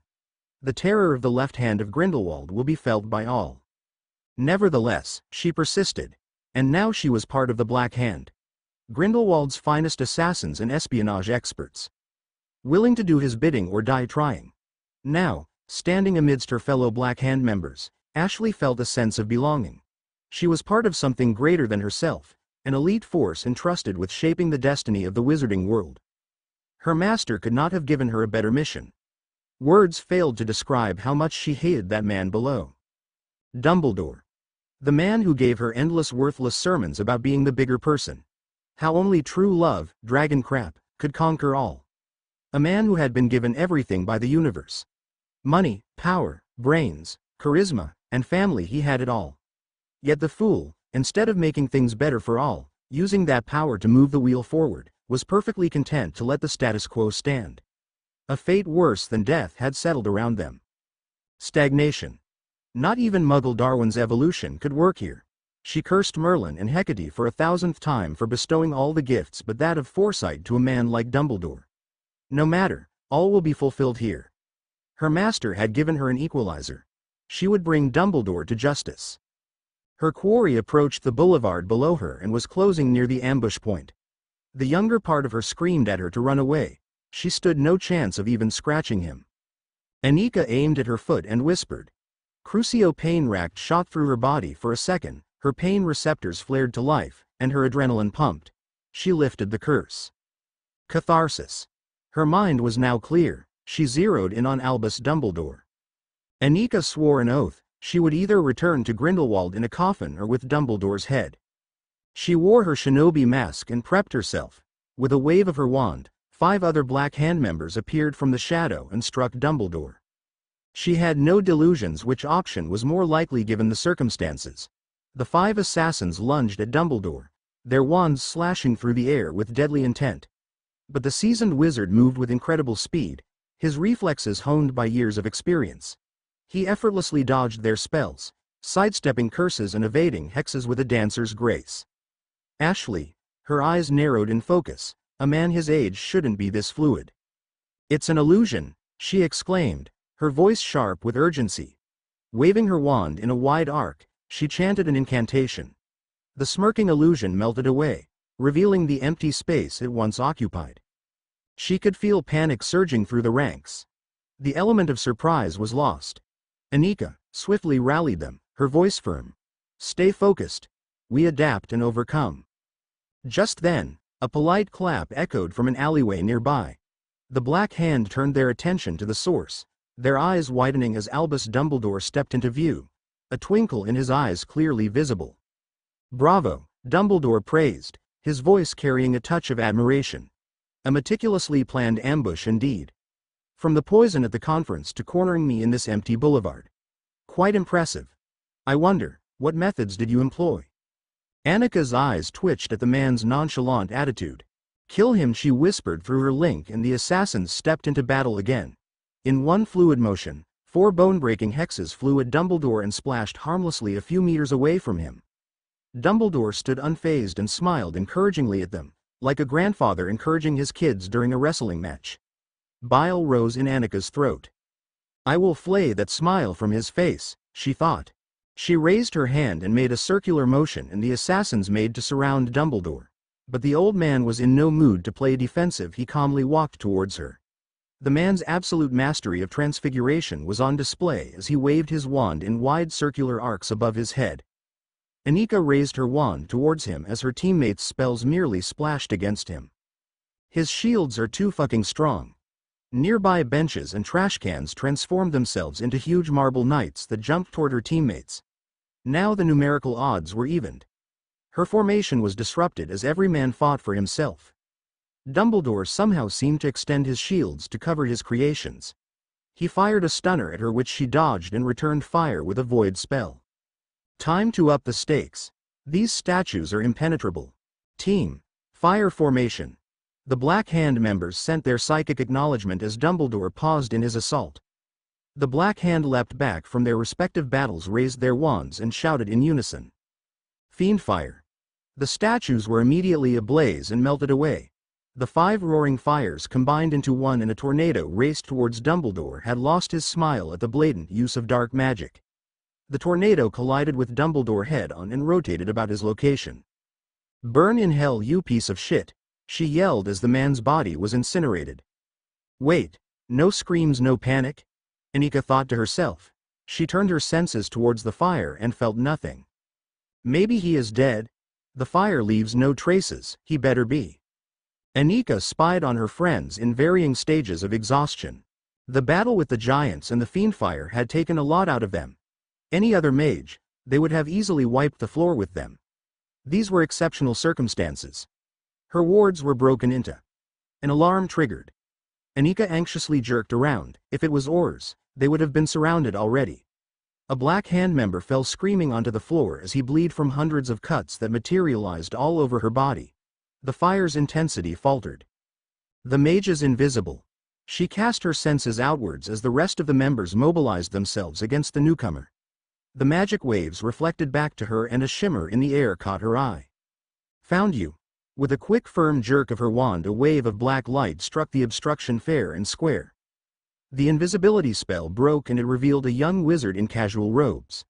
He shrieked in pain as lightning charges tore through his being. Huh, kinda cute. Pity he chose the wrong side.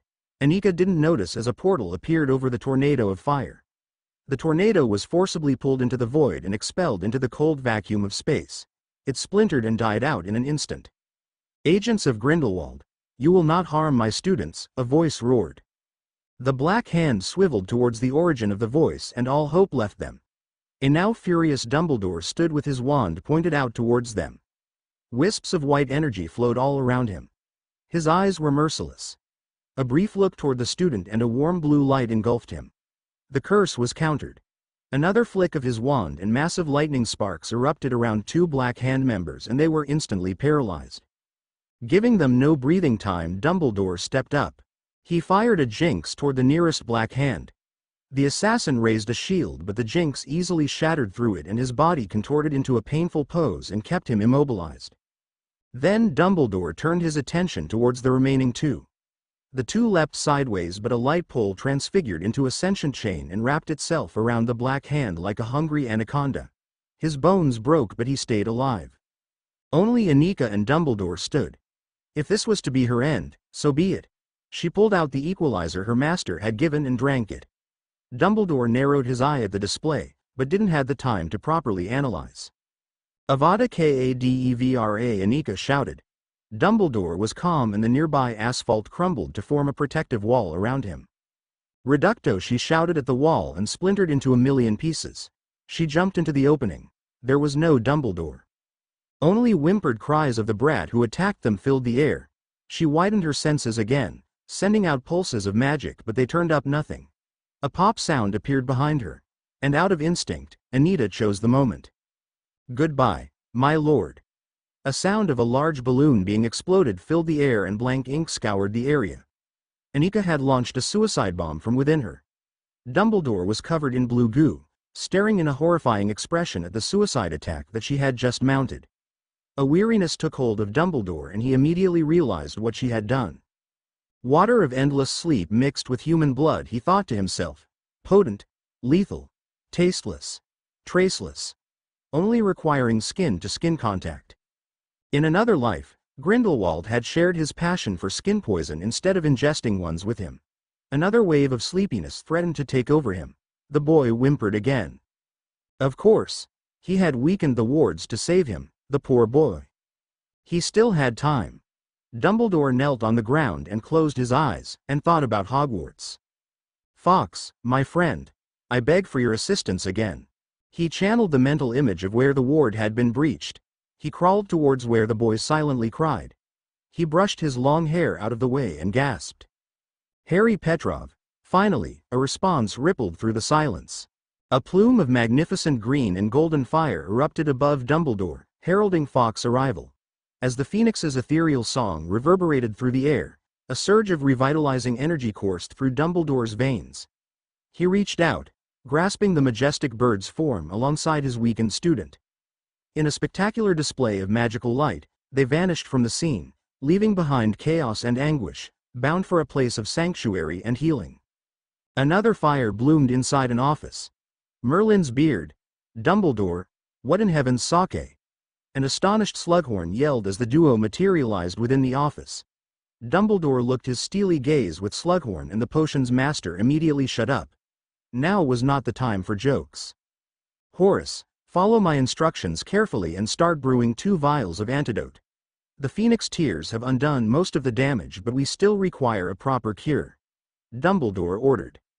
And for the first time in decades, Horace Slughorn, potions master of Hogwarts, flapped around and followed instructions like a first year. A few hours ago. Hogsmeade. Polka deftly moved behind the counter, her hands effortlessly arranging bottles and glasses. The bustling noise of students filled the air as she prepared for the impending rush hour. Her role as a fixer had its perks. She catered to the pompous and wealthy Hogwarts students, offering wine, cocaine, cigarettes, illegal books, and other trinkets. In return, she received a flat fee and access to magical ingredients and supplies from the school. A safer gig than any in the underworld. The Brauts were no match for her experience. Especially now that dark wizards and vampires roamed freely in the Eldermoor underworld. As Polka meticulously arranged a display of enchanted items, a chill ran down her spine. Her eyes widened, fixated on a young boy making his way toward her. His long hair had a tinge of red streaks to it. This meant he was in a bad mood. It was Harry Petrov, the woman yelled. I know nothing about Rupert. I'm innocent of his kidnapping attempt, Harry, I swear. A smile crept across Harry's face, his long hair framing his enigmatic expression. He paid no heed to her plea, seemingly unperturbed. Without a word, he raised his wand and unleashed a stunning spell, striking Polka with a jolt of magical energy. Her protests were silenced, and she crumpled to the floor, darkness enveloping her consciousness. Polka found herself lying stunned on the floor, her vision blurry as she struggled to make sense of her surroundings. Harry Petrov, a figure with a youthful, feminine face, stood over her. Panic gripped her as he kicked her wand away, leaving her defenseless and vulnerable. He pulled out a folding chair and positioned it so that one end rested on her throat, effectively trapping her. Please, Polka stammered, her voice trembling with fear. I know nothing about Rupert. I swear I'm innocent. Harry's long hair fell across his face as he peered down at her, a soft polite smile playing on his lips. It's been a while, Miss Polka. Business seems to have treated you well, he replied, his voice calm. Memories of her past dealings with Rupert and Harry flooded Polka's mind. They had been the ones smuggling Rokta root for her, a rare and banned substance, which she used to lace her specialty cigarettes. The underground market thrived due to the connections of the Black family's pet Aurors, who facilitated the illicit trade on Minister Black's behalf. The noble pureblood families had been economically and physically devastated by Grindelwald's war. Thus, Minister Black passed bizarre laws banning multiple ingredients to let an expensive black market create itself and fulfill demand. He then extorted various smugglers and quickly filled his own family's coffers. There's no need for you to know everything, Polka muttered, desperation creeping into her voice. I've only done what was necessary to survive in this world. Harry's gaze intensified as he continued to study her, his silence unnerving. She hated his eyes. The boy seemed to have an aura like he knew things that would horrify the common man if they became known. He always smiled politely, but there were dagger-like teeth beneath it. Polka could tell. Breaking the silence, Harry spoke, his voice gentle and chiding. My dorm room was attacked recently, my dear, he revealed. Someone doesn't seem pleased with a half-blood like me being sorted into Slytherin. They wanted to send me a message. Polka's eyes widened as she listened, her mind racing to comprehend the implications. Harry intended to find those responsible and make them pay before their actions escalated into something more drastic. Now, Harry intoned, imagine my surprise when I discovered a cigarette butt tainted with traces of Rokta root near my belongings. He leaned in closer, his eyes piercing into hers. So, I expect you to present me with a list of names. Those who have recently purchased your special brand of cigarettes. Polka whimpered against the restraints, her heart pounding in her chest. She knew that revealing her clients would not only jeopardize her livelihood but also expose her to immense danger. A sinister look curled in Harry's eyes as he waved his wand, allowing her to speak once more. I can't give up the names, she pleaded, her voice filled with desperation. It would ruin me. If you fail to provide me with that list within the next 30 seconds, he warned, his voice dripping with menace, I will leak information to Dumbledore. He might find it interesting to learn about your involvement in the trade of inferi hearts to students, and once he's done with you, you can hand over your list to him from the comfort of Azkaban. A chill ran down Polka's spine as the reality of Dumbledore's wrath and the harrowing prospect of a decade in Azkaban settled upon her. The room seemed to close in, the air heavy with impending doom. Trembling uncontrollably, Polka quickly capitulated. Okay, she stammered, her voice strained. I'll give you the list. Harry relented, releasing her from the restraints. She hurried to the register, her hands trembling as she fumbled with the secret compartment beneath the beer tap. Unlocking it, she revealed a thick, blue register, its pages filled with the secrets of her clientele. Flipping through the register, Polka's tears mingled with her fear. She tore out a page, listing the names of Hogwarts students who had purchased her cigarettes in the past 2 months but had never returned. With a shaky hand, she threw the list toward Harry, her voice choked with sorrow. These are the names, she whispered, tears streaming down her face. Those who bought my cigarettes and never came back. As Harry took the list, both he and Polka sensed a shift in the atmosphere. The air crackled with magical energy, signaling a significant event taking place outside the bar. What's happening? Polka asked, her voice trembling with concern. Harry's curiosity got the better of him as he headed toward the door, his appearance transforming with his metamorph ability. His hair turned fiery red, his eyes emerald green, and his jawline shifted subtly. Stay here. Go to your cellar, he commanded. Polka wasted no time in complying. Outside, a bizarre sight met Harry's eyes. A procession of wizards and witches silently made their way toward the Forbidden Forest. Their purpose and destination were shrouded in mystery. What in Merlin's name? Harry muttered, narrowing his eyes at the peculiar display. However, his attention was diverted by the sound of spellfire in the opposite direction. Intrigued, Harry's curiosity overpowered his sense of caution, urging him to investigate the source of the commotion. Leaving Polka behind, her mind filled with worry and confusion, Harry moved swiftly, his steps guided by a combination of curiosity and the instinct of a Quidditch seeker. The echoes of spells grew louder as he followed the trail, his eyes scanning the surroundings for any sign of danger. At last the source of sound made itself clear to him. Albus Dumbledore was surrounded by black-armored assassins.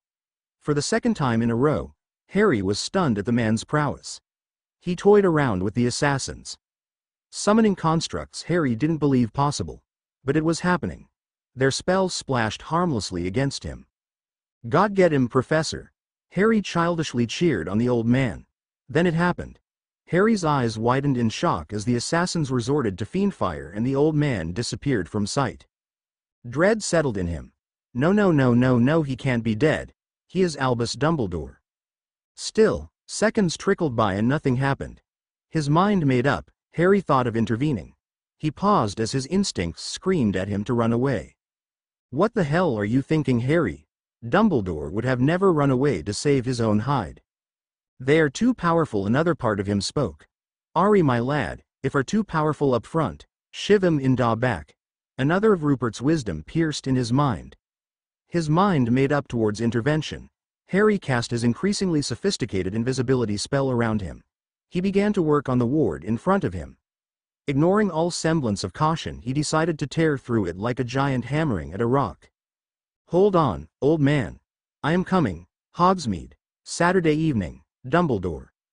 Dumbledore internally grimaced, hiding his annoyance behind a polite facade. You are doing a good job, Dean, he said with forced cheerfulness. Please continue with your report. We have learned your assailants were from the Black Hand, Dean excitedly stated. Aberforth, unable to hold back his sharp tongue, snorted loudly. Oh, Dean, do enlighten us. Were the Black Hand's outfit and tattoos not a dead giveaway? He interjected sarcastically. Earning a reproachful look from Dumbledore. Dean, maintaining his composure, ignored Aberforth's remark and pressed on. Professor Dumbledore, the Auror Corps is in awe of your feat. Battling and defeating one member of the Black Hand is troublesome enough, but to defeat 5, led by the Aspen no less, is nothing short of legendary. Dumbledore politely interrupted, his voice calm but firm. Thank you for your kind words, Dean. However, if there is any information you have gathered about their current operations or whereabouts, I would greatly appreciate your insights. Dean shifted uncomfortably, his embarrassment evident. I'm afraid that's still an ongoing investigation, he admitted sheepishly. We have been occupied with defending the jinxed population of Hogsmeade, who unintentionally wandered into the Forbidden Forest. Centaurs, spiders, and even wolves have posed quite the challenge. Aberforth couldn't resist his biting remarks. Take your time, why don't you? It's not like we were in a hurry, he muttered sarcastically, his voice dripping with disdain. Dean's face flushed with anger, his frustration barely concealed. He straightened his tie, attempting to regain his composure. If you'll excuse me, Professor, I have other matters to attend to, he said tersely, before swiftly leaving the bar. Once Dean was out of earshot, Aberforth couldn't resist a final jab. entrusting the investigation to a boy who can't even pass potions twice. Eldermore is going to the dogs, he grumbled, his frustration palpable. Dumbledore's gentle voice cut through the tension. Aberforth, please remember that Auror Dean is a skilled duelist and an honest man. We need honest men in these trying times. Aberforth grunted in response, his tone indicating his ongoing dissatisfaction. The two brothers fell into a momentary silence, broken only by the sound of Aberforth cleaning glasses and magically sweeping the floor. After a while, Dumbledore's sad gaze lifted to meet Aberforth's inquisitive eyes. What do you think, Aberforth? Why do you believe Grindelwald so rashly attacked me? He asked, his voice filled with a mix of curiosity and apprehension. Aberforth took a moment to gather his thoughts, his rough exterior slowly giving way to a more pensive demeanor. You already know the answer to that, Albus. Humor me, Dumbledore said. Aberforth's words hung in the air, carrying a weight of both understanding and concern. Finally, he relented. Sighing heavily, he poured himself tea and said, Grindelwald's siege of Stalingrad is precarious at best. His forces lack proper training, and the crack Russian troops receive support from various countries. Russia has granted temporary citizenship to various volunteer Aurors from Egypt, South America, the United States, India, Australia, and Scandinavia. He took a sip before continuing. The Black Hand, his so-called elite guard, is busy defending him against the relentless hunting parties of the hit International Wizarding Council. What remains of the Black Hand is occupied with quelling the insurgency in occupied France, Aberforth said. He paused for a moment before continuing, his voice filled with disappointment. Everyone seems to be doing their part to fight against Grindelwald, except the British. Minister Black holds their leashes and undermines the Auror Corps, slashing the budget and appointing political lackeys. Dumbledore's patience wavered slightly at Aberforth's implications, but he maintained his composure. Aberforth, I am British, and I am doing what I can, he said, a hint of annoyance creeping into his voice. Ignoring his brother's sad stare, Aberforth carried on, we shouldn't have to. But remaining on point here. To compensate for the manpower shortage, Grindelwald is courting giant spiders, trolls, and giants. But these creatures, deadly as they may be, lack the cohesion and strategic competence of trained forces. The Russian troops will break their ranks on the battlefield unless direct intervention is needed. All the dragons are locked away tightly in Egypt and Britain, so Grindelwald can't get to them in time. Besides, they are too wild. Taming them will take time Grindelwald can ill afford to lose. Aberforth's tone grew darker as he continued, his words laced with bitterness. And then there are the vampire tribes. Fickle creatures, they are. They would rather feast on Grindelwald's blood than stand and fight for him. Loyalty is not their strong suit. As his mind scrambled for further pieces of information to analyze, realization struck him. You think Grindelwald will lose in Russia? Aberforth accused Dumbledore. Dumbledore's eyes gleamed with pride as he listened to his brother's analysis.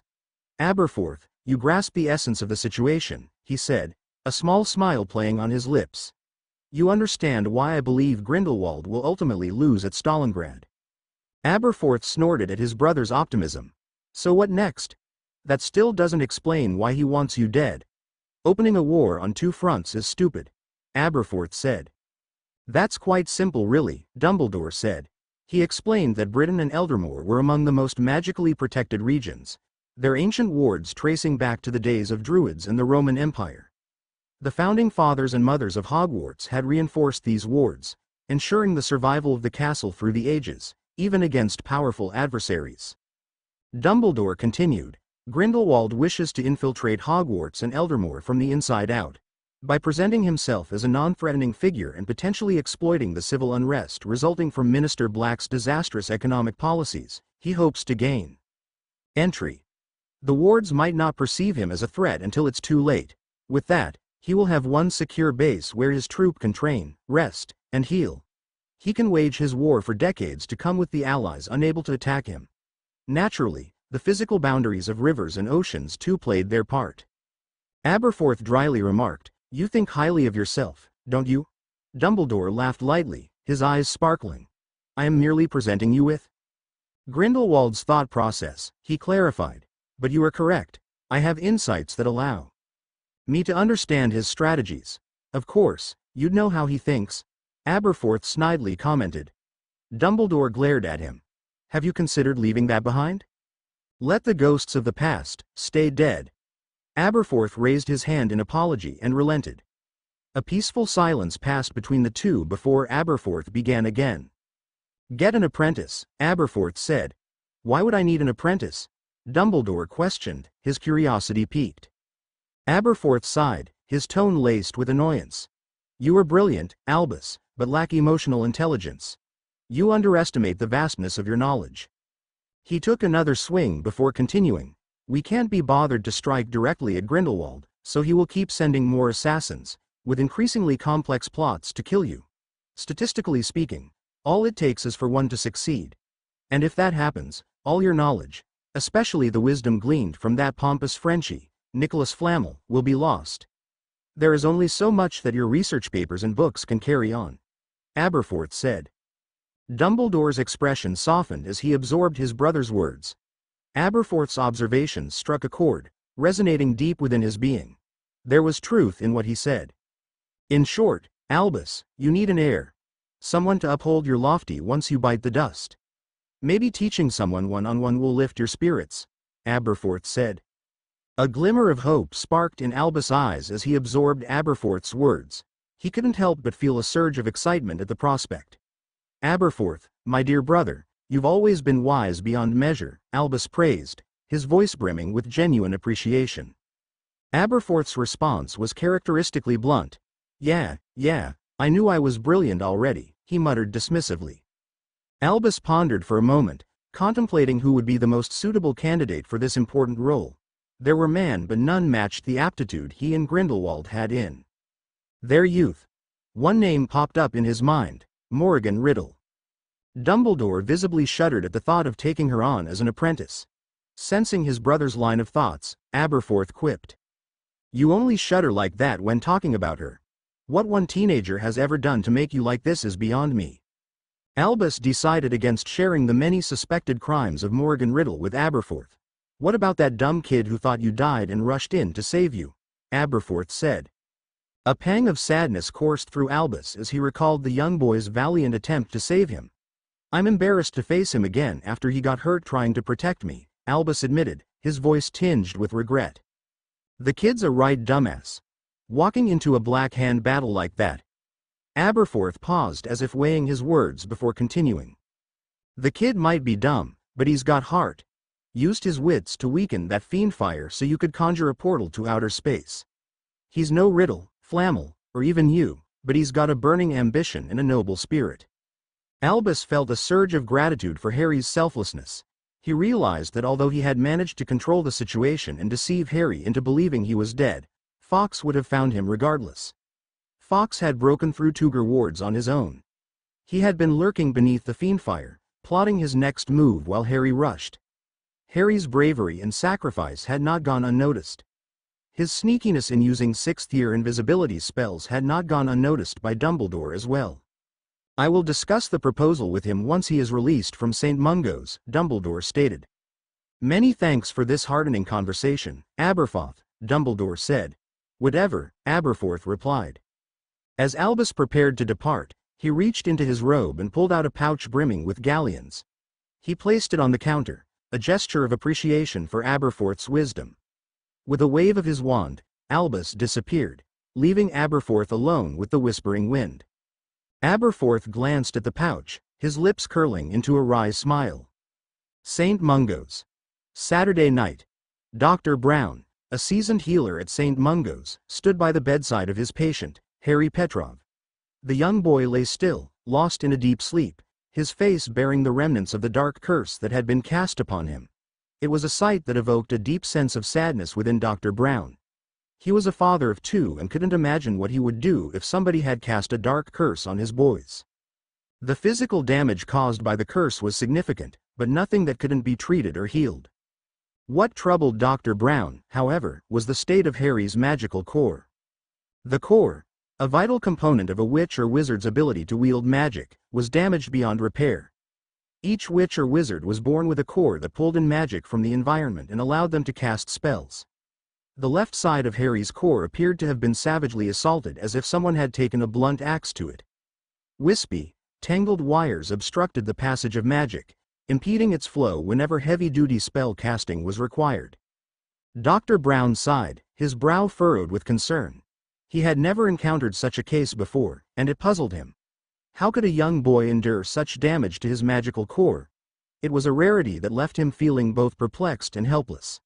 Leaving the patient ward, Dr. Brown made his way to his office. He knew he had to prepare a detailed report on Harry's condition, especially for the boy's current legal guardian, the headmaster of Hogwarts School of Witchcraft and Wizardry. Dr. Brown sat down at his desk, pulling out parchment and a quill. With a heavy heart, he titled the report, Subject: Harry Petrov Assessment of Magical Core Damage. Dr. Brown meticulously documented his observations, describing the extent of the damage and the potential limitations it posed on Harry's magical abilities. As he penned the report, Dr. Brown couldn't help but feel a mix of frustration and sorrow. There was no known cure for such a damaged magical core, and the implications for Harry's future as a wizard were uncertain. It was a burden he wished he could lift, a problem he longed to solve. He wasn't even sure if the boy could afford experimental treatment. His legal records showed him to be an orphan, a ward of the state. The closest thing to a guardian was Armando Dippet, the headmaster of Hogwarts. Finishing his report, he sealed it in a large envelope for owl delivery to Hogwarts. He prayed and prepared to leave for the day. Saint Mungo, bless the boy, heal his hurts and fill his heart with your love. Chapter end notes. Author notes. Please review smiley face. Love it, leave a review. Hate it? Leave a review. Have suggestions? Always delighted to hear them. With that said, in case you didn't notice, this won't be a super hairy FIC like the rest of my colleagues insist on making in the time-traveling genre. This Harry will be more Deathstroke, Batman and less Zatanna, Superman. Chapter 12. Slytherin Civil War, I. Chapter notes. See the end of the chapter for notes. TW. Suicidal, blackmail, and theft scenes. Slytherin Common Room. Ashley Redwood, Sunday night. Ashley Redwood was a proud girl. Why wouldn't she be? Her lineage extended from the time of the first recorded shamans. Her forefathers guided Caesar when he first landed in Britain. Her ancestors were worshipped as magical fae and warlords by hoodwinked muggles, and they had guarded the British Isles against all manner of nonsense. Indeed, her physiognomy was a consequence of careful breeding to produce the most optimal outcome. Ashley knew the world was her to command. The world knew better to tell her otherwise. Let the Blacks, Lestranges, and Malfoys hide behind their thuggery and bribery. Redwood was a lineage of subtle ministrations that unraveled the wider tapestry of the world. All others were British elite. Redwood was Britain. Some apparently haven't gotten the fucking owl about all this, it seems, she angrily thought to herself. Her elder brother and her grandfather all had dominated Salazar's house as the apex predator. Her father had made his fortunes in Ravenclaw. Her mother was the queen of Hogwarts during her time, who spurned all and was yearned for by everyone. When her time came and the hat announced her house, she had been expected to dominate Slytherin. After all, this was good practice for when she would have to compete in the real world.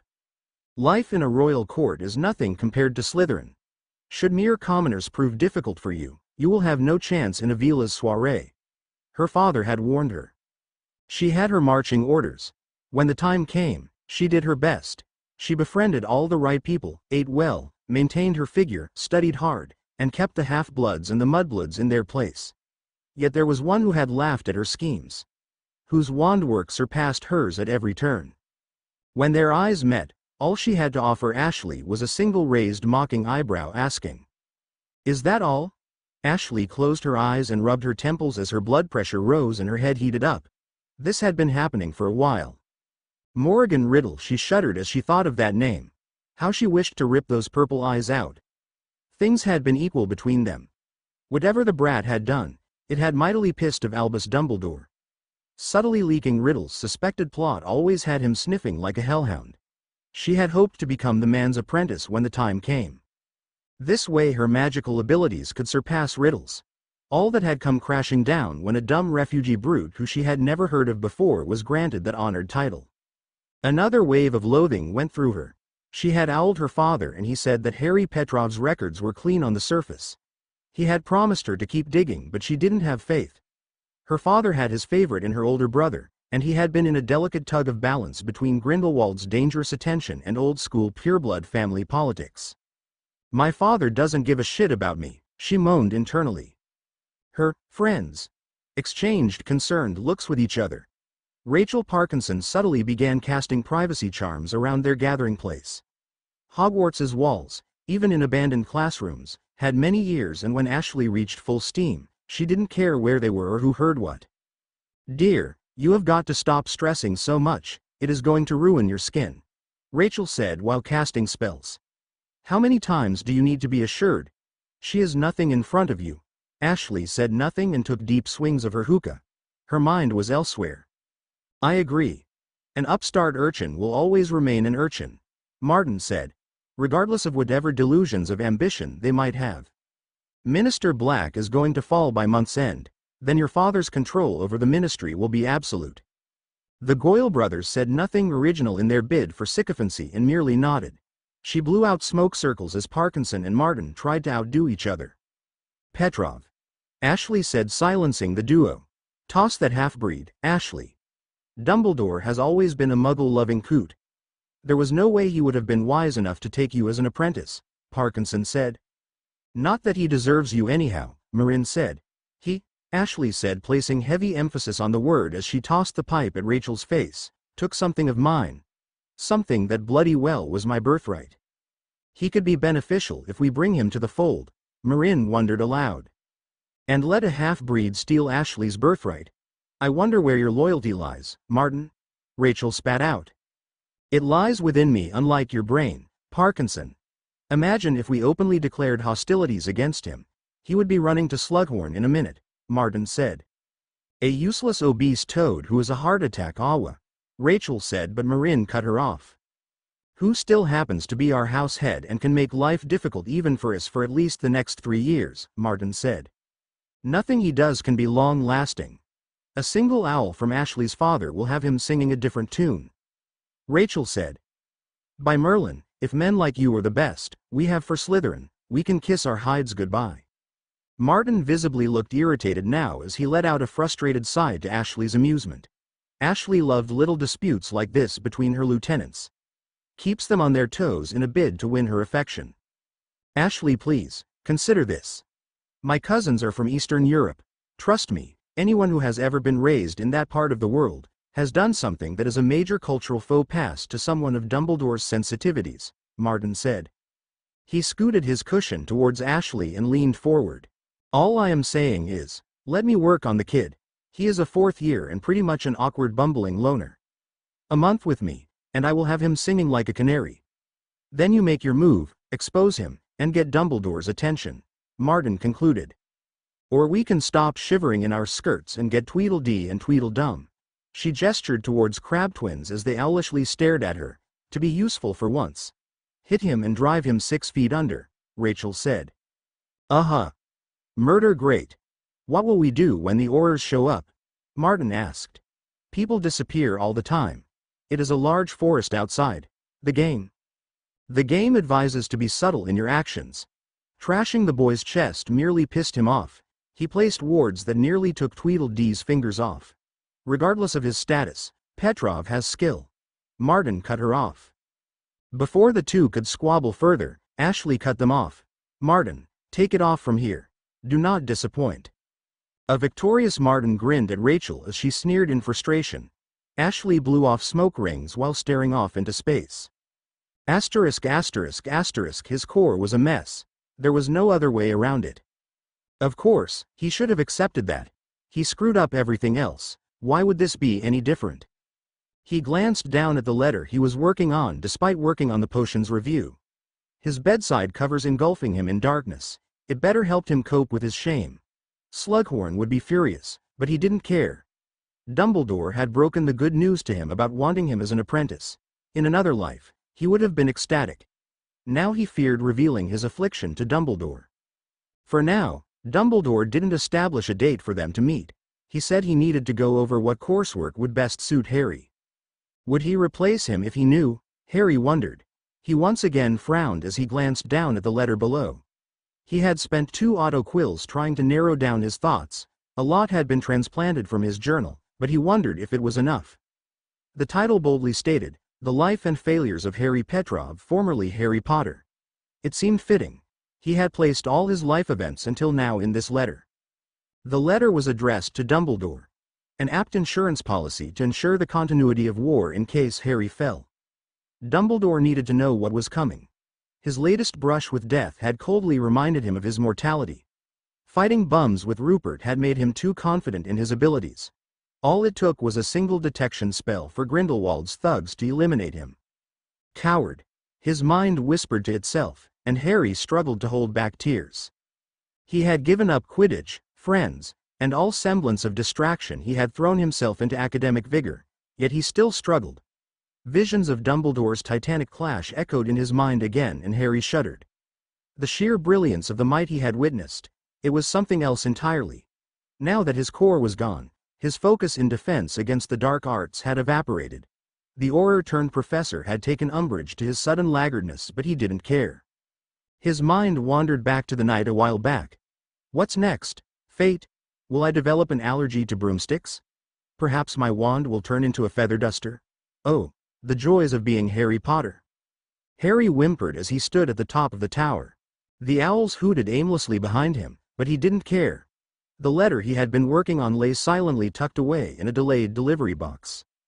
Soon Dumbledore will learn of everything and will plan accordingly. He was better suited at the task than him anyhow. Soon it will all be over, Harry thought as he gazed at the depths below. The height was sufficient. Soon it will all be over. His thoughts roared at him mercilessly.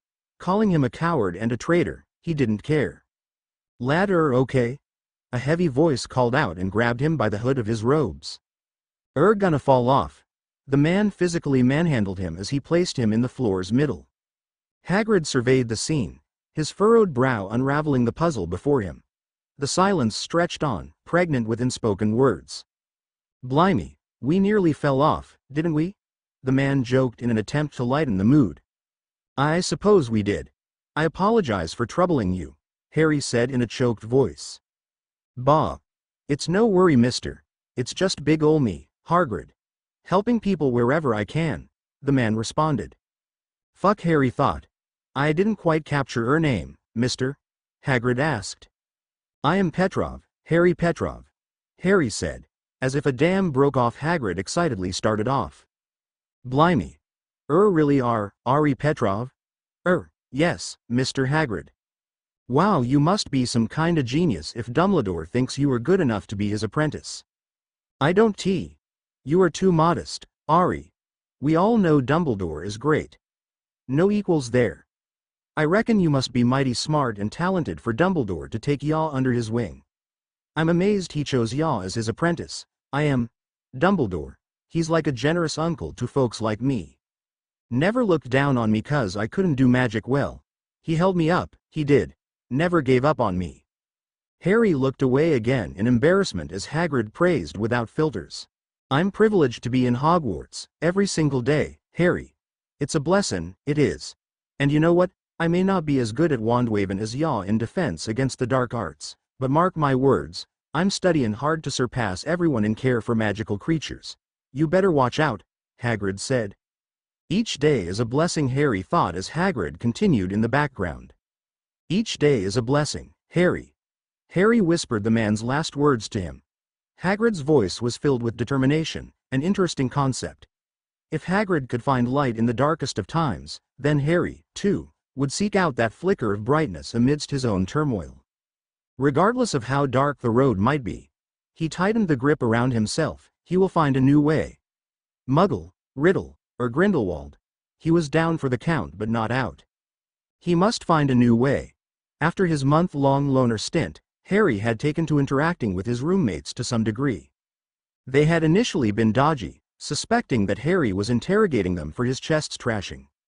That paranoia had died down as Harry did not pursue the matter nor any authorities were involved. He had the list of Rock de Route fellows, but the medical issue had sidelined any investigation. Truth be told, he had begun to feel lonely. He was hoping to a mutual conversation with boys his age would lead to further social developments. Besides, all roads to Riddle had been blocked because one thing after another kept him occupied. If you glare any harder, that letter will be on fire. A voice spoke and promptly dropped itself on the chair opposite him. Harry hastily hid the letter he was editing. It was Martin. This was certainly a new development in his life. While others looked down at him for being half-blood, Martin had begun a mission to break through his walls and get at him. Truth be told, again, he wasn't sure he wanted new friends. Every time he was close to having a new mate, images of a torn-up Hermione or a burnt Ron flashed through his mind. He felt like he was betraying their memory by befriending anyone else. Still, Martin was not dissuaded by his polite, cool demeanor, and Harry was a million times grateful that Martin had persisted. A shudder went through him as he remembered the night before. He had avoided Hagrid, not willing to face the man who was his first friend, after he unknowingly saved him from his own stupidity. Martin was fair game. He simply resealed the letter and quickly put it in his bag. Besides, who are you writing to anyhow? Martin said and then leaned forward mischievously. Is it a naughty letter? A forbidden romance with a homely girl in Hufflepuff? Martin let out a conspiratorial, "Oh," as a shadow passed by. Harry subtly turned to see Riddle entering the forbidden section. Or is it for her? You do know she has been looking at you from the shadows, Martin said. Is that so? Harry said. Uh-huh. Got her posse in your ear looking at you, Martin said as he motioned with his head to a nervous boy pretending to read an astronomy chart. Too bad she is with the Malfoy brat now. Else, I think you would have gotten the stick loosened from her. He winked. You are gross, Harry said. But honest. Martin sneakily pulled out 2 shot glasses and pushed one towards him. It's not surprising you don't know much of our Slytherin history. Fair enough. What's not right is that you continue to remain ignorant. This is not exactly a house for the shut-ins, you know? I appreciate your efforts to enlighten me, Harry said as pulled out a bottle and rolled it towards Martin. Now who said I was gonna? Martin started and paused as the bottle's lid came into his view. He whistled lowly while glancing for the librarian about. Now where the hell did you get this from? Russian. Drinks are our forte, Harry said and smirked. Martin nodded in a conceding manner and poured them a mouthful. To history lessons. Harry raised his glass.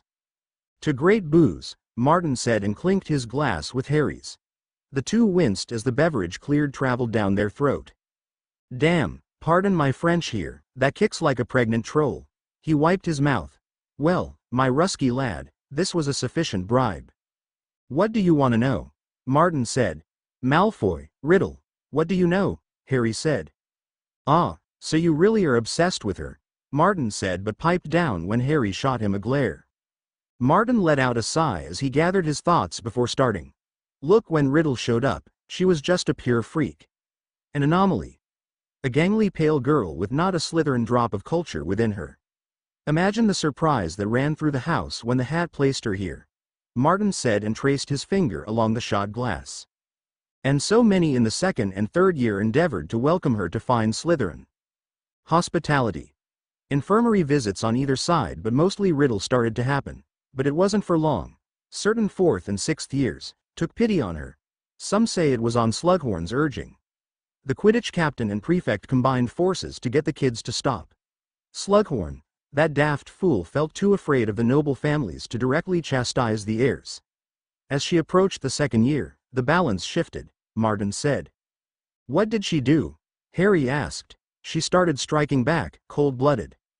Every bully she had, hit with spells so precise, it was like nothing we'd ever seen before, Martin shivered, tracing his finger along the shot glass.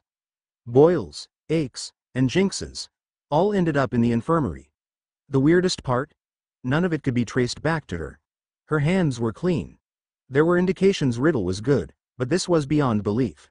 Still to this day, nobody knows where she learnt the spells that she did. That still doesn't explain why Malfoy would be best friends with a Slytherin, Harry pressed. None of us know, Martin confessed, meeting Harry's annoyed gaze. Honest to Merlin, we have no idea. Something happened toward the end of her third year. Many cried that Malfoy heir was under an imperious. It was downright strange.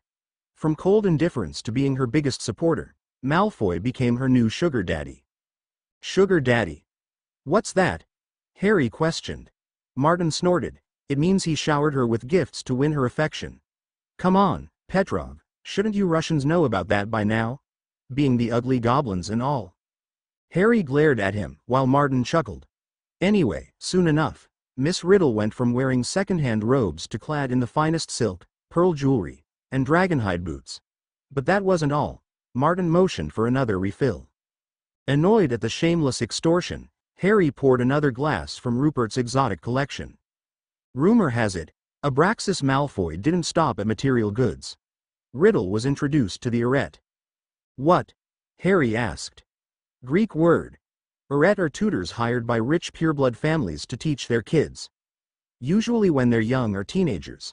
They cover subjects like oratory, philosophy, debate, and physical training, Martin explained.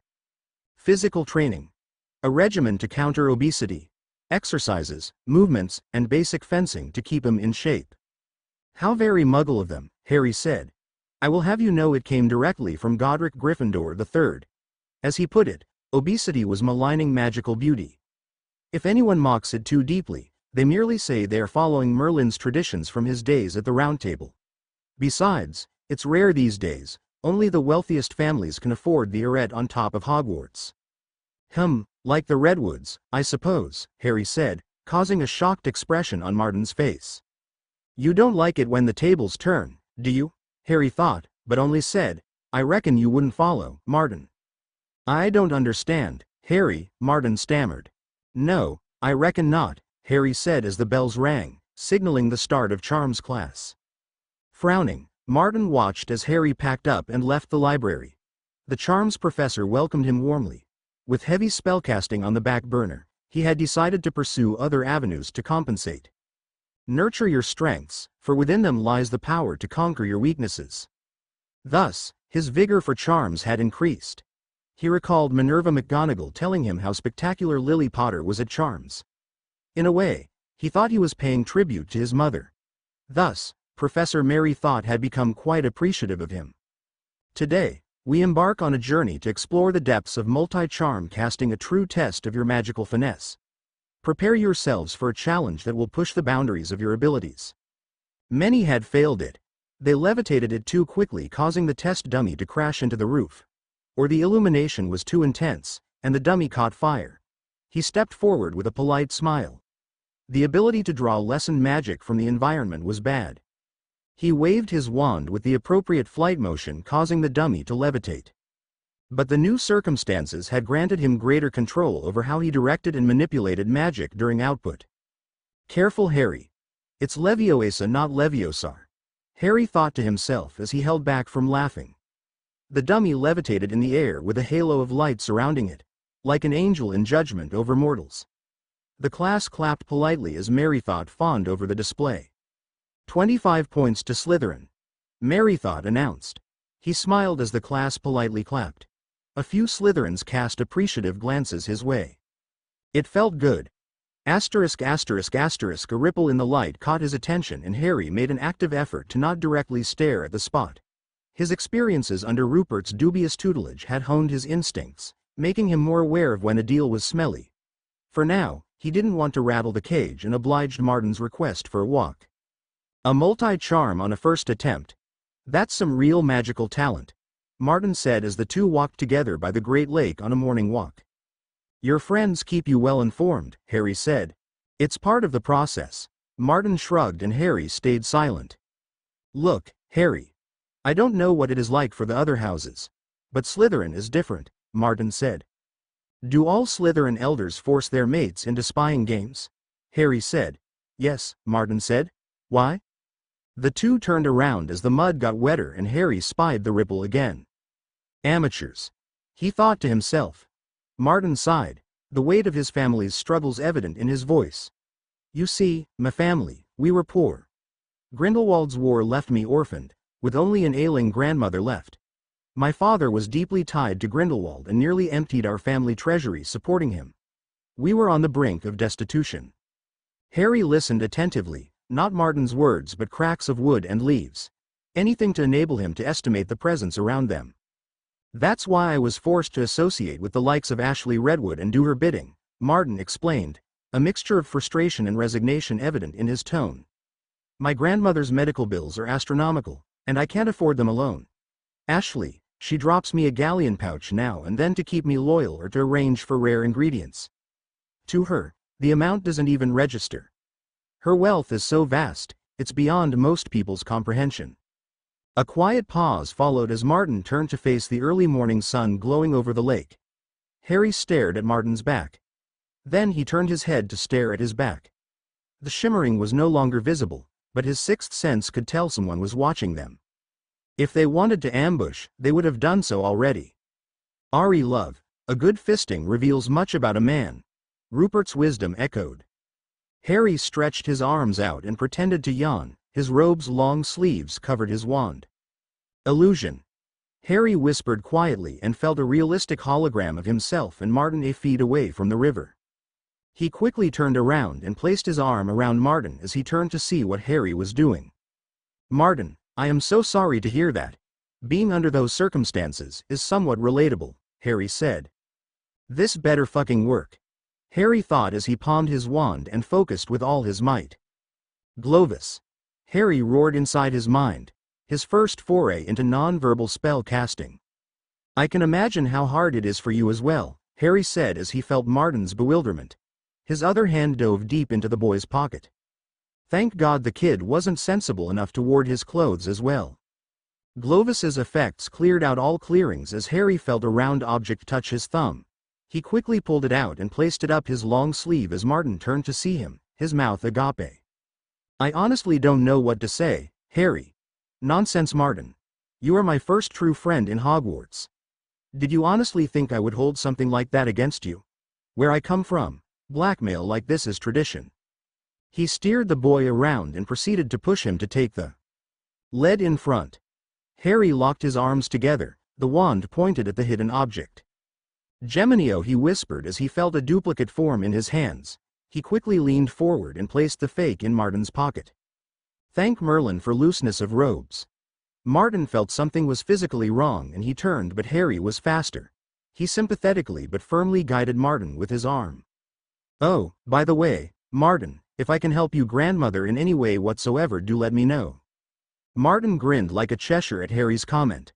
I might just hold you that, Mr. Petrov, Martin said. Harry merely smiled in response. Asterisk asterisk asterisk Professor Slughorn, I was hoping to get a pass to the restricted section of the library.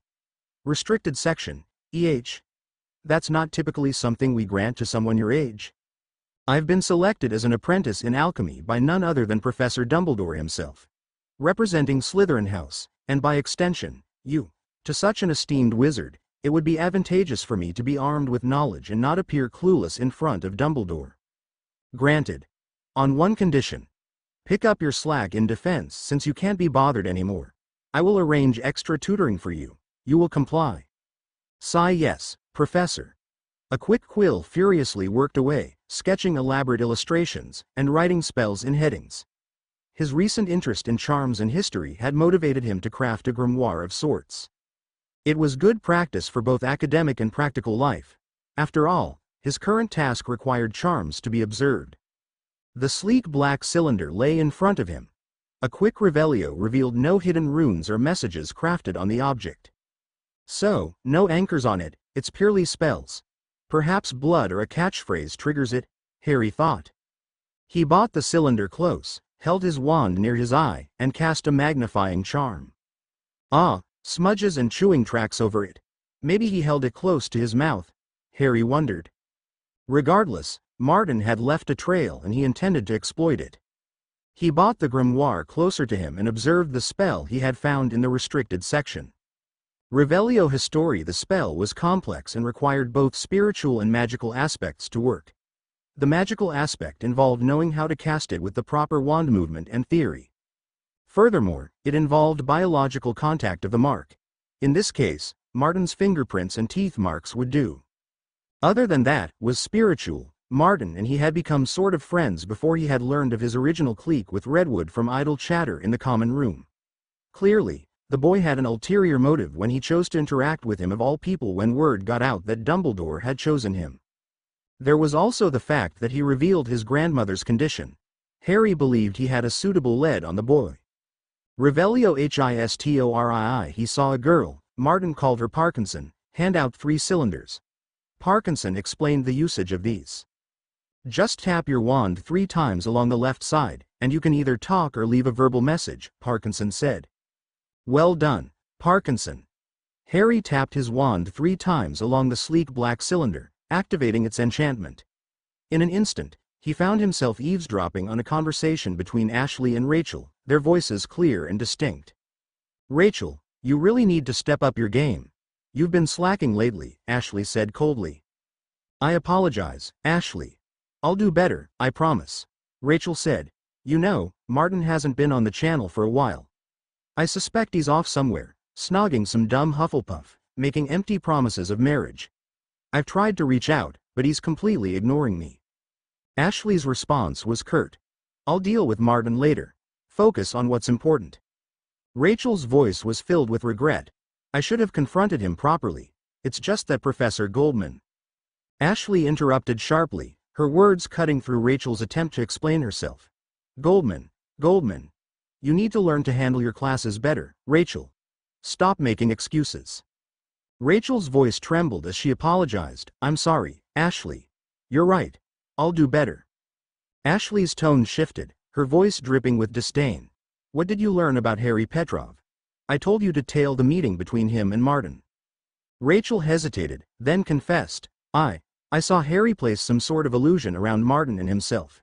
I thought I was spotted, so I had to retreat. Ashley erupted in fury, her voice escalating. You foolish girl. Do you have any idea what you've done? You're as dumb as a flobberworm, and you're starting to look as fat as one too. Rachel's voice turned hysterical, filled with apologies. I'm so sorry, Ashley.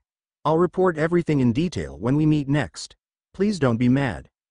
A brief pause followed, then Ashley's voice returned, colder this time. Same spot as usual? Rachel's voice, meek and submissive, suggested, maybe we should change locations. Abruptly, Ashley snapped at her. Shut up, Rachel spluttered in confusion, asking what was wrong. I sense Martin's presence on the channel, Ashley said with determination, her voice demanding. Martin, speak up and tell us where you've been all this time. Panicking, Harry severed the connection, severing his link to the conversation. His heart raced as Harry stared dumbfoundedly at the cylinder. Harry took deep breaths to calm himself till the only thing he could hear was the autoquill furiously writing on his grimoire. The device worked just like a Muggle cell phone from his time. The Parkinson girl was talented but not paranoid enough to place adequate protections against eavesdropping. Still, he will have to promptly replace the fake cylinder with the real one. I still don't know where they will be meeting, Harry mused. He looked down at the contraption once again and an idea began to take root. Gemini Harry whispered, focusing on the properties and build of the cylinder. A perfect twin emerged in front of his eyes. And Harry smirked at the outcome. Wasting no time, he turned and carved a tracking rune beneath Martin's cylinder. Martin will be none the wiser. This is most impressive, a polite voice said. Harry immediately stuffed the cylinders beneath the desk and turned around to see the voice's source.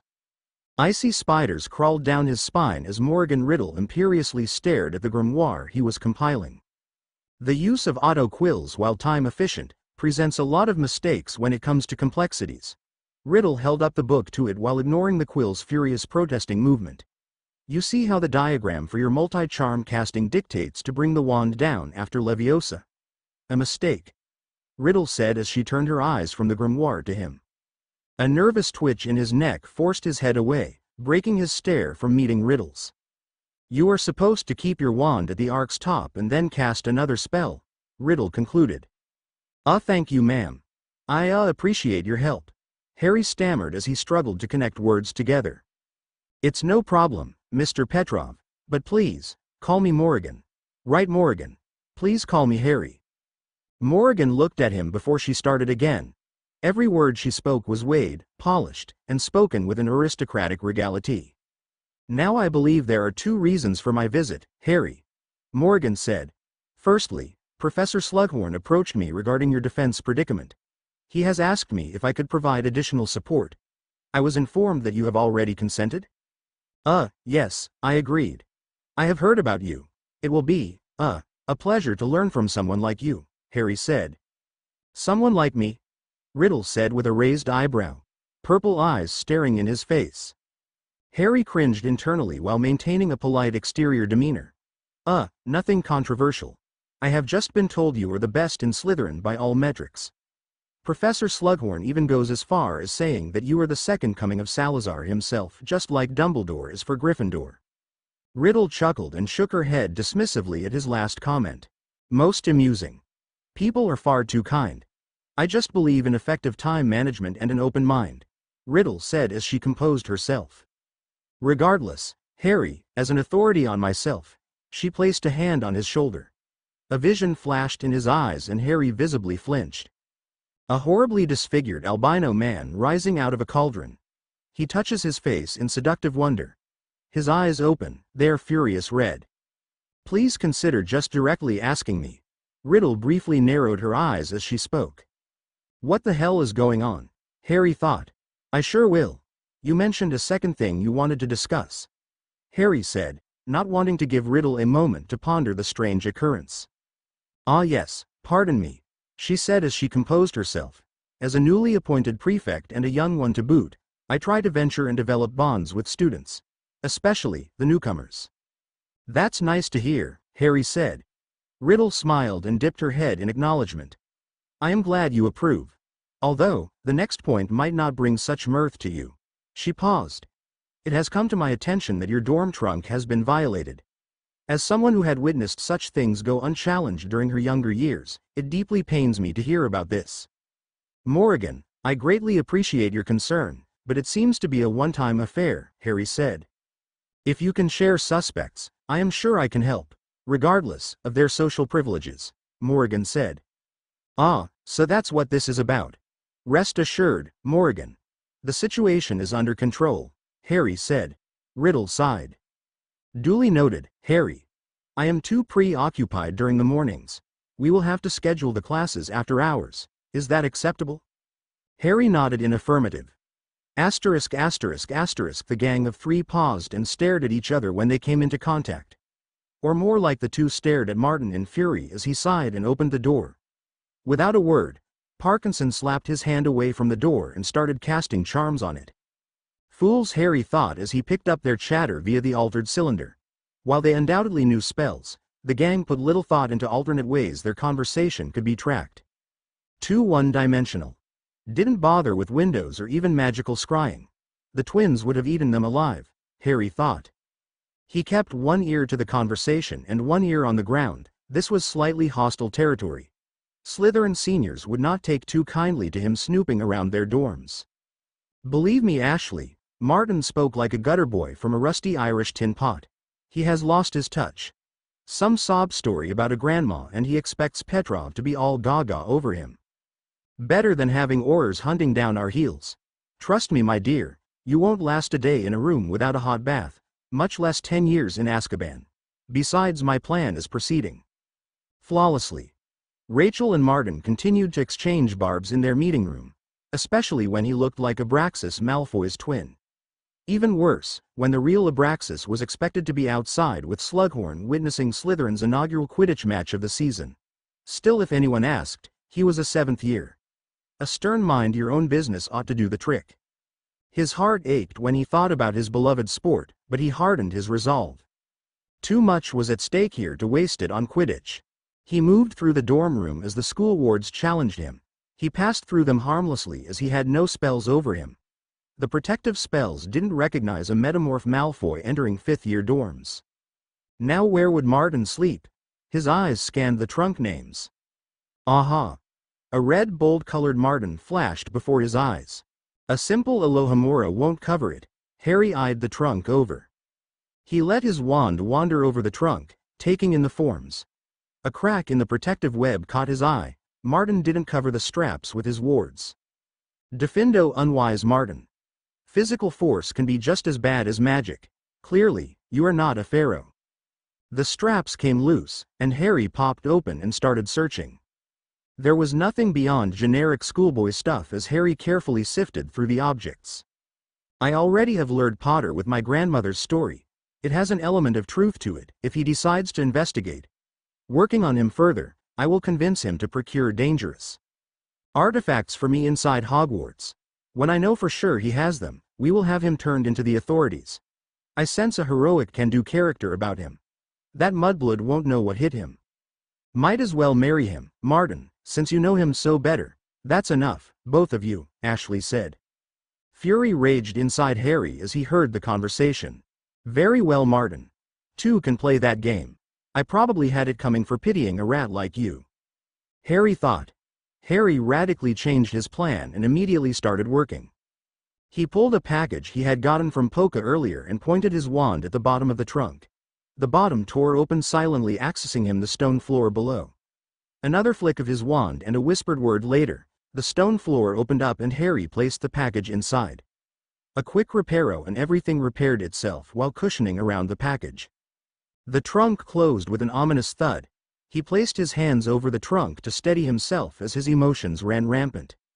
A betrayal by his very own, especially the one who had talked him through a very dark time. For Fuchs' sake, boy, don't let em off their feets. Kick em. Harry smirked as he straightened his tie. Rupert always had his wise moments. Malfoy. A voice called out and Harry stiffened.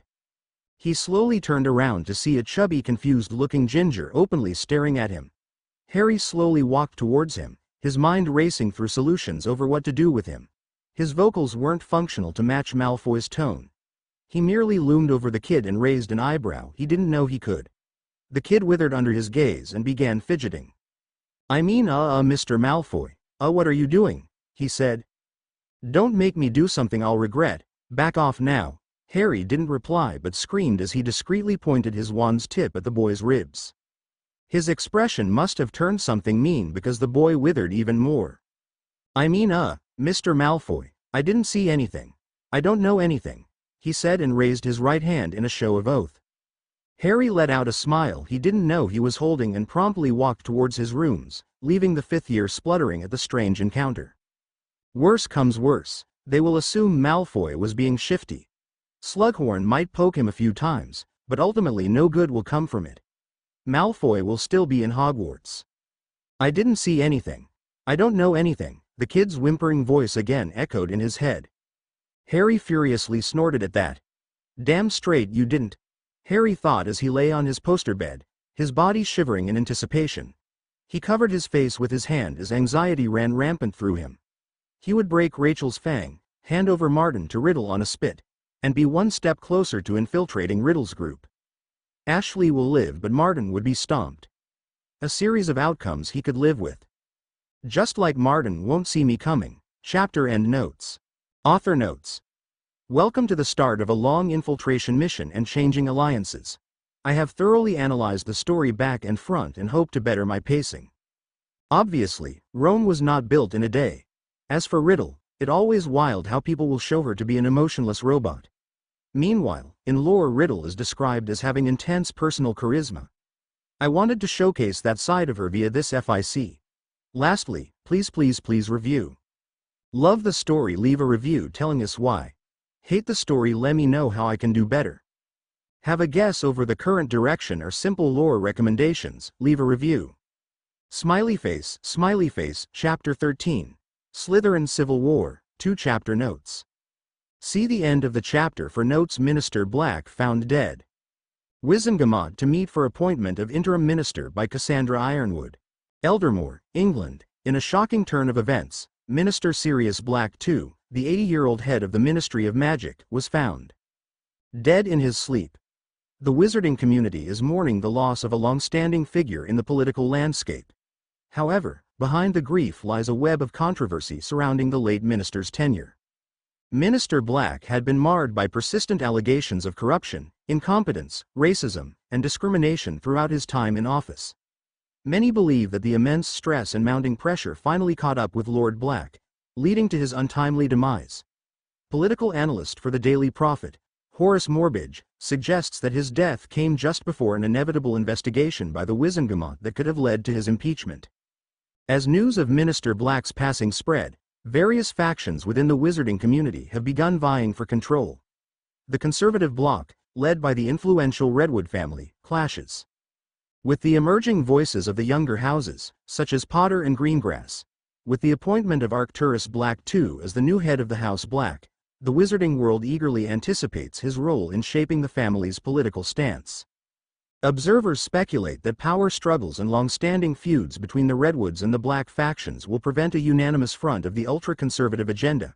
This, in turn, may provide an opportunity for the younger houses to establish a moderate wing, introducing a fresh perspective into the political sphere. Amidst these internal power dynamics, Muggle-born activists are raising their voices, decrying the ongoing power play within the Wizengamot.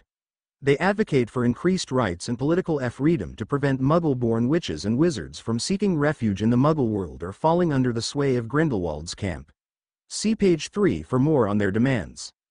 Echoing these sentiments, Lord Henry Potter has urged the Wizengamot gathered in Eldermoor and break Britain's neutrality, aligning with the Allied powers against Grindelwald. It is time for the wizarding world to shed the yoke of neutrality and stand united against the forces of darkness, Lord Potter asserted. His bold statement highlights the growing call for action among the younger generation. In the midst of this political turmoil, the venerable Elder Albus Dumbledore remains unreachable for comment. The Wizengamo's next convening session in Eldermoor, where the appointment of the interim minister will take place, has yet to be announced. The wizarding world watches with bated breath as the delicate balance of power hangs in the balance, waiting to witness the next chapter unfold in this time of uncertainty and transition. Ahem. A young man politely coughed, trying to gain attention. The man sighed and folded away the newspaper. Have a seat, the older voice told the young man, and the boy sat. Arcturus, the man said, acknowledging the boy. Arcturus, the boy replied. The man frowned as the boy's eye gleamed with an unknown emotion. Pardon me, Lord Black. Arcturus too replied, correcting his faux pas. The man sighed once again in frustration and rubbed the bridge of his nose. You have nothing to fear from me, nephew, Lord Black said. The young man didn't reply but merely raised an eyebrow. The family is yours. The money is yours. And you can take the damn house for yourself, Lord Black said. I have never implied ownership over any of the aforementioned or the Black seat, Lord Black. Arcturus said. You have my loyalty. Something shattered inside as Lord Black snapped. The man was brother to damn you. I have never implié, the boy started. Then what in Merlin's name are you implying? Lord Black threw aside the paper and leaned forward. Dark eyes met dark eyes. Mind me, nephew, this is your first and last chance to come clean, Black said. Arcturus's expression wavered, his eyes watered, and Lord Black immediately regretted the last minute. Arcturus tried to control his emotions but wavered. Damned occlumency, Lord Black muttered. He leapt up from his seat and forcibly grabbed the young man in bear hug. Arcturus was startled for a minute before he relented and sobbed openly in his uncle's arms. Calm down, Arcturus. Whatever I did happened for the greater good of the family. He tapped the boy's back in a shushing motion. You know what he did to you. You know what he had planned for Doria and the rest. Visions flashed in Arcturus's eyes, his father commanding him to use hapless Muggles as target practice, forcing him to use the unforgivables on them. A harsh upbringing with cold halls and the cold comfort of money. The boy calmed down as the vision faded away and Lord Black guided him back to his chair. He dragged his own near him and firmly gripped the boy's hand in his own. Father's death was no accident, was it? Arcturus asked. The less you dig into this, Arcturus, the better. He moved the boy's hand to his chest. Trust me when I say this, when the time comes. I will tell you about everything, but right now is not the time. There are tremendous things happening in the shadows that threaten everyone. Lord Black let go of his hand, flicked his wand, and drinks poured for them. We now have a chance to break free from the past, Arcturus. Avoid a much bloodier war against Muggles and do better for everyone in the world. Even Muggleborns and non-humans. He handed one to Arcturus. You have talked about in the past how you wanted this. Arcturus, I can make it happen now. How? The boy asked. Let's just say Grindelwald isn't the only one with friends working on agendas. Trust me, Arcturus, everything here is yours. This is your last year at Hogwarts. Make good with your NEWTS and enjoy a bachelor's life. He took a mighty gulp of his drink and continued. Don't be so eager to rush into this life, it will come for you anyway. He tapped the boy on his shoulder, And he got up. Now go hug your sister, make merry, and enjoy this brief period of freedom. The tall boy nodded, shook his hand, and left. Lord Black sighed and sat down. He needed to compose himself for another tough meeting with far less forgiving individuals. Britain demanded that the Black family rise to the occasion, and rise they shall. Toujours pure. They will always remain pure, come no matter what. A standard for the masses to rally around. Stalingrad. Russia. The city was a ruin. Once it was a bustling metropolis of 1 million strong and more. Once this city comprised of proud jutting boulevards, uniformly cut housing schemes, and metal statues of peasantry heralding the new ideology of this land. The industrial and magical heart of this ancient land was now in tatters. Russia was now in tatters. Their Muggle counterparts of the Soviet Union were even worse off. A few families' madness had drowned their entire world in war and have now bought it on a collision course with the Muggle one. He could foresee a much more horrifying war in their distant future. All because a madman was willing to risk it all to justify stupid, foggy visions. A stout man and his crew quietly sneaked through the wreckage at the edges of the city. He could hear the dull echoes of Muggle bombs and artillery relentlessly pounding the earth. What they didn't know was a parallel war being fought between Russian and Axis magical forces. He spied on remnants of spell fire lying around, ice shards against rocks, fire burns on trees, and inferi and archimantula corpses stretching for miles. He instinctively reinforced their invisibility charm. While they were not exactly friends with the Russians, this mission was not exactly sanctioned. They were acting alone under plausible deniability. Swiftly, friends. Move. The man hurriedly whispered to his men as they ran. He spied the edges of the wards lying only a few more meters. Donovan. Captain. Frequently scan the areas and watch for traps, man, he said as a wizard nearby foolishly stepped over a spell mine and began to glow red. He pointed his wand at the fool and timely fired a counter course before he cooked alive. "Aye, Captain Potter," Donovan acknowledged and took point while glaring at the sheepish fool. They soon were at the doors of bunker. Even if Grindelwald wasn't in there, he was confident they would a high-value target. 2 rows formed on the opposite ends of the bunker's meeting walls. Potter pointed his wand at the gate and shouted, "Reducto." The gates gave in with a loud boom, and as soon the dust cleared, multicolored spellfire raced outside the door. The squad didn't waver. He pointed his wand at the opening while leaning back.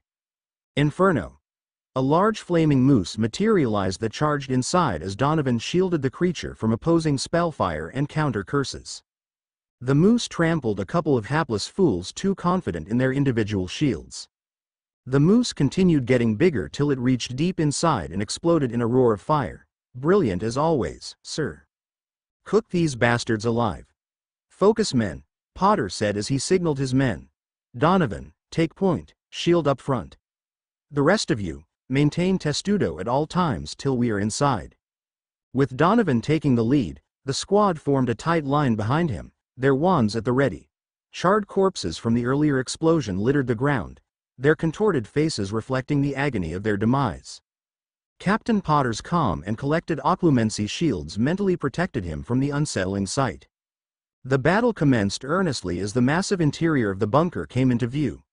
No Muggle could have ever imagined such a small building on the outside could have hidden such a massive interior. "Avada Kedavra!" A female voice roared at them from the corner. His armored column had a sliver of panic run through them as the unblockable unforgivable raced at them. Potter reacted swiftly in transfiguring the concrete remain of the blown gate into a Muggle shield. It cracked and fell apart as the green light struck it dead on. A murmur of appreciativeness ran through the squad at his quick thinking. Potter didn't relent as spellfire started pouring at them from the corners. "Squad, shield your eyes," he whispered as they lay beneath the safety of multiple protegas. Potter raised his wand. "Lumos Maxima," he yelled and surged maximum power in the spell. A blinding flash of light tore open inside the bunker and cries of being blind rang out across the bunker. The spellfire turned haphazard, missing them entirely. With a hand gesture, 3 squamates lowered their shields and the latter 2 poured more magic in the shield and covered them. Meanwhile, Potter pulled out his inheritance and wrapped it around himself. Under invisibility, he maneuvered opposite the squad to further infiltrate the bunker while his squad drew enemies away from him. Meanwhile, His compatriots moved in with precise spellfire, knocking on their enemies. A witch in grey robes fired a violet hex at Donovan, but the wizard behind him immediately conjured a second shield and hex splashed harmlessly against it. The witch blinked at the display before waving her wand in a wide arc, but was interrupted. Donovan fired, Defendo. The curse cleanly slashed her wand arm in two and she howled in pain and jets of blood spurted out. A stupefy struck her, knocking her out cold. He turned around to reinforce his other squadmates, who were now on back foot as 3 other mages rained fire on them. He proceeded to reinforce that front. Grindelwald's forces were formidable but outmatched this time around. Donovan signaled his shield mate to stop defending him and engage. The two unleashed a barrage of spellfire at Grindelwald's trio. Donovan conjured a golem and unleashed it on the trio, forcing one of them to strengthen the wards around them as the golem mindlessly slammed his hammer at the shields. Avada Kedavra! The man shouted in a desperate bid as the flames licked his body. Donovan leapt out of the way, but his shield mate wasn't so lucky. The curse tore through his flimsy defense and knocked him dead. Jensen! Donovan screamed as the man was knocked dead. Tears threatened to overwhelm him, but he held strong. A few quick mental occlumency exercises and he put a lid on his torrent of emotions. Whatever damnation Potter wanted from this hellhole, he better hurry up. A few pops in the air sounded off, signaling the arrival of Grindelwald's reinforcements. Donovan grimaced as his squad reunited. They were 4 strong now. It was going to be a long fight. Captain Potter. The light footsteps tapped on the floor as Potter did his best to sneak about the bunker. A guard rushed past him in a hurry to aid his comrades. He choked and died in his own blood as a reward. A smirking Henri Potter rushed alongside the tilted ramp away. There was a surge of magic coming from below and Henri could just sense something massive was cooking below. His associates had caught on to this and passed the tip onto the Russians, but to no avail. The Russians simply could not spare forces to check out an obscure dugout on a whim for a bunch of cowardly English who couldn't be bothered to fight. For the 100th time this day, Henri cursed Minister Black for imprisoning British volunteers who tried to join the Foreign Legion. He could only pray that Merlin granted Arcturus speed to do what needed to be done. He took off his cloak and ran below. A bird whistled somewhere and before Henri could react, his world was upside down. He cursed his own brashness as blood flooded his brain in force, and Henri felt a headache coming on. Worse yet, he felt soft shadowy tendrils snake up his legs and Henri felt like puking. He was sure the tendrils would grossly incapacitate him in some way. Damned Grindelwald and his slow-acting sadism, Henri thought. Another wave of headaches and other pain engulfed him. Having no choice, Henri reached down in his satchel and pulled a white glass globe. Sod, this will attract every remaining guard towards me, Henri thought, but his survival instincts took over. He tossed the globe at his legs and white flames engulfed the base of the shadowy tendril and a shrieking noise sounded for a second. Remember, Henri, the white flame is a parasite that leeches magic.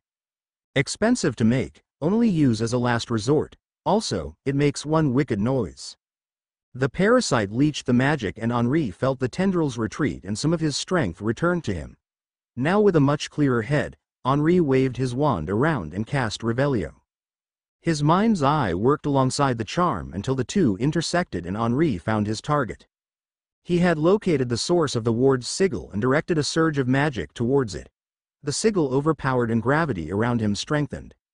Henri gritted his teeth in pain as he felt he was being torn apart. He would have to be faster than the spell's gravity. He released even more of his magic in the sigil and it glowed blue. Seconds trickled by as the sigil glowed a hotter shade of blue before it exploded, releasing Henri from its grasp. He collapsed to the ground, panting and injured, but relieved to have overcome the obstacle. Taking a moment to recover, he consumed a healing potion, allowing his strength to gradually return. He foraged around the satchel and pulled a blue mana potion and downed it one go. This will give his core an extra boost from the outside. Henri crawled along the ground and rested against a wall. Hands up! A German-accented voice shouted at him. Damned bastard! Henri grumbled to himself. Henri, still slightly disoriented, decided to play dead, leaning against a wall.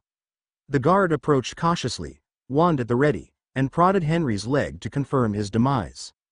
Satisfied, the guard muttered a German expletive and reached for what he thought was Henri's wand. Fool. This is your friend's wand. Henri thought.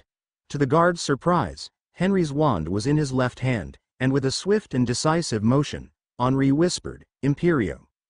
A pang of guilt tugged at Henry's conscience, but he justified his actions as a means of self-preservation. The guard, now under the imperious curse, obediently followed Henry's mental commands, acting as if he were on the guard's side.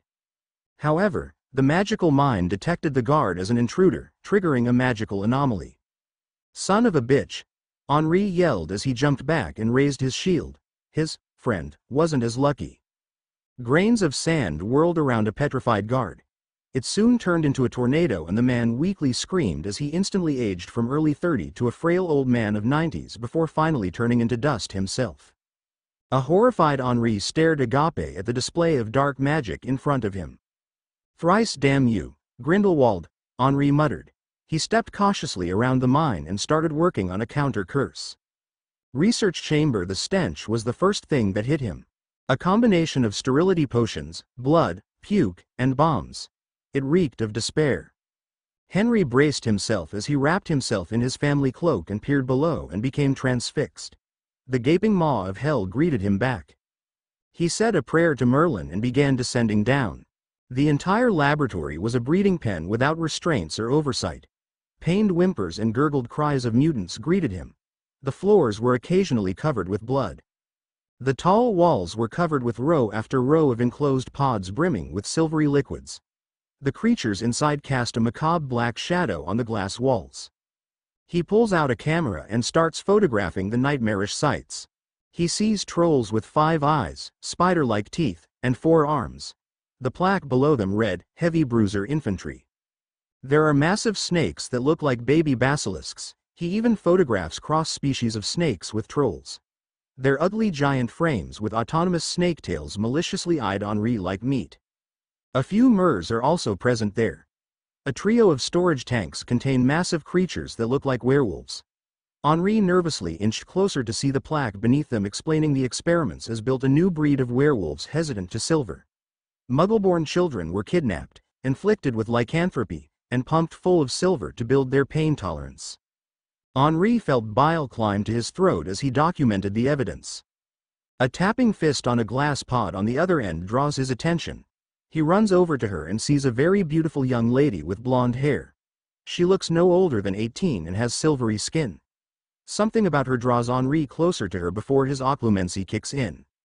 Vilas. He thought to himself. Grindelwald didn't even spare these poor souls. These must be children of the French underground, Henri thought. She is crying and aggressively gestures to a lever beneath her pod. She is begging me to release her. His hope rises at the prospect of a survivor in this crazed hell as he scans the lever for any traps. There were none there. Still, he felt hesitant in opening it. All the magical creatures here were altered in some way and brainwashed for war, yet she appeared unchanged. She is hiding something, Henri whispered. The girl weakly punches the glass door again in a bid to gain his attention. Her eyes appear watery even through the liquid surrounding her. Henri could tell she was crying. Paternal instincts roared at him to free and comfort her. She is no older than Charles, Henri said and shuddered at the thought of his boy being subjugated to such a fate. Steeling himself, he tugs at the lever and a gush of the said silvery liquid pours out. He pulls out a vial and samples some of it. With a flick of his wand and several other documents, plaques, and charts neatly arrange themselves and place themselves inside his satchel. A shivering sound breaks his reverie, and he looks down at the Vila clutching herself. Something is wrong. He thought again. The young girl beckons him to come closer and makes a hugging gesture while smiling sweetly at him. Potter nervously reinforces his magic and palms his wand. The young girl, frustrated at his shyness, leaps from the ground to hug him. A lifetime of Auror and Chaser training kicks in and he dodges the girl. Enough! Henry yells and he points his wand at her, Revelio. With the pod door's words no longer protecting her, the spell washes over and breaks her glamour. She has fangs, red eyes, and now scaly skin. Grindelwald forced vampirism upon the young Vila. She leaps at him again but this time he dodges and aims his wand at her and fires a stunning spell which hits her. He doesn't relent as he raises his hands up and brings down quickly, A firewall conjures all around the abomination and consumes here. Hisses and snarls break out, but Henri doesn't relent until there is silence. Henri falls to his knees and promptly breaks into angry swears. A moment passes before he regains his composure and looks up. A trio of symbols combine together to represent the deathly hallows. The words below said, "For the greater good." Henri instinctively clutched his cloak. He drew his satchel and pulled out strange boxes that his benefactors had given. A remark of Epcot Industries is stamped on of the boxes. "This is what I think of your greater good, your filthy demon," Henri angrily mutters before he starts placing the magically cooked explosives all around the room. He will purify this abomination of flesh with cleansing fire. The containment room. Henri lets out a relieved sigh as he places the last of the magically cooked explosives. He restrains the bile rising in his throat and controls himself from blowing the place up. His intel had said there would be another level. He spies a small door on the other end of the hallway and is eager to leave this macabre place. He enters a small room and clean, cool air greets him. He ventures inside and sees two raised crystals directing an energy field that traps a strange automaton. It looks vaguely humanoid. Henri waves his wand and casts a spell that forces the crystals off. The containment shield is no longer there. He moves closer to the weird metal creature and photographs it as well. He waves his wand and casts several investigatory spells around it. The creature has not a whiff of magic about him. It might as well be a Muggle car he had once seen. Henri wonders. Henri stood back to fully take in the creature's features. It has a very short torso, curved legs like a bird, and a small head, but large arms with humanoid fingers and large blocks on its forearms. Although the creature's red dull eye unnerves Henri, he peers closer and sees an inscription on the shoulder. Battle Automaton. Seeker. Property of the Technocratic Union. He frowns again and snaps a photograph of the inscription. It appears to have been carved on it. The camera's flash seemed to have jolted the creature. It let out a whirring sound as its now glowing eyes looked with Henry's face. It said in a monotone voice to Henri, "Facial features, 86% familiarity. Priority target recognized." Henry's face widens in puzzlement. He raises a calming hand to the automaton. "I mean you no harm, stranger. Let me help you out. Grindelwald has corrupted you." The device merely raises an arm to him and says, "Eliminate priority target, Potter." A large crack shot rings through the room and Potter roars in pain as his arm is ripped off completely. He howls as the machine raises another, but Potter is faster this time. He roars, "Fiendfire." The room becomes alight as the weird metal creature starts melting. Potter suddenly feels his brain is hazy. An intense headache comes upon him, and he barely manages to pull out his emergency portkey and apparatus out. The rampaging fiendfire soon meets the explosives outside and the place erupts in a flurry of explosion. In his final moments, Henri prays to Hecate and Merlin to save his team. Hogwarts Dumbledore, Harry Petrov. His heart pounded rapidly, and his throat twitched as Harry knocked on Dumbledore's door. He had finally received an invitation to his first lesson. Nervousness didn't even begin to describe his state at the moment. Dumbledore, dressed in vivid blue robes adorned with twinkling stars, welcomed Harry Petrov with a warm smile. The younger Dumbledore, without his signature half-moon spectacles, approached Harry with an air of kindness and curiosity. "How are you feeling, Harry?" Dumbledore asked, his voice gentle and soothing. Harry, feeling nervous in the presence of the renowned wizard, hesitated for a moment before responding. "I'm all right, Professor Dumbledore," he stammered. I sense some unease in your voice, my boy. Please, share your thoughts with me. You can trust me," Dumbledore said. Harry took a deep breath, gathering his courage. I can't help but feel overwhelmed, Professor. You and I both know that I am all but crippled. I fear that I may not possess the necessary energy or abilities to succeed." Dumbledore's smile softened, and he placed a comforting hand on Harry's shoulder. "Ah, Harry, it is perfectly normal to have such doubts. Alchemy is indeed a complex and demanding field. But let me assure you, my young apprentice, your energy and abilities are not the only factors that determine your success." Harry's brow furrowed in confusion. "But, Professor, isn't alchemy all about harnessing the energy within oneself and performing extraordinary feats?" "Harry, my dear boy, alchemy encompasses far more than raw energy. It is a blend of science, art, and spirituality. It requires a deep understanding of the interconnectedness of all things and the delicate balance of the universe. He motioned for Harry to join him at a small table, upon which appeared a tray filled with an assortment of biscuits, honey tea, and chocolates appeared with soft pop. "Let us have a seat and explore the wonders of alchemy together," Dumbledore suggested warmly. As they settled down, Dumbledore poured steaming tea into delicate porcelain cups, its aroma filling the air. "Alchemy is not merely about physical prowess or magical energy," Dumbledore began, his voice carrying a captivating tone. "It is a journey of self-discovery, a path that reveals the depths of one's soul and allows for the transformation of both matter and spirit." He took a sip of tea, savoring the taste, before continuing. "Quite often young apprentices believe that alchemy is but an advanced format of potions and transfiguration." "You mean it isn't?" Harry questioned. "While those two are intricately linked to alchemy, they are not all that there is to it. Emotions play a significant role in this journey. Alchemy operates on the principle of correspondence. As above, so below. The macrocosm of the universe reflects the microcosm of our experiments. By manipulating the elements, we aim to emulate this phenomenon and bring about change in ourselves." Dumbledore reached for a piece of chocolate, holding it out to Harry. "Here, indulge in this sweet temptation, and allow its taste to awaken your senses." Harry took the offering.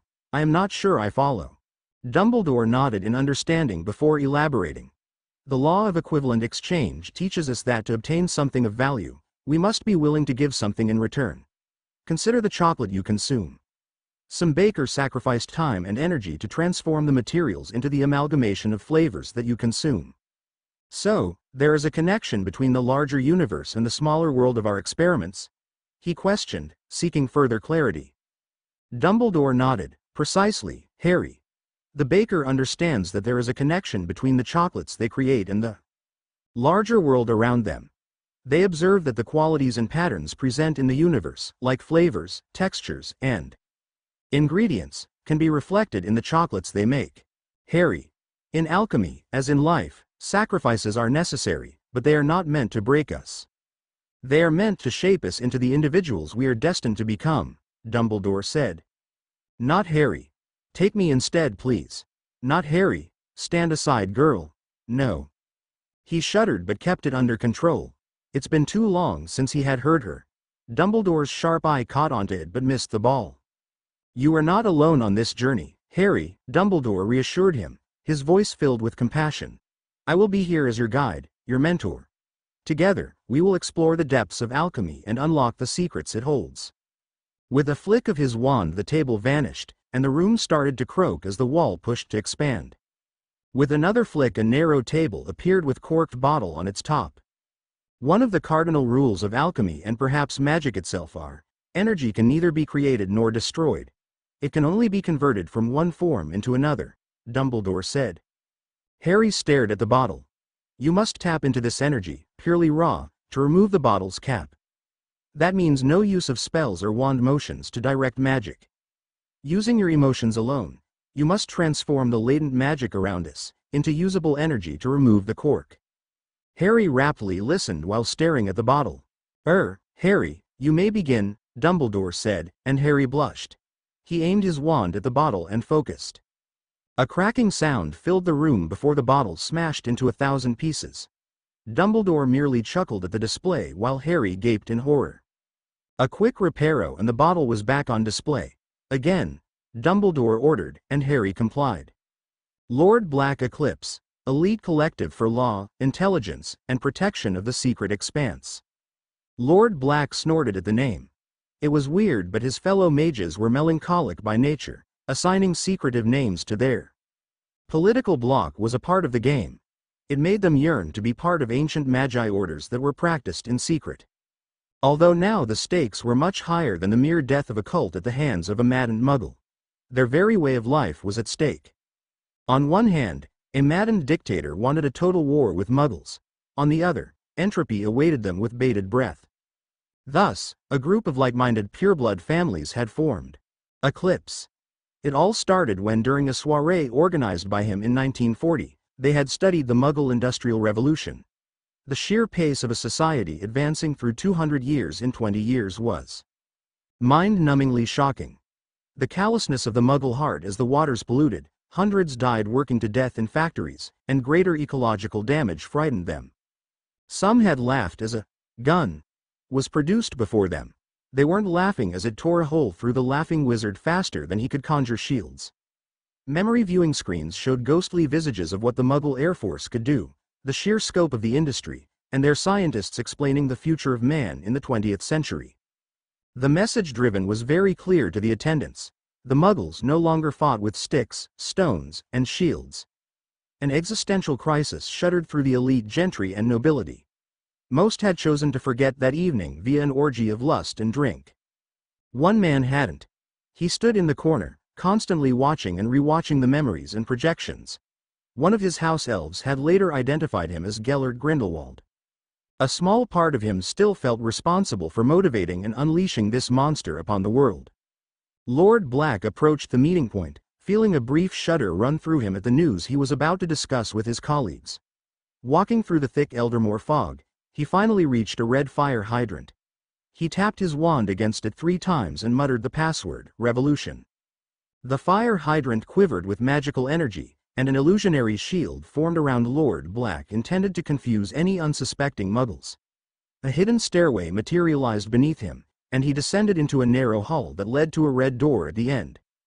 As he approached the door, powerful wards probed his mind and magic, testing his identity as Lord Black. He briefly dropped his shields, allowing the wards to confirm his authenticity. Inside the room, Lord Greengrass greeted Lord Black. "Good to see you, Black. How's Henri Potter? Will he be joining us today?" Lord Black sighed. "Unfortunately, Henri is still injured. He won't be able to attend the meeting." Lord Greengrass nodded, his face reflecting concern. "Such a shame. Henry's mission was daring, to say the least. I wish it had been under better circumstances." Lord Black agreed somberly. Indeed. The evidence he provided sheds light on the full extent of Grindelwald's madness. It's truly disturbing. Just as they were deep in discussion, a voice interrupted their conversation. Lord Greengrass turned towards the sound and apologized. "Excuse me, Black. Let me introduce you to someone important." A graceful figure approached them, and Lord Black found himself momentarily transfixed. Lord Greengrass stepped forward and said, "Lord Black, I'd like you to meet Juliet Delacour, the ambassador of the French underground resistance against the Axis occupation of France." Lord Black gathered himself, extending a courteous nod. "A pleasure to meet you, Madame Delacour." Juliet Delacour smiled warmly. "Likewise, Lord Black. I've heard much about your efforts in the fight against Grindelwald. Your dedication is inspiring."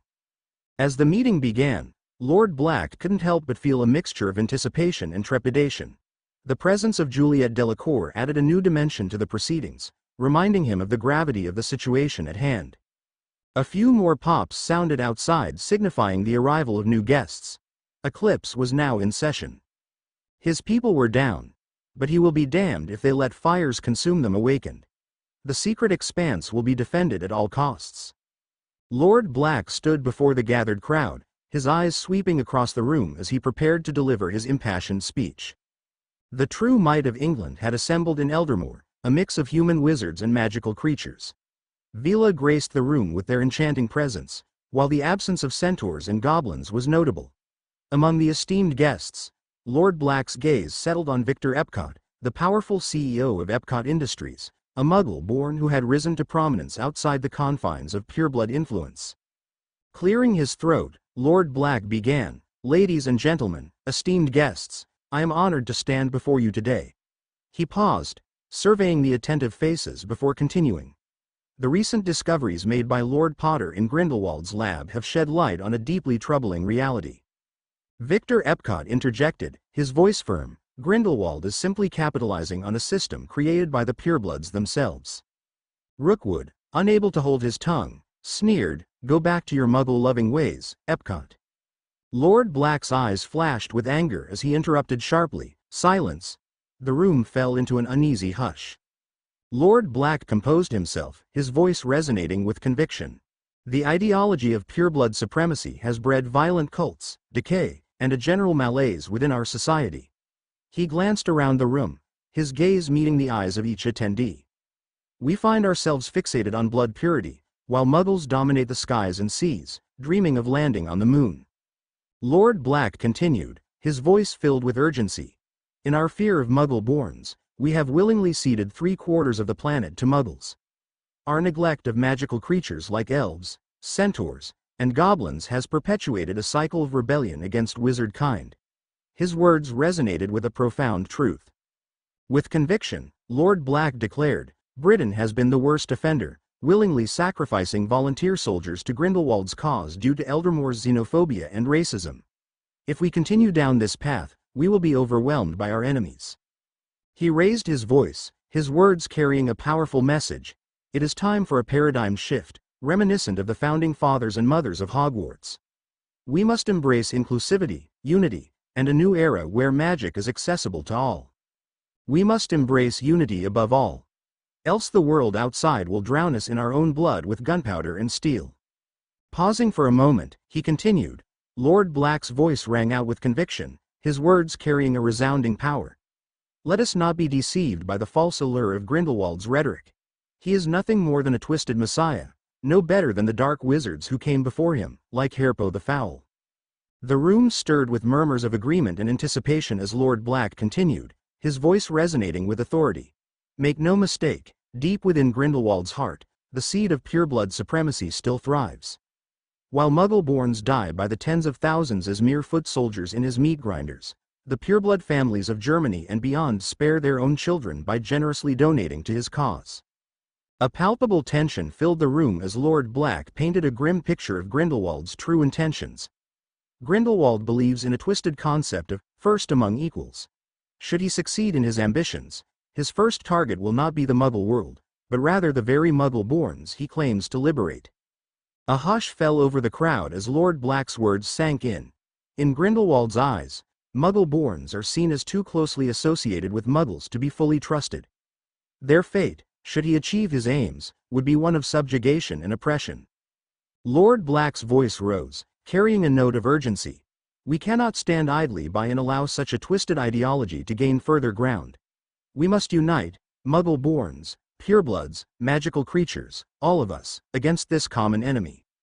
He paused, his gaze sweeping across the room, meeting the eyes of each person present. The time for division is over. We must cast aside the shackles of prejudice and embrace a future where every individual is valued, regardless of their blood status. Only then can we truly defeat the darkness that threatens our world. His voice resolute, Lord Black concluded, together, we can dismantle the foundations of Grindelwald's tyranny and Muggle domination. United we stand. Divided we die. A shiver of nervous panic and anticipation went through the crowd at his bold declaration. The tension was rife in the air with the mention of war and conspiracy. A woman stood up from the corner of the hall. She looked drunk and gazed around the murmuring crowd, too busy to notice her. She stiffened for a moment and her eyes rolled up. Shuddering, she raised a wand toward Lord Black and shouted. For the Union.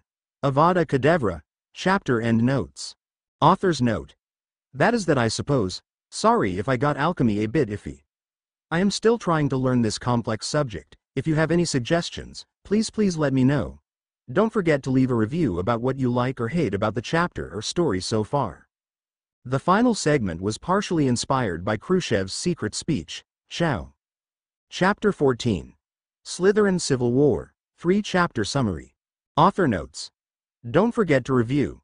Let me know your thoughts, criticism, suggestions, lore ideas, or speculation. I love to hear from you. Smiley face. The Daily Prophet Abraham Redwood elected interim minister. Eldermore. In a surprising turn of events during today's Wizengamot session, Abraham Redwood emerged victorious in the election to be the interim minister of magic. However, the day was overshadowed by the mysterious absence of Lord Henry Potter, one of the key contenders in the ministerial race. Lord Potter's absence raised eyebrows as he was expected to participate in the session, but he was conspicuously missing from the proceedings. The Daily Prophet reached out to his estate for comments, but his retainers offered no explanation for his absence, leaving the wizarding community speculating about the reasons behind his no-show. Abraham Redwood, known for his firebrand conservative views, has been vocal about his vision to return the British Isles to their traditional roots. Our magical heritage is rooted in traditions that have stood the test of time, Redwood declared in a passionate speech during his campaign. It is time to embrace our legacy and strengthen our community with the values that have defined us for centuries.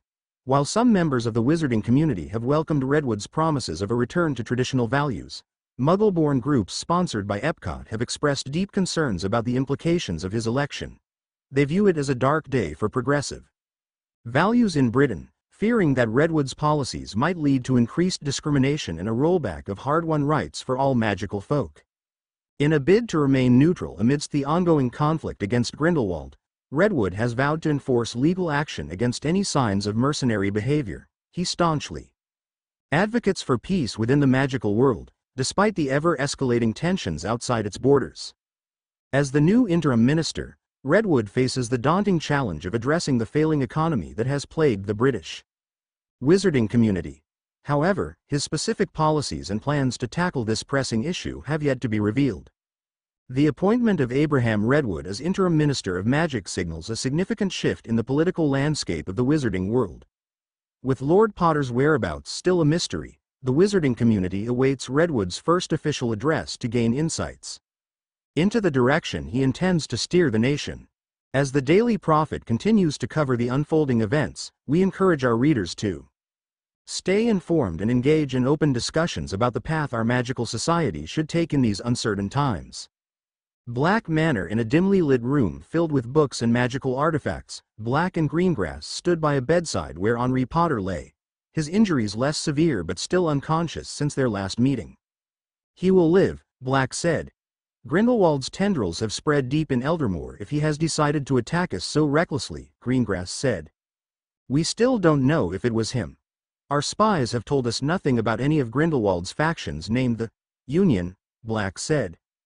Greengrass opened his mouth to argue, but Black cut him off. "Listen, my friend, we can debate this topic endlessly, but right now, Potter is injured and requires our immediate help," Black said. Greengrass, his brow furrowed with concern, finally broke the silence. "What's wrong with Potter? He should have awakened by now. This foul magic that Grindelwald used on him seems darker than anything we've encountered before." Black sighed heavily, his eyes fixed on his cousin's still form. "I suspect whatever Henri told us before the attack. Grindelwald didn't want it getting out to more people. This last assassination attempt was probably a way to prevent further leaks." "That would explain the latent traps set up there," Greengrass replied grimly.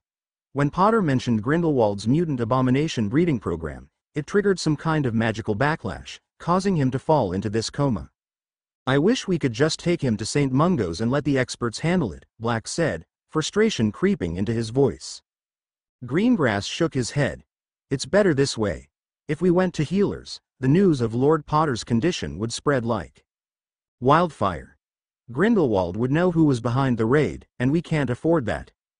A harsh interruption came from Black, his eyes flashing with emotion. "Careful, Greengrass, this is my cousin you are talking about." Greengrass raised his hands in a diplomatic gesture. I know. Loss of family hurts. But we must face the grim reality. Both of us, as heads of our respective houses, are in perilous positions. Our elders and other matriarchs have never been fond of us, and at worst, they suspect us of treachery and duplicity to their traditional ideals. There is also Abraham Redwood sniffing out like a bloodhound." Black nodded stiffly, acknowledging the truth in Greengrass's words. A polite pause followed as they exchanged somber glances. "I just wish there was something we could do," Black said, his voice tinged with helplessness. "For now," Greengrass suggested, "we must consult our respective family libraries for any arcane lore describing Henry's condition. There might be some hidden knowledge that could help." Black nodded in agreement. "Meanwhile, I'll keep searching for that part we need. It's called," he hesitated, trying to remember the name. "Ah, yes, basilisk scales," Greengrass supplied. "Yes, that's the one," Black said. "I've been trying legal and underworld means, but it's proving difficult. The legal world cites the war as the reason for the shortage, and the underworld is monitored by Grindelwald's spies. Regardless of whatever bribe I offer, I keep getting stonewalled." Greengrass nodded gravely as Black continued. "My elder brother, the former Lord Black, didn't share many of his unsavory contacts with me either. He preferred keeping his cards closed. We're essentially flying blind, not knowing who in the underworld could be Grindelwald's informant. Another grim silence followed, only interrupted by the sporadic bouts of harsh breaths that Henri Potter struggled for. Has his son been informed? Greengrass asked. Black nodded and said, he knows he is gravely injured, but not why. It will be irrelevant in the long term. Charles is a smart boy who knows his father's loathing of Grindelwald. He will figure out what happened. Another uncomfortable silence engulfed the room. For whatever it's worth, all is not lost. I do have some good news, Greengrass said. Black raised an eyebrow in response. Greengrass's voice carried a hint of optimism as he continued. They received a message from the French underground, and they're making good use of the gold and materials we provided. Greengrass leaned in, his expression serious yet determined. Since our last meeting, I've been in touch with the Resistance's ambassador, Juliet. The French underground has launched several guerrilla attacks all over the place, aiming to disrupt Grindelwald's supply lines. Tell me more, Black urged. The guerrilla attacks have been strategic and effective, Greengrass explained. They've set fire to greenhouses, causing severe damage to Grindelwald's sources of magical ingredients. They've also booby-trapped manors belonging to French elites, leading Grindelwald's Black Hand forces to waste time disabling the traps. Many of his elite troops have fallen victim to these cunning tactics. That's quite impressive, Black remarked, his admiration evident. News of the struggle at Stalingrad must have reached them. Greengrass nodded, a glimmer of hope in his eyes. Exactly. While Juliet acknowledges that their guerrilla attacks may seem like mere pinpricks against Grindelwald's overwhelming force, any effort right now will make it harder for him to swallow Stalingrad whole. It's a war of attrition, Black mused, and every delay we can cause may give us an advantage. Yes, precisely, Greengrass agreed. We should support the French underground and any other resistance movements we can find. Together, Eclipse can create a network of defiance against Grindelwald's rule. Hogwarts Dumbledore's office. Emotions are a fundamental part of any alchemical training. Dumbledore said. Mages who fail to heed their importance do so at great risk to themselves. Harry listened as maintained a focus on the arcane table in front of him. The top side of the table was divided into 4 parts with their containers. Each contains an object and its emotion. It is not humans or other sentient beings that are capable of emotions, Dumbledore said as he paced around the room. Objects too contain residuals of their creator's emotions. If a blade is forged with a dark purpose in mind, it will carry its master's malevolence. A potion made to heal by a wise healer will carry its creator's benevolent intent. Harry followed the man's earlier intentions as he operated the newly revealed pensieve. His task was to craft a new spell based on Dumbledore's instructions. As such, understanding the interconnectivity of magic and emotion is one of the most fundamental principles of alchemy. Aside from creating new spells, it also aids us in metallurgy and other creative pursuits, Dumbledore said.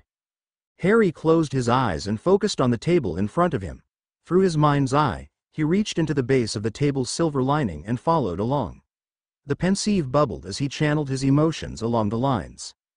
To successfully craft anything of value through alchemic traditions, it is imperative to learn the true name of things. Sneaking outside of the cupboard at night to sneak food. Hiding from Dudley. Hiding from the Muggles. Hiding from Muggle tanks and planes.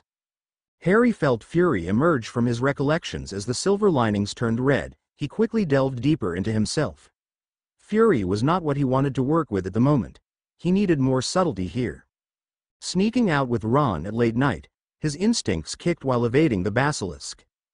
Harry felt his fury residing and felt something else replace it. His heartbeat fastened as the new emotion took control of him. Yes, he might be able to do something about it. A hooded figure approached him, a skeletal hand, a rotting breath, a soul eater. Dementors. Harry thought as panic gripped him and tremors began to rack his limbs. This was fear. He noticed Dumbledore looking at him with concern and debating an intervention. No, he will not fail again. Harry focused harder on Dementor and its visage.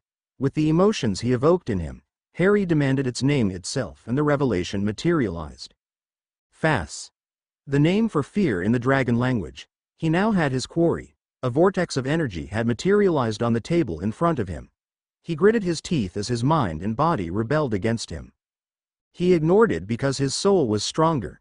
With a final grunt of exertion, Harry followed the patterns around the alchemy table once again and channeled the energy into the bracelet. With a mighty fanning sound, the energy was absorbed into the bracelet. "Ah! Masterfully done, Master Petrov," Dumbledore exclaimed and examined the bracelet. "A most curious contraption. Care to display its purpose, Harry?" Harry obliged and placed the bracelet around his wrist. In an instant, his form faded away into nothingness. Invisibility. A bit lacking on the edges but still powerful work for a novice. Dumbledore said. "If you don't mind me asking, what inspired the bracelet's creation?" "Fas," Harry said. "Ah, fear." Dumbledore paused. "A powerful impression for your first channeling, Harry." Harry frowned in response. "You seem upset. This is an impressive feat, Harry. Most novices collapse during their first channeling," Dumbledore said. "It's not that, Professor. It is the word, fas. It concerns me," Harry said. "Fear concerns you, Harry?" Dumbledore asked. "Very. It is incredibly tiring to live under it." Harry sighed and rubbed his eyes. "It's like all there is to it in my life." While it may seem concerning, Harry, fear when approached with respect and tempered by knowledge, can guide us toward the path of triumph and personal growth. It is a force that teaches us to understand our limitations and empowers us to rise above them, Dumbledore said. "With due respect, Professor, there is a great difference between fearing a bad grade on the midterm and fearing if you will wake up alive the next day," Harry said. "Besides, what could possibly even begin to intimidate you?" He paused for a minute. "Now that I think about it, anything that can give you a pause is something far beyond my scope. I don't think I want to know further." Dumbledore let out a hearty laugh at his apprentice's comments. "If only you knew, dear Harry, if only you knew," Dumbledore said. "I can assure you, a great many things concern me, but this isn't about me. This is about you. I won't press on you to know further details about what trouble you unless you wish to share them yourself. From what you have told me, a nomadic family of poacher outlaws is no place for a decent childhood," Dumbledore said. "But do allow me a moment of elderly experience," Dumbledore said. "There are many layers to fear.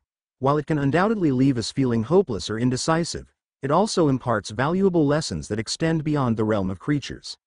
Fear has the power to shape our perceptions, helping us understand the potential consequences of our actions and urging us to exercise caution when necessary." "That is confusing," Harry admitted. "Confusing but imperative for your spiritual ascendancy while on the road to alchemy," Dumbledore replied. "Allow me to take a brief page from your history to use as a reference." "Certainly, Professor," Harry said. "Consider the fear of deadly creatures," Dumbledore said, "such as acromantulas and trolls. It is indeed a well-warranted fear considering their formidable abilities that can lead to grave harm, even death. In this particular case, fear serves as a sensible response that prevents us from engaging these creatures recklessly or attacking them head-on." He leaned forward, his eyes conveying a deep understanding. "Instead, we learn to respect their power and develop strategies to mitigate their strengths. A cunning poacher creates traps and mechanisms that take advantage of their weaknesses, formulate potions to bolster our defenses, and craft spells specifically designed to counter these dangerous beasts. All these precautions and their subsequent success lie in the fact that we initially feared the beasts and understood the need to approach them with caution." Dumbledore's tone became firm yet measured. "By acknowledging and respecting the power of fear, we gain the wisdom to prepare ourselves adequately, to be mindful of the dangers we face, and to take appropriate measures to ensure our safety." He took a moment to allow his words to settle before continuing. "Yet, Harry, we must remember that while fear can be a powerful ally in navigating dangerous situations, it should not consume us entirely. It is crucial to strike a balance, to harness fear's lessons without succumbing to its paralyzing grip. By doing so, we retain our agency and courage, using fear as a tool to overcome obstacles and achieve great feats." "So, I should just study what I fear most?" Harry asked. An image of a rotten skull beneath a tattered hood emerged, flashing in his eyes. In another moment he saw Morgan Riddle peacefully scribbling on a scroll while sitting beneath an oak tree. Not a hint of Voldemort on her. "Familiarity can aid in this endeavor, but I often find that to be grossly lacking," Dumbledore said. "A simple chat with loved ones can do wonders for alleviating stress and anxiety. I don't think I have anyone that close to me, Harry said. Then perhaps it is time you branched out a bit, my dear. You have been in Hogwarts for months now, Dumbledore said. Astronomy Tower. I can't believe I got told by that barmy old coot to have more friends, Harry thought as he stalked the evening corridors. The whole Martin affair had left him with bad taste. The memory of what he had planted amongst his possessions nudged at Harry. He had told Riddle about his suspicion. If she took it further, then it was beyond Harry's knowledge. Regardless, he will soon check up on Martin. People like him shouldn't be left to their own devices for long. The evening sky shined bluely over him and ruffled his hair. The Scottish air was beginning to develop its chill as winter approached. He groaned as he thought about his midterms approaching. If the Weasleys were here, he would be receiving boatloads of Christmas gifts, Harry mused. Those were good times. At times he felt as if he was back with the Dursleys again. The same feeling of dread for what tomorrow would bring. Will he be alive? Dead? Exposed and thrown out? Thoughts, thoughts, thoughts. A legion of intrusive thoughts gnawed at him every day. Fear has the power to shape our perceptions, helping us understand the potential consequences of our actions and urging us to exercise caution when necessary. A cluttering sound drew his attention. Oh, I didn't know anyone was here, a girl said. Her robes bore decorative markings of the Ravenclaw house. I don't know where I was, Harry stuttered. To be honest, this is one of those days. The girl giggled. I can relate. I have sometimes had those myself. Especially if midterms are approaching, the girl said. Harry grimaced. You are worried too. Huh? Any sane person would be worried. That is exacerbated by being in Ravenclaw. You can't even begin to imagine the atmosphere in the Ravenclaw Tower, she spoke. Oh? Harry asked. A bunch of first-years played exploding chess too loud and a fifth-year prefect high-strung on tea and anti-sleep potions yelled at them for 5 minutes straight till Professor Brightstar stunned him. She breathlessly said in one go. It was so awful. Harry struggled to contain himself from laughing out loud at the bizarre scene. Don't you dare laugh, the girl said with indignation.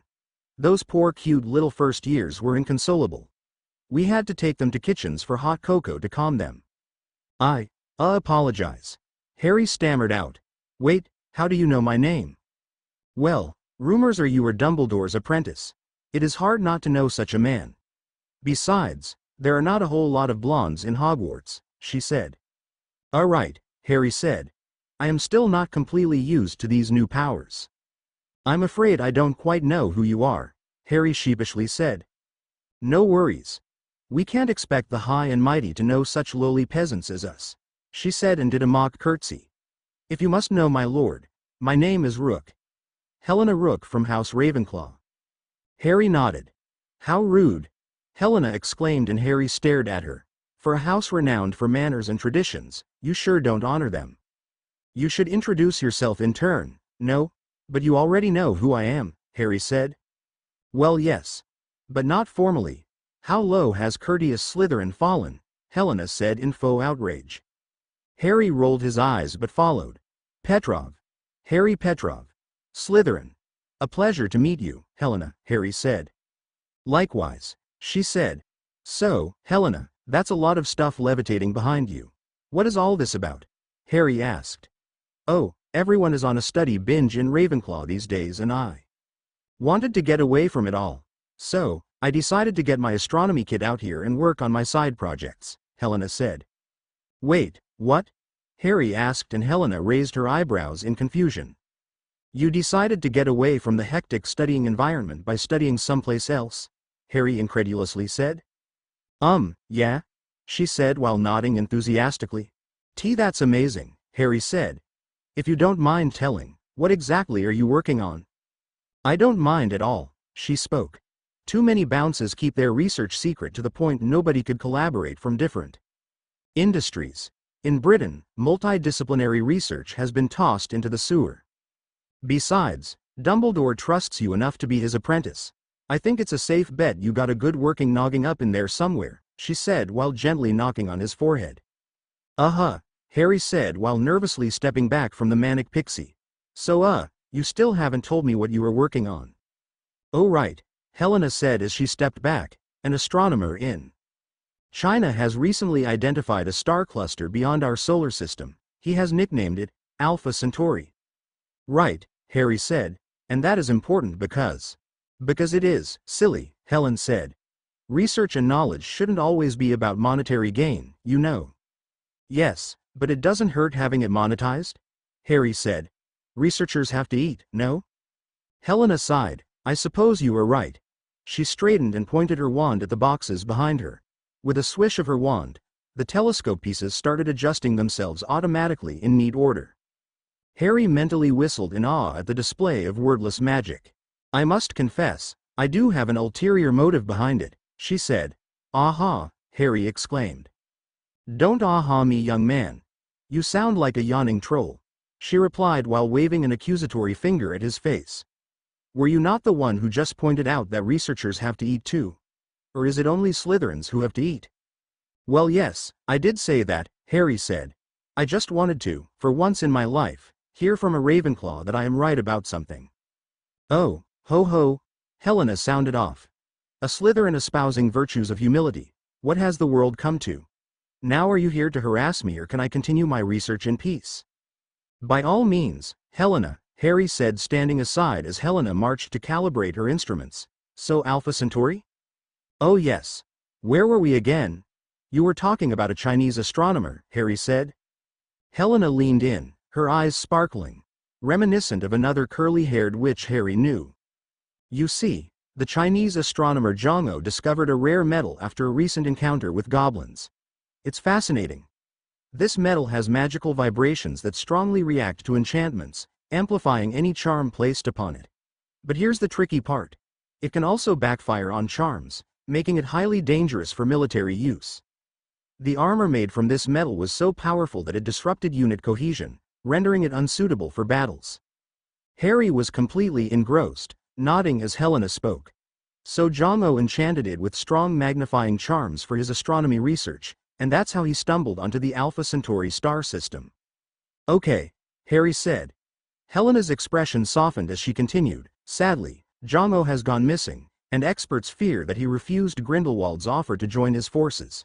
The Dark Lord doesn't take kindly to such refusals.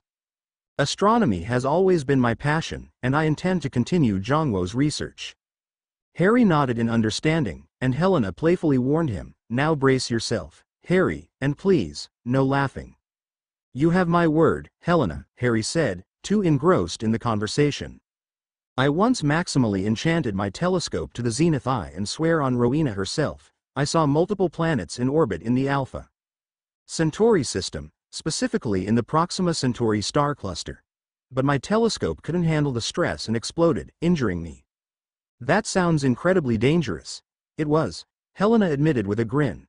The charms instructor, Mary thought, and the astronomy professor, Nigel, were furious with me, and I ended up in detention for a whole month. But after that, I swore to continue my search for the planet. Harry hesitated for a moment before confessing, I'm still not entirely following the significance of the planet discovery. Taking a deep breath, Helena made her big revelation, I believe, Harry, that I might have stumbled onto a habitable, Earth-like planet in the Alpha Centauri system. Harry paused for a moment, making sure he had heard her correctly. But how can you make such an assessment with merely a glance? Harry said. That's the thing, I can't, at least not yet. That's why I'm researching tirelessly to gather more information and solidify my theory, Helena explained earnestly. You're right, Harry mused. The wizarding world hasn't had much to do with planetary studies. It's surprising to hear how much you know about the Muggle world and their endeavors, Helena said. After the London Blitz, many of us in the magical community became increasingly wary of the Muggle world and its industrial advancements, Helena said with a tinge of sadness in her voice. Naturally, I believe our people should recognize our failings and do our part in keeping up or exceeding the Muggle world. Harry nodded in agreement. So, how do you plan to complete your research? It's my dream to open a massive-scale astronomy center, equipped with its large telescope, just like the Yerkes Observatory in the Muggle world. With the right resources and support, I can continue my research and, who knows, perhaps one day, we'll uncover the secrets of Alpha Centauri? This all sounds rather amazing, Helena. I am glad we got a chance to talk about this, Harry said. Likewise, Harry. It is nice to vent to someone and find a supportive ear, Helena said. Even in Ravenclaw, they dismiss my theories as too far-fetched. They say all my theories are too far-fetched. It will take another century or more for us to mount any mission beyond Earth. You have to admit, it is a mighty undertaking, Harry said. I wish there was some way I could help. But all this seems beyond me. Helena conspiratorially glanced at him. Actually, Harry, you might be able to do something given your advanced tutoring in alchemy. Oh, well, alchemy involves advanced knowledge of metallurgy and related constructs. Once you have sufficiently advanced, you could share them with me. No. Who knows, it might help me with my telescope dreams, Helena said. You have an awful lot of faith in my abilities than I do. Regardless, if anything does come up, I will be happy to help in any way possible, Harry said. Helena grinned. I believe this is the start of a great partnership, Mr. Petrov. I guess so, Helena, Harry said. Well, I have taken enough of your time, Harry said as he got up. Take care, Harry, you too, Helena. If he was going to help Helena with any metalwork, he would have first had to test his inventions, and Harry knew just the right person for it. Ready or not, Martin, here I come, Hogwarts at night. He had sneaked around enough to know when a man was invisible. The bracelet was a marked improvement over his earlier spells. It worked faster, was much easier to operate, and was not entirely based on consciousness. It was still leagues behind the guaranteed safety and efficiency of his earlier cloak, but it would do for now. Fortunately for him, Martin had today made a detour and wore a look of cold fury on his face. Harry smirked. Riddle had gone to work on him. Initially, all he wanted to do was get into her inner circle, till Martin had played his little game in the forest. Now he was in it for revenge. Try getting me out of the picture now, Martin, Harry thought. Harry Petrov carefully observed the used classroom where Martin had entered. He had made a detour from his usual jaunts, which piqued Harry's curiosity. As Harry moved to enter the classroom after Martin, he suddenly heard footsteps approaching from behind. Turning swiftly, he was surprised to see Charles Potter walking towards him with a sense of urgency. Harry barely managed to dodge out of Charles's path before they collided. Harry sensed a burst of magic as they warded the room, making it impossible for him to enter undetected. Harry rummaged through his brain, knowing that trying to dismantle the wards would take too long, and he might not succeed without being noticed. It is imperative to learn the true name of things. He glanced down at the wooden cylinder he carried, the communication device he had crafted to mimic Martin's own. So far, there had been no communication between Redwood and her cronies. The channels were dead. He had used the device with such frequency in conjunction with Martin, Harry had developed a mighty fine feel for it. Harry rolled the wooden device in his hands for a while focusing on it. Philofer. The true name of the wooden contraption echoed in his mind. Harry used the word and sent a pulse to Martin's original device. Martin's device recognized the connection and powered up. You are a long way from home, Potter. Harry could now hear Martin's smug voice. Charles replied stoically, I am on urgent business here, so don't waste my time. Martin sarcastically retorted, oh, I wouldn't dream of wasting the noble Potter heir's time. I've heard you have connections that can get people what they want, for a price, Charles said. And where did you get this idea? Martin said. I've been at Hogwarts long enough to know who's doing what, Charles said. Been a prefect for a while too. Get to know what scumbag is doing what, where, and how. How inconvenient it must be for the great and noble Charles Potter to ask for help from a scumbag like me, Martin mocked. Ignoring the taunt, Charles got to the point. I need a pair of basilisk scales. This was enough to give Martin pause. Martin whistled in amazement. Do you even know what you're demanding? The sheer scope of what you're asking? I'm willing to pay double the cost, Charles stated, the sound of heavy bags and coins clinking indicating his readiness. That's enough to pay some of the pureblood family's war debts. Martin chuckled. Curious, Martin prodded, why do you want them? Charles ignored the question and asked, can you secure the goods or not? Martin paused as if contemplating the request. Martin replied, wait for my word by the weekend, but it'll cost you more than what you're showing right now. Have to run it by higher powers, you see. Redwood, Charles grumbled, and Martin chuckled. We all have our higher powers, Potter, Martin said. Charles gave a curt affirmative and stormed off, and Harry, hidden in the shadows, moved deeper into the darkness, to avoid the storm of Charles's wrath. Only one thought furiously rang throughout Harry's head. Grandfather, with due respect, what the fuck are you getting into? Chapter 15. Slytherin Civil War Chapter Notes. See the end of the chapter for notes. His heart thundered audibly and Harry nervously choked down on the nervous vomit his stomach seemed on throwing up outside. The fact that he was in the girls' washroom further exacerbated the situation. The sight of the toilets triggered another wave of nausea. Everything had gone to hell in less than an hour. His cover was exposed. All his secrets lay bare. One fucking mistake. Harry angrily thought to himself and grabbed a fistful of hair in anguish. One fucking mistake. I lay my troubles out and they fucking betray me. Angry tears streamed down his face. Everything was lost. Martin knew who no, Martin knew what he was. He had been sitting in the darkness for more than an hour. The ambiance just felt right for his current moods. You know what must be done, Harry, he whispered to himself. This is war, there are casualties. Harry was no fool, he knew this day would come eventually, but he didn't expect it to happen so soon. Harry still thought he had time. You need to finish off, Martin.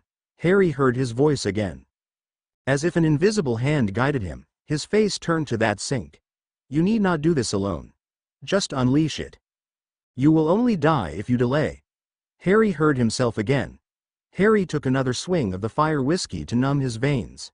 There are fates far worse than death. Considering an Auror strike team had torn down his dorm door to drag him away and hooked him to a dozen monitoring devices, Harry safely deduced Martin hadn't told anyone yet. He looked at the tracking rune he had carved on the talking cylinder. Good, Martin was not in the dungeons. Probably out on a jaunt with one of the other airheads from Hufflepuff. He took one last swing from his bottle and tossed it away. It crashed and broke on the marble floor a few feet away. Harry drunkenly got up and moved towards it. As if by instinct, Harry once again spoke Parseltongue in more than a year. Open. A mechanical grumbling sound occurred as the sink reassembled itself. You can do it, Harry. You bested the beast once as a kid. You are much stronger now, Harry whispered to himself. The muscles of his right forearm twitched with phantom pain as he tried to repress the memory of the basilisk's bite. In place of the sink now stood a slide that the beast used to enter and exit the permit. Harry wondered what the serpent's reaction would be to be awakened after a near 1,000 years. He knew from his previous life that his riddle had not yet entered the chamber. He was still a while off from that timeline. Taking a deep breath and a prayer sent to Merlin, Harry jumped inside. Hogwarts. A while back.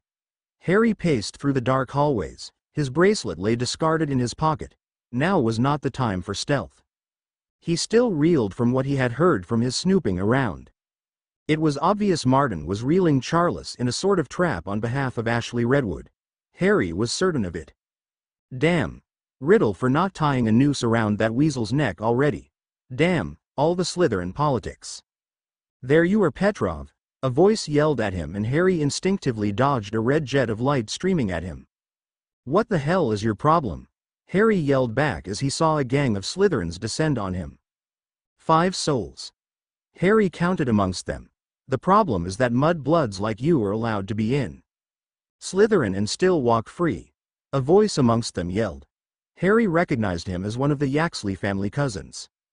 One of the voices from behind jeered, Redwood's the minister now. We don't give a toss who the headmaster is now. Grindelwald will put you people in your place, you Dumbledore-loving Traor. Another one jeered, further inciting the mob. Another streak of blue light passed thundered towards him as Harry raised his shields in the nick of time. The clash of 2 spells echoed like a gong in the abandoned dark hallway. All right then, you people want a war? You got it? Harry yelled back. With an overhead sweep of his wand, all the lights in the hallway went out. 5 against 1. Harry needed the dark to win. A few panicked wizards cast Lumos, thus giving away their location in the dark. Harry smiled as he let out a chuckle. It's showtime. Aiming down his wand, he let loose a bonebreaker at the general direction of his attacker's wand arm, now revealed to him. Harry didn't wait to see his handicraft's output as he bailed from his location and looked back to see a slew of curses hit the spot where he previously hid. A yelling cry and a light glowing dark let Harry know it was a successful hit. He pulled out his bracelet and went invisible as the crowd swept out in search of him. Another wizard that wandered too close to Harry's location received a stunning spell in the back of his head. This time Harry was not quick enough to dodge. A haphazard fired lightning spell fired towards him in the general direction and hit his leg, and he gasped in pain. Harry rolled over to another tower. "Revelio!" One of the voices around him called out, and even before their jubilant exclamations Harry knew he had been spotted.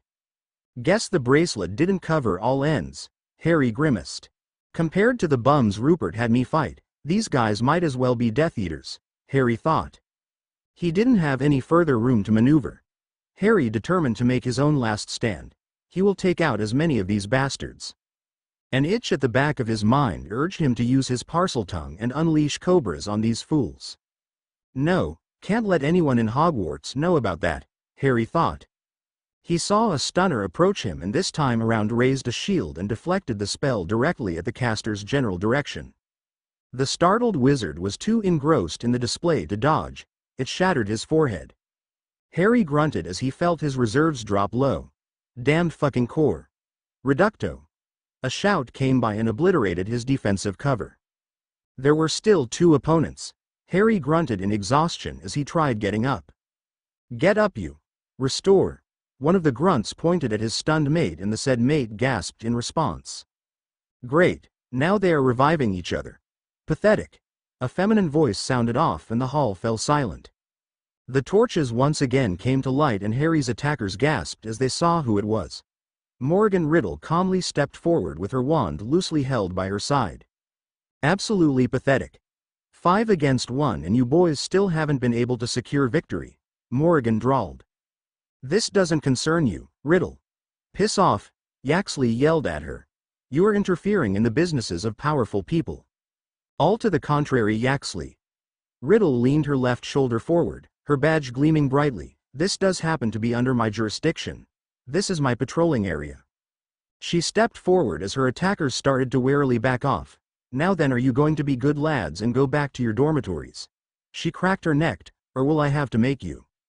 "We don't fear you, bye," Yaxley yelled as he aimed his wand, but Riddle was faster on the draw and fired a blue bolt that violently threw Yaxley against the walls. The two remaining boys fired off their dark jinxes at Riddle's back, but they harmlessly bounced off her a few feet away. "Naughty naughty," Riddle chimed, wagging her wand at the duo, "attacking a lady from behind while she is occupied." The boys exchanged fearful looks and bolted from the area, but Riddle merely laughed in response. She pointed her wand at the ground. "Electro." An arc of lightning spread her wand and into the earth below. The two wizards shivered maniacally as they were electrocuted before. Riddle let up the spell. At that point, they fainted and fell to the ground. Riddle looked over her handiwork in pride before turning her purple gaze on him. Harry couldn't help but shiver as Morrigan suddenly loomed over him, her height dwarfing his. "Now then, Harry, I am sure this entire incident has an interesting context that covers why they attacked you and why you are not abiding by the curfew," Morrigan said as she eyed his bruised form. "But I suppose we should get you help," Morrigan said as she levitated him. "Do note that we will not be going to the infirmary. We can't have the other houses hearing about our little civil war, now can we?" Harry merely groaned. "Rest assured, Mr. Petrov, you will be adequately healed," she said. They found themselves in a large classroom that seemed to be for waltz lessons. Merlin only knows how Morrigan seems to find these places. Morrigan aimed her wand at his nose. "A pisky." Harry gasped as he felt his nose rearrange itself and the nosebleed start to stop. "Now then, Harry," Morrigan asked as she worked on his still smoking, electrocuted leg. "Dare I ask what happened?" "Redwood became a minister." Harry angrily spat out and then gasped at the exertion. "Your talent for current affairs is noted," Morrigan said, "but that doesn't answer my question, now does it?" "I was looking for someone and then I stumbled on them," Harry said. "Oh dear, an admirer of the fairer sex?" Morrigan coyly asked as her ministrations got harsher. Harry gasped as his leg pain flared. "Strength," Morrigan intoned, and Harry grit his teeth to prevent him from screaming. "All right then, all done. Luckily for you, there was no nerve damage," Riddle said as she got up. "Now then, you stumbled onto something?" "Lie. They were talking about something called basilisk scales," Harry said. Then they attacked me for being a mudblood, Dumbledore's apprentice, and that a redwood was a minister. Lucky I was there to save Dumbledore's apprentice for getting his head a nice new shoe imprint, wasn't I? Morgan said. I suppose so, Harry admitted, not wanting to try his luck. Now to make sure I heard you correctly, Morgan said. Are you absolutely sure you were talking about basilisk scales?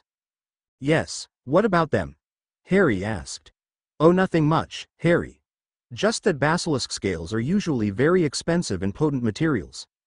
Morgan said. Oh, and also the fact they're usually attached to an XXXXX creature that can kill with its mere sight. So why would anyone bother? Harry asked again. He would be damned again if another Potter ever again fell victim to a dark wizard while he still walked the world. What can kill can heal as well. Morgan smiled as she looked at him. Pity they have no chance of finding it. It has been a while since the last remaining basilisks were spotted. Now then, it's off to your dorms, Morgan said as she shushed him away while she marched off into the night whistling. Who has hurt Charles? What happened? Harry thought to himself. Martin had a lot to answer for. Hogwarts morning things at Hogwarts had gone to blazes. Many of Redwood's minions from all houses had started to openly slap those lower than themselves. Apparently, Minister Redwood himself had not hesitated in moving to consolidate his gains.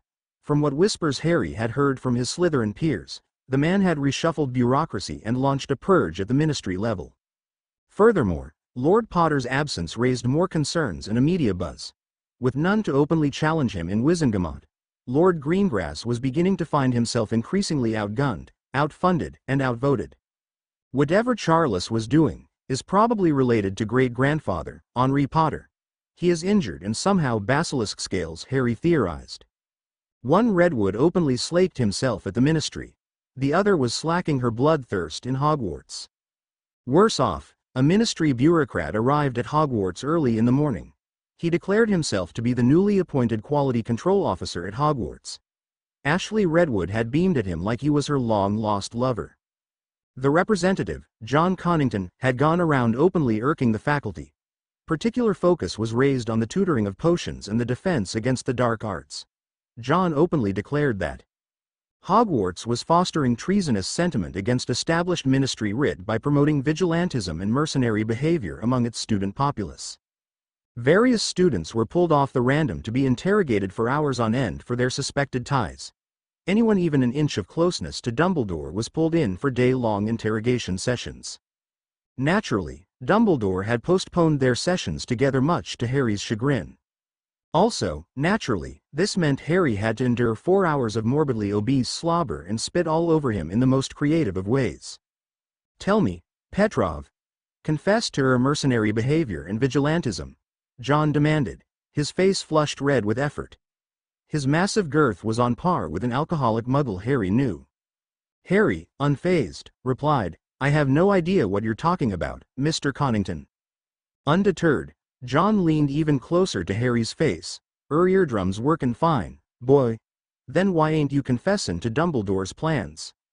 Please speak normally, Mr. Connington, Harry said dryly. I can hear you just fine, and I have no idea what you are accusing me of.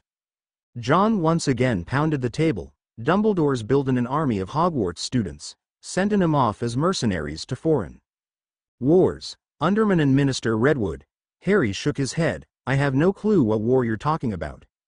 Bizarrely, John spluttered in indignation, then sat on his desk, struggling to pour water and spilling it all over. He gulped down the water, then demanded, Quit draggin' me round, boy. Tell me 'bout Dumbledore's plans. Oh, that. Harry says in excitement as John leaned closer like a dog nearing to catch his tail. He plans to further delve into his research of conjoining of magical spheres with sentient emotions, and how they enhance each other. John stared at him in utter confusion, and Harry sighed, rubbing his eyes. Dealing with bureaucrats was never an easy task. Ever the toothless worm, Armando Dippet had bent over backward to accommodate the change. The heat of the Civil War was now openly felt in the common room where once it was fought in the shadows. Redwood now feared neither the head boy nor Prefect Riddle. Rachel Parkinson led a merry band of Slytherins around the dimly lit common room, their laughter echoing off the stone walls. They arrogantly snatched books and belongings from lower-year students, loudly boasting about their prowess while occupying every available spot for themselves. The atmosphere was tense, for none dared to contest Rachel's authority, knowing the wrath of Ashley Redwood awaited those who crossed her. As they prowled like wolves on the hunt, Rachel's posse spotted Morgan Riddle sitting undisturbed at a secluded reading table, her calm demeanor in stark contrast to the chaos around her. "Hey Morgan!" Parkinson yelled. The students looked on. It had been a while since any of the Redwood gang picked on Riddle since the last hospitalizations. Morgan sighed softly, placing a finger delicately on the page she had been reading, and looked up to meet Rachel's gaze. Despite the obvious provocation, she maintained her composure. "Miss Parkinson, may I help you?" In a drunken frenzy, Rachel couldn't help but jeer, "My Morgan." No sarcastic reply. No witty snark. "I am insulted." Rachel held hands to her forehead in mock horror. "Don't tell me the mighty Morgan has gone soft." Rachel let out a dramatic pause play out. "Or is it that you are just scared now?" "Miss Parkinson, you of all people should know not to forget my talents," Morgan said. "I do hear kneecaps take a while to heal." Rachel's face darkened as she winced at remembering Riddle's particularly nasty brand of jelly legs curse. "Watch your tongue, girl." Parkinson spat out, "We have already won this country. The war will be won by us. A storm is coming for people like you." If it was possible for the temperature to drop any further, it just did. Riddle now got up from her chair. However, Morgan's expression turned stern, her tone colder now as she inquired, "People like me? Please, do explain, Miss Parkinson." Startled by the sudden shift in the atmosphere, some of Rachel's posse glanced nervously at each other, wondering if their leader had gone too far. They all knew it was suicidal to ever try Riddle in a straight-up fight. Many had learned that the hard way. Rachel didn't say anything but angrily turned and made to walk away. Rachel found herself unable to move. Her limbs refused to heed her orders as if she was in a manic dream state. Crazed panic reflected in her eyes as she turned to look at Morgan again. The elder students subtly urged the first and second years away from the common room before things got ugly. "Let go of me, Morgan!" She yelled, but Morgan was unfazed. "I believe I asked you a question, Miss Parkinson," Morgan said. Parkinson visibly now struggled against her invisible restraints and harshly spat out, "The war won't only remain in Russia. Your Malfoy's sugar daddy won't protect you forever. Sooner or later, Grindelwald will punish you traitorous mudbloods." A blue bolt hit Parkinson before she could finish her sentence. She screamed and fell unconscious. As if on cue, panicked spellfire erupted in the common room with Morgan in the sole state of calm. Harry bolted from the common room out in the day before he was caught in the middle. Not his monkey. Not his circus. He had heard the riot had lasted a grand total of 3 minutes before Headboy Malfoy and Morgan restored order. Due to the sheer number of students involved in the ministry breathing over them, Slughorn had chosen to brush the incident under the rug. Typical Harry thought. The only respite was that the midterms were over, so there were a lot less strung out, neurotic senior years wandering about the common room demanding silence. But still, the tension was there to the point even Gryffindors could sense cracks in the united front Slytherins displayed outside. The only respite Harry had from the entire drama was the increasing amount of time he began to spend with Helena. In an earlier life, he hadn't cared much for astronomy. However, Helena's sheer enthusiasm and giddiness for the subject compelled Harry to pay her his full attention. Helena shared with Harry her knowledge of charms on the telescope and various techniques to increase zoom, record an image, reduce lens flare, and focus correctly. In turn, Harry had begun to share with her the mystical properties of various metals and how transfiguring them can bolster their innate abilities.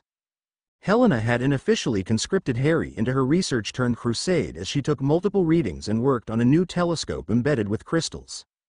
The theory is that now that snow had started, crystals can be safely used outside as energy sources without fearing heat backlash. R1 sector, no light reflections, but the lens distortion is too high. Helena chimed in while looking through the lens. "Please adjust the power levels by a percentage of 0.95, Harry." Harry complied and focused his senses on the crystals. "Screw dueling. I'm going to be a research assistant when all this is over," Harry thought. His near-perfect magical control and flow allowed him to fine-tune the crystals without much ceremony or practice. RW sector. I think I see reflections on scan data. increasing power consumption for better zoom and quality. Helena intoned and Harry diligently made notes. As the power surge increased, Helena rapidly tapped her wand alongside the telescope's master controls, adjusting the features. The telescope rapidly began to glow and soon became hot red. "Helena!" Harry shouted, hoping to draw her attention. "This looked bad." "Shush! I'm almost there, Harry," Helena urgently said. At that moment, massive angry, fiery sparks burst alongside all the telescope's edges. Helena yelped and jumped sideways to avoid being burnt. Harry's reflexes kicked in as he aimed his wand and shouted, "Aqua!" A jet of water washed over the telescope and the flames died down, but angry hissing sounds sounded all over the metal surface as the device rapidly cooled down. Helena morbidly stared at the broken telescope, her anger bubbling over. In a fit of fury, she threw it down and started to stomp on it, angrily yelling about useless, defective pieces of garbage. "Damn it all!" she exclaimed, tears of frustration still streaming down her cheeks. "I can't believe this keeps happening." Harry stood back, watching her unleash her emotions. He knew how much this project meant to her and how hard she had worked to make it a reality. He couldn't bear to see her so upset. "Helena, it's okay," he said gently, approaching her cautiously. "It's just a setback. We'll find a solution, I promise." But Helena seemed inconsolable. "No, Harry, you don't understand," she said, her voice choked with emotion. "This was the last telescope metal tube that I had." She shuddered as she took a few deep breaths to calm herself. "My mother went to Russia as a volunteer, Harry. She didn't want to sit back and watch as a madman set the world on fire." She shuddered as she spoke further. "It has been a year since I spoke to her. I don't know if she is alive or dead." Harry's heart sank, understanding the weight of her words. "My cousins are struggling themselves in this bloated mess of an economy, now that Redwood has imposed massive customs on Chinese imports. It would be wrong to endlessly borrow money from them. This stuff," she pointed at the now wrecked telescope, "is the only thing right now that helps me forget our fucked up world." She wept once again and Harry embraced her. It was a while before she spoke again. "You know, I dreamt of leaving this world one day. It's a prison. Just me and my backpack. Go trekking on the new planet I saw," Helena said. "Come now, Helena," Harry said and gently rubbed circles on her back. "You don't mean that. There is a lot of good here. One bad day doesn't mean it's a bad life." "Doesn't it, Harry?" Helena angrily whispered. "We can't use our magic to our full potential in fear of pissing off the Muggles. We have fucking Redwood-like bureaucrats wrapping leashes around us to keep us safe." She took another breath. "If only you knew how many dreams have died like this in Hogwarts, Harry." A cruel smile engulfed her teary face. "You once said you heard grand tales of Hogwarts in Russia from your mother. How it's a place of dream." Harry slowly nodded. "Guess again, Harry." She got up and gestured with her arms towards the castle. "This is a prison where dreams come to die, Harry, under the boots of Redwood, Blacks, and her ilk." He had always known that the war had far-reaching consequences, but seeing how it affected someone he cared about deeply brought it home in a whole new way. "I know, Helena, trust me, I know it can be tough," Harry said. "With due respect, Harry, you can't. You have never lost someone to the war." Helena sneered and instantly recognized what she had just done. "Fuck," she angrily whispered. "Look, Harry, I'm sorry. I really am. But I just need to be alone right now. Christmas week always seems to bring out the troll in me." She then marched away from the tower. Harry could only stare in sadness at her disappearing form. Charles. Henri. Helena. I keep failing them all, Harry morosely thought to himself as he walked alongside the deserted portions. These people were good. They were great. By his time, half of the people of character had been cut down by 2 wars or their own grief. The Muggles had struck the final blow. These great people struggled for their lives in the system, hoping to bring about a change, but it was always turned against them. The sheer force of entropy was too strong. He even felt a pang of guilt about Martin being forced to serve Ashley Redwood to cover for his grandmother. It's not right, to want to do good, to be good, and have that turned against you, Harry thought to himself as he angrily kicked at a pile of snow in front of him. If the system fails them, then I will fight outside the system to help them. They will not fail. Not again. Not on my watch, Harry vowed to himself. In response to his emotions, His features began to morph. His hair shortened and darkened into black again. Time to pick a page outside of dear Rupert's book again. He pulled out his wand, summoned the night bus, and decided to visit an old friend, first order of business, helping Charles and Henri. He stepped out of the night bus and waited a few minutes to orient himself. He still hadn't gotten used to the night bus's bumpy ride. Diagon Alley was bustling with last-minute shoppers eager to get Christmas gifts on the cheap. Clearly, the economy hadn't dampened the Christmas spirit, Harry thought to himself. It was good that there were so many people. It will hide his presence as he jogged alongside towards the Nocturne Alley. Greetings, Amanda. The hag looked up in surprise and made to dodge before a red stunner knocked her into the back shelf. Harry walked over to where the hag lay, stunned, her eyes watching him in fear. The hag's eyes widened in fear as Harry approached, a wicked smile on his face. Greetings, Amanda, he said mockingly. Before she could react, a red stunner sent her crashing into a back shelf, leaving her stunned and helpless. As she lay there, Harry spoke with a cruel edge in his voice. Save your lies. I know you had something to do with Rupert's betrayal. The hag tried to protest, but Harry was having none of it. I don't want to hear your excuses, he said coldly. You were expecting a shipment of basilisk scales, and I want my share, Harry demanded. The hag stammered, denying any knowledge, but Harry wasn't buying it. He let out a few fiery sparks from his wand, making her flinch and rethink her denials. I'm in a very bad mood today, and you don't want to push me further, Harry warned. He reminded her of his connections with the Aurors and how he could easily expose her smuggling operations. The penalties for such crimes are harsh, especially for a hag like you, he taunted. Life sentence or Dementor's kiss, take your pick. Suddenly, a jet of icy water splashed against the hag, and Harry grinned with sadistic satisfaction. Remember, Amanda, never work for Martin again, he commanded. Now, here's the deal, Harry continued, his voice commanding. Any business in Eldermoor, Hogsmeade, or Hogwarts is under my control. You'll procure goods when and where I tell you. Understand? The hag made to argue about her existing clientele before an electric bolt lashed through her. Harry had taken a page out of Morrigan's book. Listen, you miserable old fuck, I told you I am not in the mood today.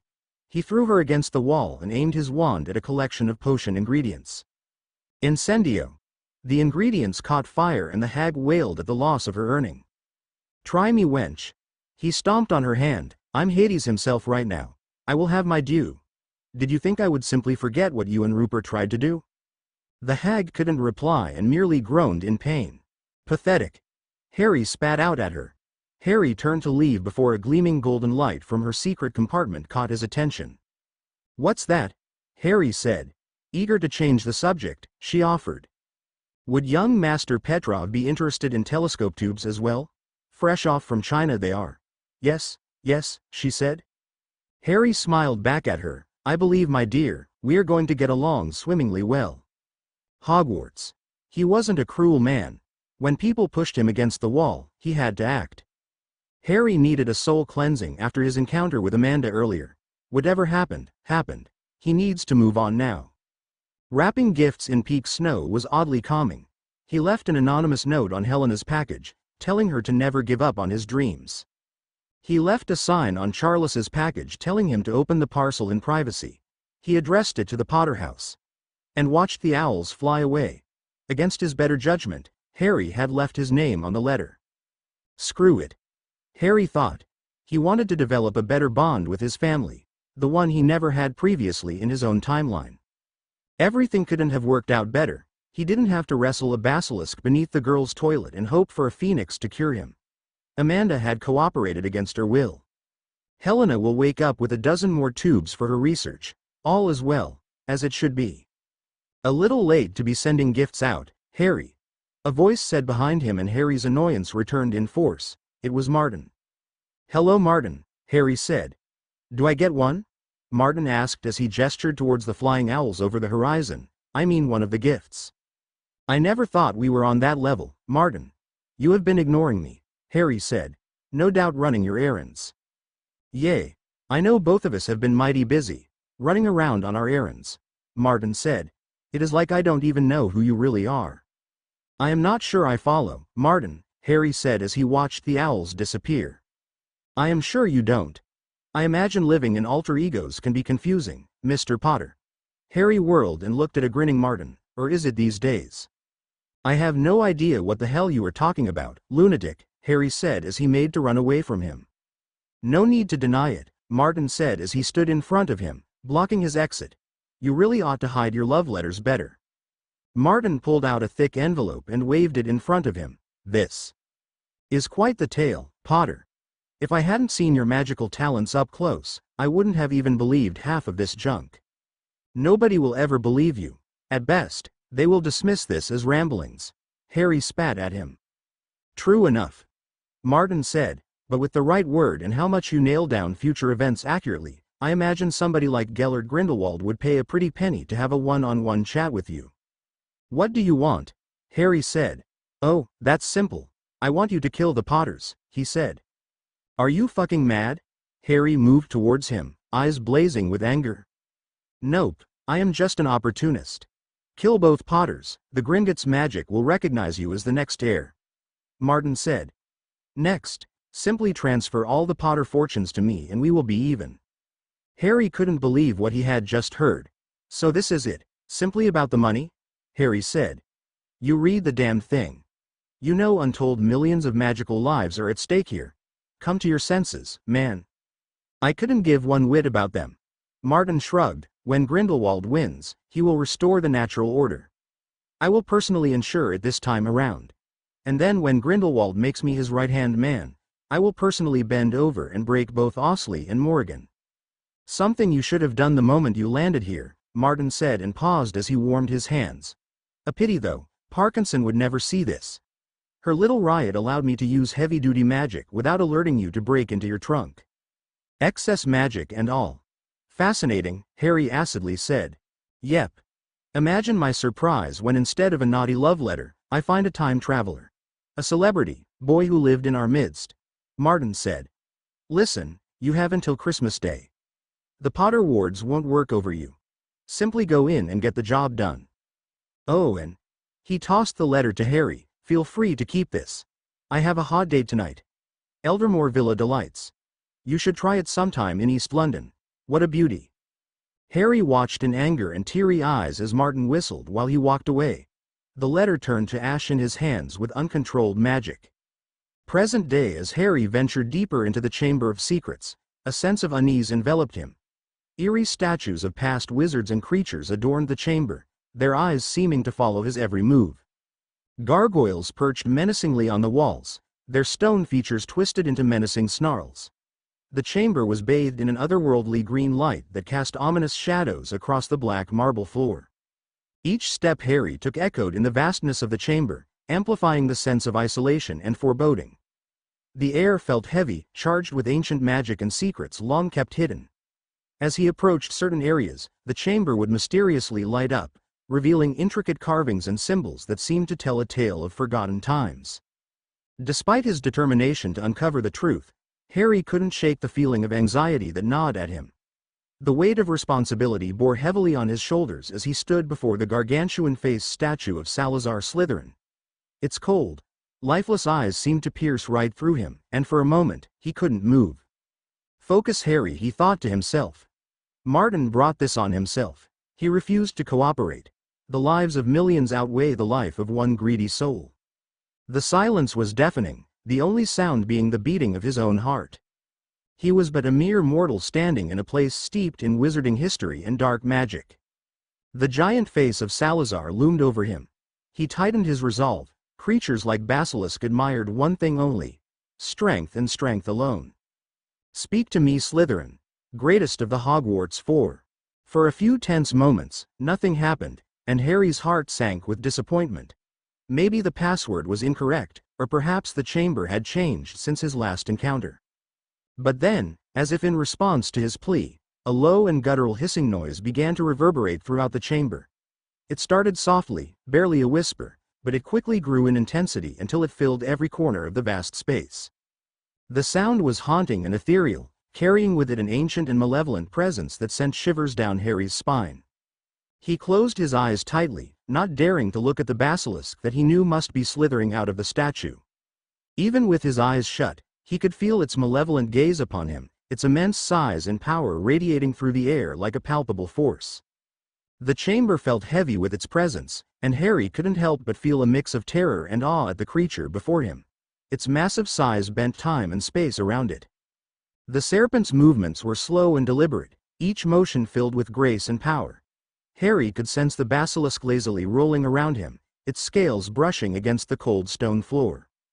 The air seemed to thicken with tension as the massive snake circled him, its lethal gaze penetrating even through closed eyelids. "Another heir approaches me," the serpent said. Its voice was oddly human despite being a serpent.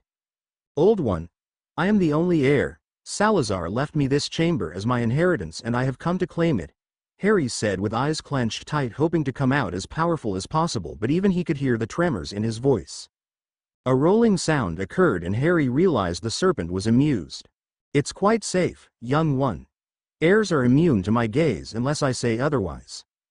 Harry expected his instincts to tell him to look away, but they strangely guided his head and opened his eyes. Harry's eyes widened as he looked at the gleaming mass of scales with glowing orange eyes with black slits gazing down at him. A forked tongue the size of his arm whipped about the air around him. "The air around you smells funny," it remarked. "Regardless, you speak the tongue. I am Narguleth. Say your piece." "Old one, my life is threatened by a greedy foe and I demand your aid, just like Salazar ordained," Harry said. "Say their names, they will be dead before the ground takes them. Their blood will cry tears of anguish for daring to raise a hand against those of my master's kin," Narguleth said. Harry couldn't help but let out a small smile. Asterisk asterisk asterisk. Martin held up the device to his face. "Message to Ashley," he said, "we have to meet urgently. I know who took the basilisk scales from the hag. Your people loosened the hag's tongue just like you said they would. It was Charles Potter. Also, you need to know. Wait, what's that noise?" A massive hissing sound echoed behind him and Martin whirled wand in hand to confront whatever it was. And his breath hitched as he saw the sheer size of the face behind him. Slits meet black eyes. The cylinder rolled out of his hand with a clang and fell below a bench. "I was so close," his last thoughts echoed. Martin's world went dark. This is the end of part 1.